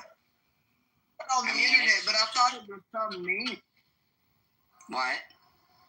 Type of joke, so I didn't pay more. No, that's not a joke. That was real. Oh. No, it's real. It's real. They had 100,000 SIM cards so that they would be able to have 100,000 phones under their control. So if you do the math, they said the population of the United States, they could dial everyone in America within 42 seconds. That's really, really a mighty system. I'm glad they shut that down. That's really bad. Whoa. And they weren't trying to reach out to a bunch of it. They were trying to prevent that many people from using their phones and communicating. And they were using an outside network for encrypted messages back and forth, but they were planning on shutting the whole cellular program in New York State completely down. I don't know what they planned on doing with it, but they were stopped. To go after a particular person with this network or whatever this thing. Yeah, there was a UN conference. There was a UN conference in New York. That's what the target was. Reach beyond that. You're saying it would have shut down the entire state or something. Oh, that's bad.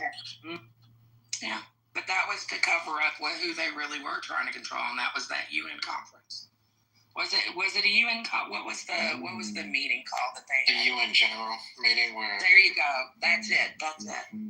where all the leaders meet up. Yeah, it was sophisticated. I mean, I was pretty impressed that they had all that equipment. Yeah, they had it all over the place, covering their ass, so it could have been really, really, really, really bad. And eventually somebody's going to be successful. I mean, this month alone, like I said, it was just the state of Nevada, but next thing you know, it could be anybody else, in their systems. And that's my fear. I think that's the only thing I don't like. I think when you have a president that's a little bit more like aggressive, I think you're he said to Russia, tell Poland go ahead and shoot them down. I think when you start doing that, you kind of put the country at risk. I think I don't like that. Those are kind of some things I'm not really feeling right now because I don't need Russia fucking with New York City or California, places like that, trying to shut down the economy or Wall Street. Okay, guys, let me bring you guys back around to make sure we covered everything before we I hope you guys have enjoyed the room because I have very much enjoyed the conversations that you guys have been having. Yes, they've been contentious. Yes, they've been spicy. Yes, we don't agree. I didn't expect us to agree. I have never been in a room on Clubhouse where everybody agreed. But it's the way it's handled. And then I've been even in religious rooms where it gets a little spicy and contentious. But we seem to be able to come here every single day and talk about what's going on in our country. And we're going to have to do it. If you guys like, we can have prayer room tomorrow where we all just come in and give testimony and prayer.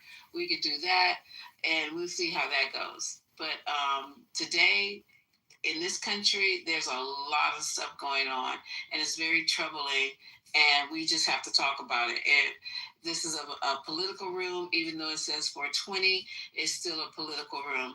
It's definitely a political room, and we try to deal with facts as much as possible.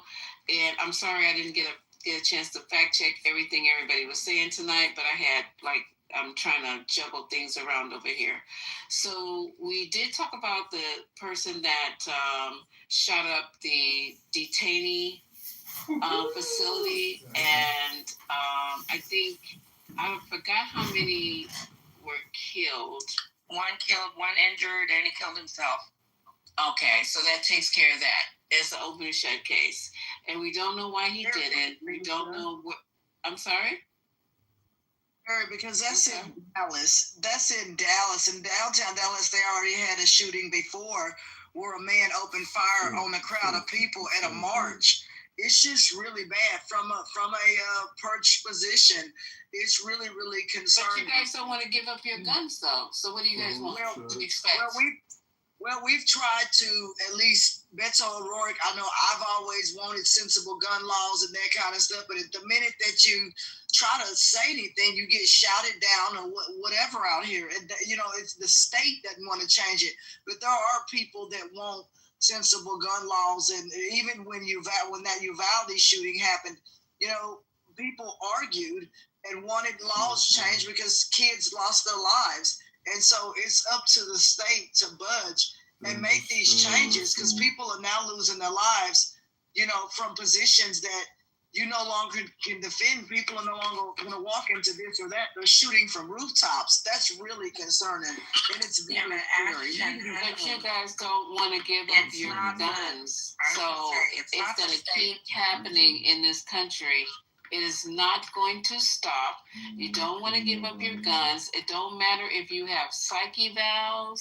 It don't matter if you, only thing is that matters, red flag laws, if you have, whatever the case may be. Only thing is going to stop this is if you limit people's purchase of bullets. Maybe you can only get 1 or 2 bullets, and you'll still do it. It's just crazy. And you don't want to give up your guns. So people in this country are going to die. Children, adults, elderly, dogs, anything and everything that could be killed is going to be killed in this country. So I don't even know why we keep having these conversations like we really care, because you really don't care. Because it's not the officials, y'all. It's the voters. Because they wouldn't be able to do this shit if you would vote. Like, if people would actually use their right to vote and vote correctly instead of being so scared to lose their rights. Because that's the thing, is that you love something enough, you let it go. If it was meant to be, it'll come back. People are holding on to these damn gun rights like there's nothing else on the other side. But you can't have no nonsense or gun legislation unless you're willing to give up a little bit of that control. So it's like a fucking chicken and egg scenario where gun violence is concerned, and it's not the state that is making these laws; it's the people voting. It's why we're being so particular about these redlining and gerrymandering. That's why we don't want these districts redrawn, is because they're making it so that they can keep their gun rights, and so that there can't be no nonsense gun legislation in place. So if you want to be fussing at people, fuss at the voters. Because a politician ain't gonna do nothing but shake your hand and smile to your face. But you get people voting. That's what makes the difference. I'm gonna be quiet now. Oh, Lisa, but before I stop, were you in here when TC admitted that he was booty clapping for Biden? That he admitted that he was booty clapping? Girl, I got him. No, tell me. You mean he was lying? He admitted that he jumped the fence, that he was booty clapping for Biden until whenever he decided to change his mind, and now he's a Trump. So he was always a Republican. Is that what he's saying? He's a wishy-washy flip-flopping motherfucker. No, he was all about Biden. You remember when we first started on Clubhouse, when we were all in Million Marathon, and then they started the Debate the News, and he was all in there about Biden, da-da-da. And then when we came up for the election the first time with Trump, it was like it flipped a switch in him or something. I don't know. And he pretend like it happened in this room. I don't know. No, it was before this room even was made, Miss Lisa. No, but that's what he tells everybody. Yeah, I know. That's why he tried on the room tonight. Oh, Mona, now he doesn't know he did. Mm-hmm. Don't put that collar on me. But no, it was kind of funny actually. Let me go back and listen to the replay. You gotta listen to it. Y'all, let me tell you something. There've been the only numbers that are in are from 2023, and almost 50,000 people have died of gun-related injuries in the United States. It's 47,000, but I just rounded up. That's just ridiculous. It's just no goddamn excuse for it, and it's gonna be what it's gonna be. So the next thing, let's see. Oh yeah. I don't know if anybody heard that we were talking about Jimmy Kimmel, and because it was going back and forth so long, I wanted to play the actual clip, but we'll save that for another day because I think we exhausted the Jimmy Kimmel conversation. But there was a Trump Epstein statue that was on the National Mall. They were given permission to put it up there. It was supposed to be up there for 5 days. I don't know if it made it, but it's actually Trump and Jeffrey Epstein holding hands and looking like they're running through a field of miners. I put that in. But that is removed from the National Mall. I'm surprised it lasted a day, but it's been taken down. Let's see. You got to keep it and take it home. You know somebody did. I hope whoever took the time out to make it, because it's very lifelike. So I hope they got that it. would be I so hope they got it. Funny. Oh my God! Put it in their front yard. Yeah, and that weirdo Trump is demanding an investigation into what he's called the triple sabotage at the United Nations. He made a fool of himself. Now he's saying that somebody tried to stop the escalator on purpose. That somebody tried to sabotage the mic, because when he started talking, remember he didn't have any audio. I don't know what the third one was, but he thinks everything. The teleprompter? Yeah, the teleprompter went out too. You can't read anyway. How ridiculous does this sound to you, MAGAs in here? How ridiculous does that sound? That somebody is trying to rig his so-called speech at the UN. In addition, Really? Have you watched the video? I've seen it. I've played clips on it. I've heard it so many times. So what are you trying? Are you guys just innate? No, have you watched the video of the what do you call it? The escalator. Did you see when the escalator went out? Right when they got on? And do you know why it went out? Why? Because his cameraman triggered that button. Let me go and get this for you guys. You guys never try to investigate. Which cameraman? His cameraman. Let me find out. Let me hold. Did he accidentally hit the emergency button? There's a button down every fucking escalator. Okay, let me do it. Yeah, if you can find that video, because I did not know that, because they're still investigating it. So I'm surprised. Like that would have been an easy. Like okay. Yeah, it's too easy. Yeah, because the cameraman, you could find a cameraman like you're fired. You're fired. And he probably will be. And but the so then you have the escalator, and then you have the teleprompter, and then when the teleprompter went back up, the mic was low, so people couldn't hear him. That was the Matrix trying to suck his ass. Do you know how many times that happens though? I don't know. Yeah, I mean, it's like we're acting like you guys want to be some unusual event, okay? I think there was an article. Okay, there it is. Right now. Here it is. I found the article, and please don't ask me to put it in the chat. Okay, it's ABC News, and it's by Abigail Williams, and September 23rd at 7 p.m. The United Nations has concluded its one-day investigation into the mysterious halt of President Donald Trump's escalator Tuesday as he arrived at the UN General Assembly. The accidental culprit, a White House videographer who most likely tripped the safety mechanism. I've seen people do that in the fucking mall. If you touch that button that's there for the emergency, it's actually usually covered with one of those things like the fire pools are, and that's what happened. But we're in here trying to blame it on some the escalator stopped after a built-in safety mechanism on the comb step was triggered at the top of the escalator.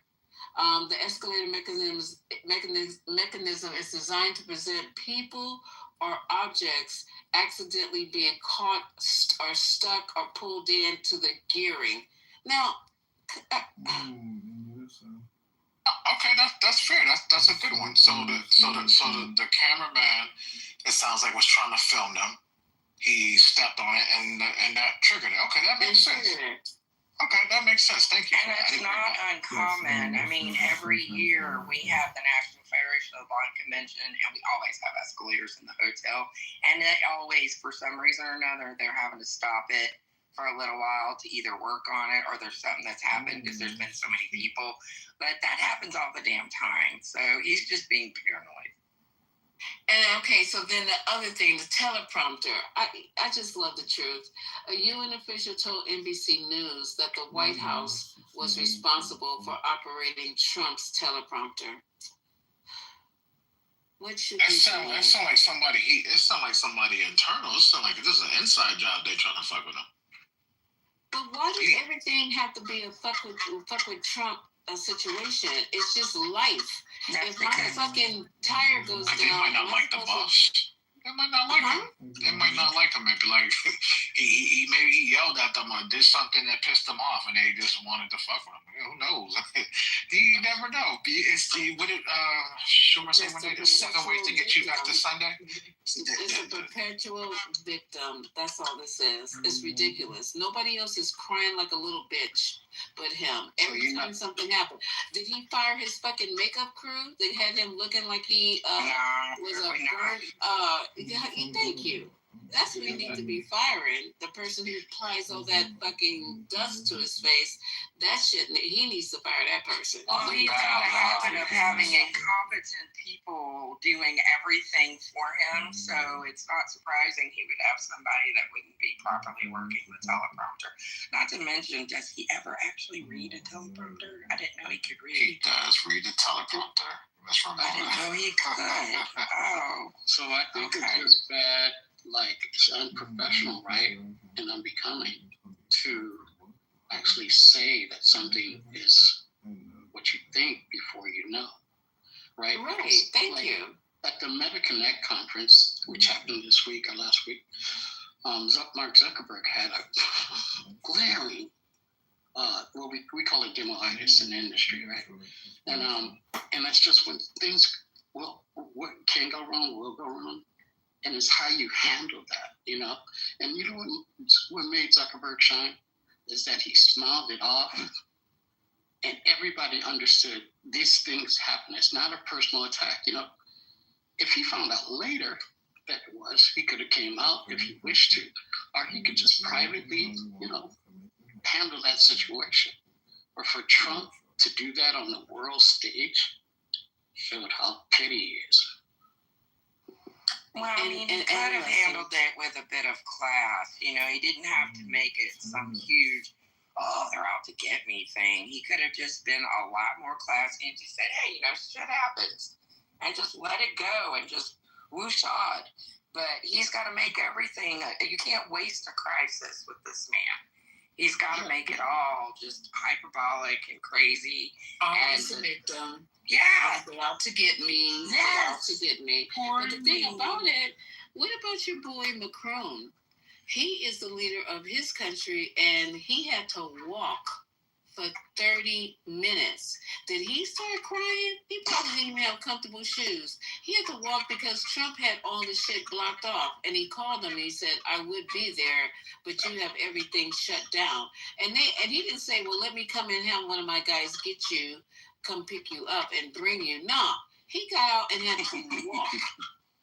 For 30 minutes. You know, Macron handled that really, I think, elegantly. You know, they made a social event of it, you know? Yeah. And last thing I wanted to say, though, about this whole thing about messaging, right, and the stature. Trump was speaking to an audience, right? And this was the world stage. They're not interested in his escalator. You know, they can understand that things happen. You know, what they're interested in is how he's going to integrate, you know, America and policy and all this other stuff. And that's about less than 5% of what we heard in that speech. Right. And he just bitched about, you know, what was wrong, who trying to sabotage him, talked about what he did for 7 wars. He literally lied for an hour and making us look dumber than people already thought we are. And all we do sit here is try to, you know what, right now, I don't have anything good to say about President Trump. You know why? Because he's not giving me anything good to say. So I'll let you guys keep holding him up and exalting him over just shit. You know, I mean, really, I would love to have my wish would come back, and I really wasn't a fan of him. I'll even take George Bush, the son. I couldn't stand him. You know how fucked up is that sound? I will take anybody at this point. Yeah, we take Nixon over this shit right now. Yeah, I would take Nixon. Because, I mean, he could peace sign it right on out the door. I'm not a crook. Exactly, because he said I'm not a crook, and we don't care anymore. I'll take Reagan, I'll take Nixon, I'll take Lyndon B. Johnson. You know what? They will sit in your face, and they will tell you the truth. They'll play their games. They'll play their games, right? Right, but they still took care of America at the end of the day. If they take a shit, they're going to sit millions of Muslims and soldiers have been hurt because I think Bush policies were horrible. Oh, totally. Oh, well, I can't. You're talking about Bush Senior or Bush Junior? Either one of them. History goes from 43 BC. CIA was a murderer. rainwater. Don't underestimate it. Not only cleans effectively, but also moisturizes your skin. Even today, it remains widely popular, and you might be surprised at how labor-intensive its production is. Craftsmen first press olives into an oil water mixture, then continuously heat and stir for 3 days until it becomes a thick paste. Next, they pour the hot paste on the floor, sprinkle soap powder on top, and transfer it into wooden molds. It sits for 2 days to cool and harden. After solidifying, And a lot of us are suffering behind it. I have a headache. They're talking about now trying to shut down the government, and he's canceling meetings with Democrats. Boy, Lisa, you know that because of all these things that are going on right now, that the Medicaid, the protocols for Medicaid and the standards have been raised so that you don't qualify. So I lost my Medicaid this year because I made $300 a month too much. And so now I'm having to pay not only $185 a month for my Medicare premiums that I'm having to pay out of my pocket now, my rent also got raised $165 a month because of the way that they're calculating housing right now too. This is crazy. So my bills went up $360 a month this year, and that may not sound like a lot to you guys. No, that's but about 300. Yeah. I'm blind and I work, but I only work part-time so I can stay under my income cliff because otherwise I'd lose a third of my income. So not that it matters, but I only make $2,900 a month.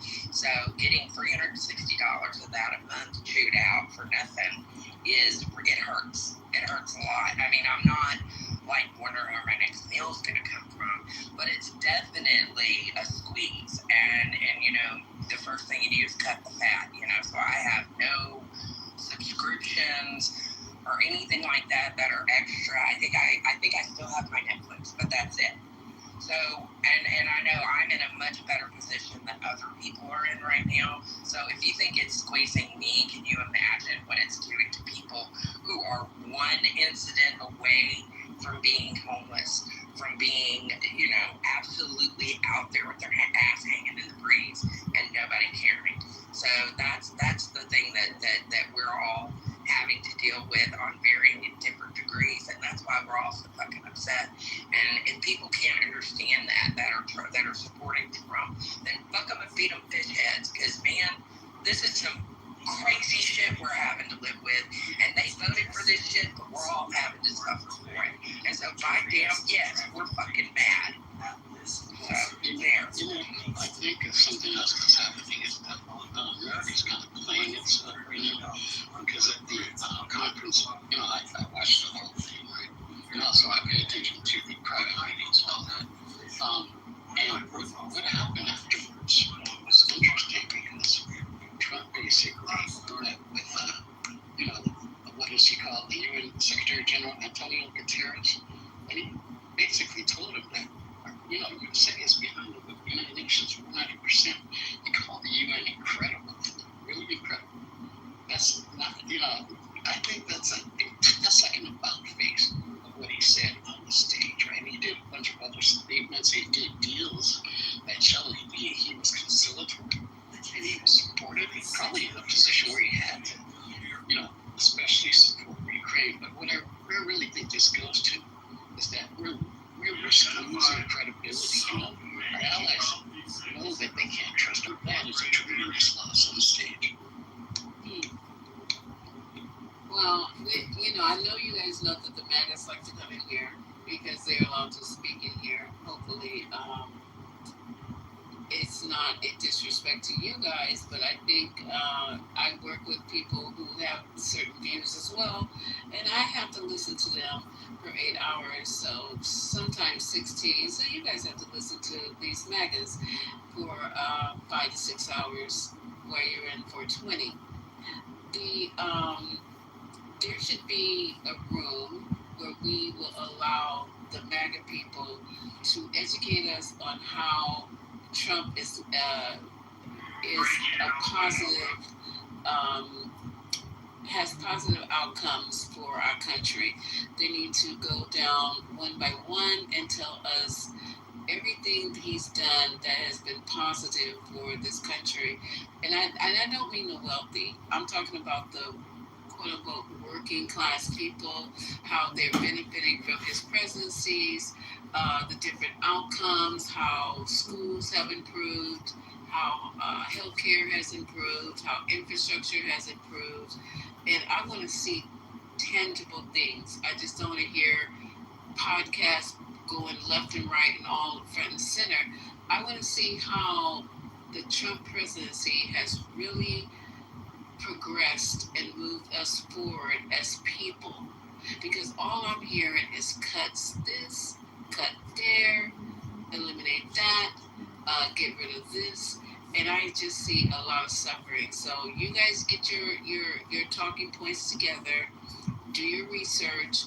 Don't We have to back it up with data, and don't put stuff in the chat like Pink Pill did in the first paragraph we read.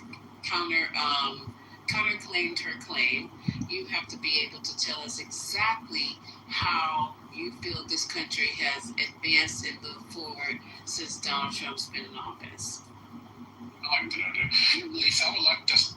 Oh, go ahead. Oh, no, go ahead. I said, Lisa, when are you going to tell me? Because I can imagine. I noticed since you've been allowing us to come on the stage, there has been an absence of some of the people. I don't know if I'm just my hope and is that we're not causing any rift amongst anybody.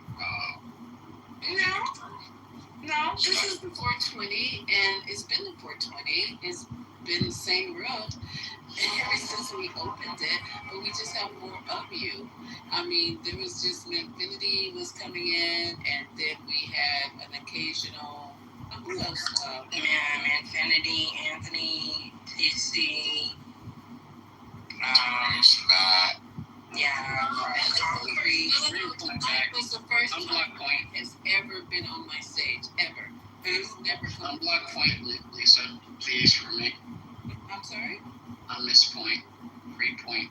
Who's Block Point? Free Point. Who the hell is Point? Point taken. Point blank, Cappuccino. The one that has the face. I haven't heard Cappuccino. You heard Point. Point has been opening her own rooms a lot. I know, I've seen them. They got some real retards in there, too. I won't go in there because I know that's right. Okay, I got a couple with Black. Maybe that's just Patty.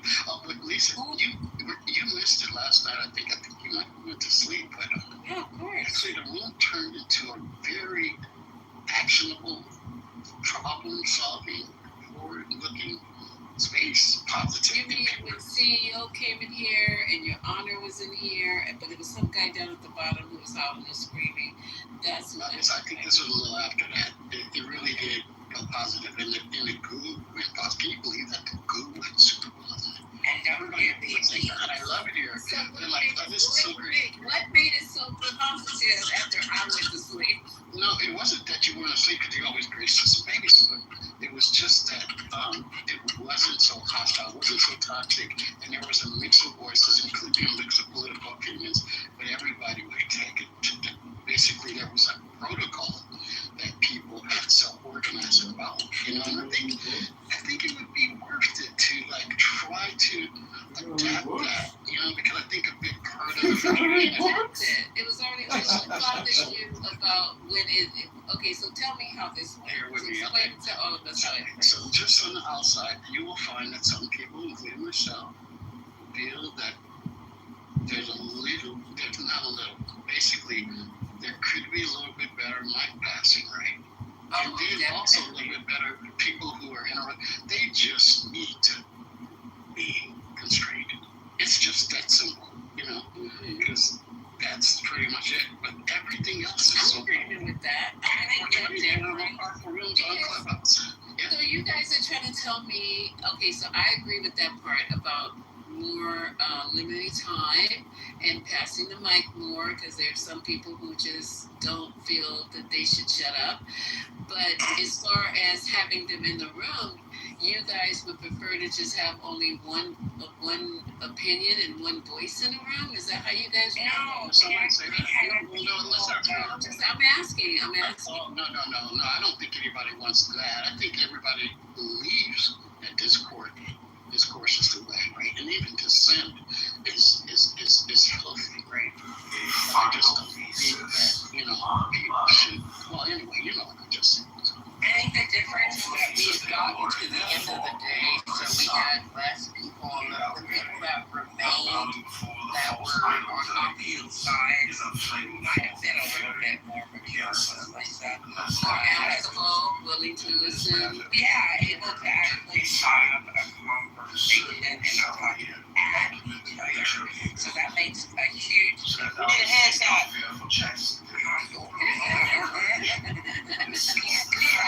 We have a lot of it's crazy. It makes a difference though when people are able to sit down and actually have a conversation and not try to be, one of the next speaker or, be crazy or whatever. It makes a huge difference when you're actually able to say, okay, what is it that we need to be doing right here, right now? What is not a future plan right now? And doing, and you got a lot more people that are in here late in the evening. One, they're exhausted and they don't want to fight, bitch, and argue at each other anymore. And two, a lot of times it's people who actually are supporters on one side or another, because I think you have a lot of people that are performative when it comes to spaces like this. They will act a certain way to make the controls. And later you have people that actually want to talk, that have salient points, whether they're right or wrong, different.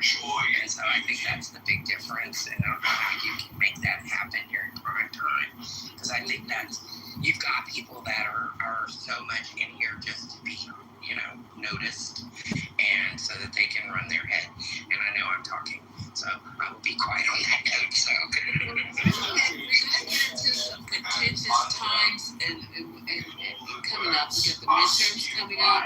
There's so much going on in this country. I didn't even talk about the Jasmine Crockett thing where she was called out of her name. I didn't even want to start that in my realm because I knew that it would get completely out of control.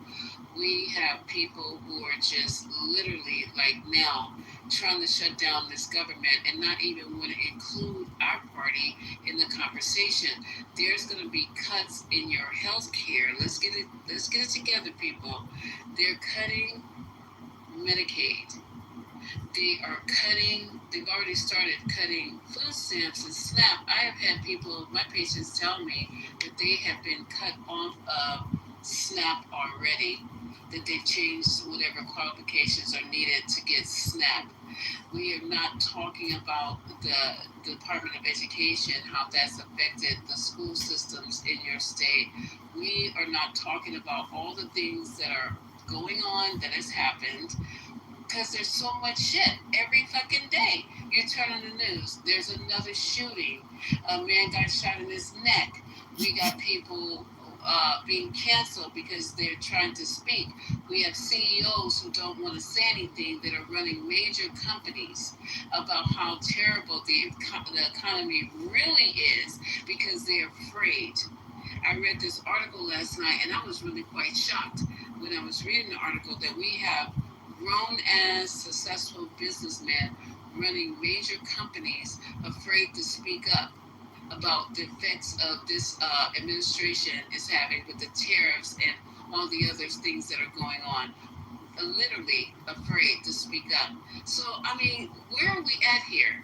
This is a place of fear. The United States now is unrecognizable. Everybody's in fear. Everybody's angry. Everybody's suffering. It's just, so,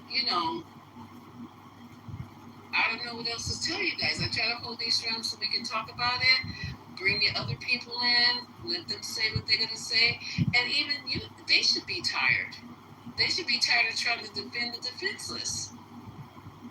They are not tired. Oh, you don't think so? I actually think I think they're tired. I think we seeing it. I'm not trying to follow you on this, but I just observed. My observation is that we've seen a decrease in the what they bring, right? How hard they fight. Like you're seeing it some Ben with Anthony, even Manfini, and I don't think it's because of his relationship. I think it's because they're having to confront the realities. It's getting closer to home. I agree. I think they are. Some people say they're not getting tired, but they have to be exhausted at what's going on in this country. You have to be. I think they have to really be affected, Lisa. I think that they really have to be down bad before they go, okay, you were right, we're fucked. I honestly think that they are going to have an experience in their own personal life, and that's the only thing that's going to change their perspective on how we're doing. And I think they will die on that hill until they are so down bad that they have no choice but to admit that this is not the best thing for us, that we are going the wrong direction. Anybody else think that's true? Because I don't think they'll ever admit it on Clubhouse because they came so hard. So, you notice that they don't say as much. They don't come in here and just start going crazy like they used to. I don't think they'll ever come in here and admit, I made a mistake. I voted for the wrong person. What do you guys think? I don't think they will, but I also know that I had a disagreement, from a Democrat when Kamala was running, and I was like, and who I voted for, but I was like, it wasn't fair what the Democrats did to her, right? Like the amount of time that she had to run a whole presidential campaign. That wasn't fair, and arguing me down. She was built for this. Well, so you can't be honest that it wasn't fair that this woman only had 100 and something days to put a campaign together, and then she writes a whole book about the 107. You know what I mean? So it's like, why? Because what they will say is, what I've been hearing lately is, I don't agree with what Trump said during the Charlie Kirk memorial. Like how he made it about Kim. And I'm like, this is the Donald Trump that we see all the time. It took that for you to see it, but I don't think that they'll ever, capitulate and say, oh, I made a mistake. But I think they are starting to say it, like to say things you disagree with more. That I've seen also, because when Stephen Miller got up there and literally almost told them, he just said it in Coda's speech, but we know Coda's speech. He literally said that he was putting your motherfuckers back on the plantation, and you're not really a part of this country. Literally. So that kind of threw them off a little bit too. Once we start breaking it down, not trying to hear. You're trying to hear what you want to hear, and I understand but this is what he said. This is what this man said. He mentioned every country that was almost a pure white country. There's no such thing anymore. But he mentioned all of them as being the ancestors and the forebearers of this country, when he knows good and fucking well that black people are here probably before his people. The nerve. You can't take anything that guy says seriously. That guy is a You have to take it seriously. You have to. Yeah. Because he's writing legislation. Yeah. No, he's not. Right? He's not. Yes, he is. Yes. Stephen Miller is definitely the architecture of all of it. Yeah, absolutely. But if you say that, then so are everyone else, right? No. You don't have to say that everyone else. No, if everybody else in the Project 2025 is also writing legislation, including Trump. But Stephen Miller has his ear more than anyone. He's in closer proximity to him. I think Stephen Miller is driving Trump more than Trump driving him. Yeah, that's what I'm saying. Yeah. But Joe, don't you think that Trump it's not that we can't take him seriously. It's that we can't trust him, right? That's what you're saying. No, I mean, he's the president, right? So you have to take him seriously because of the power of his station. What you don't have to take is his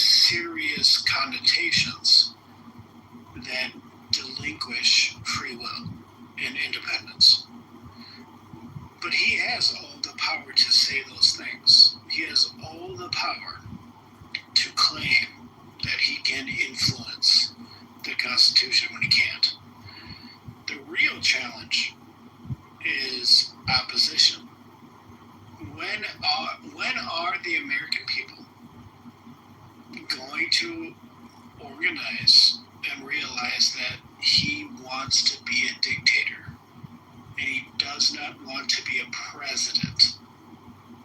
No other president has done this. Has tried to limit the media when he speaks, has tried to do all these things in direct violation of the Constitution, including the suspension of due process. And we used to call it strike. We're going to watch these up a little bit. Speaking of that, that keyboard duty and some of the bugs out. Oh, it's laughing hard, man. Okay, sorry about that. I got the car and so, Joe, we were talking about that earlier. You know, it's no president in history that has basically tried to get somebody fired from their job on a TV late night talk show, and then says after, when he thought it was all said and done, he said that everybody who says something about him or who goes up against him should be fired. When has that happened? What? Oh, that's happened quite a bit. Putin did the same thing. The exact American president. When is this? Oh, no. American president has, because America used to be where the comedic group, late night television in America is as constitutional as presidents. It's been there since fucking Don Rickles. Well, look at the congressional dinner where they have the road. Yeah. I mean, it's a tradition. Yes, it is a tradition. And they stand there and smile and grace and that shit, you know. And that this year with him. Can you imagine that dinner? They did. He didn't say. Yeah. Actually, he wasn't invited. I'm sorry, he wasn't invited. That's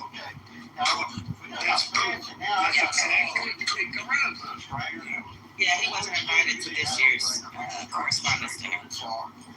I'm sorry, correspondence dinner. But you know, that would be such a big. They're not going to say anything. They're not going to lose their job. Exactly. Well, I think it's quite obvious, right? So it's quite obvious that Jimmy Kimmel can be influenced by. I mean, if we really do have free speech, right?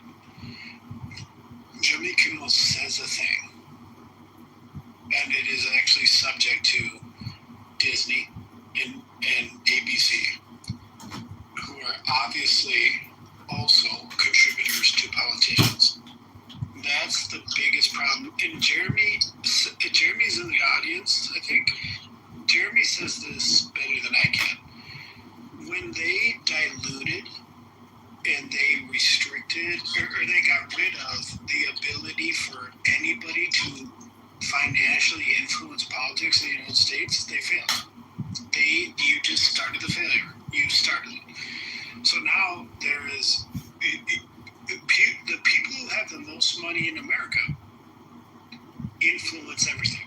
They influence everything. They might make it seem like Leto hosts have free speech, but that's not true. They actually influence everything, and America is not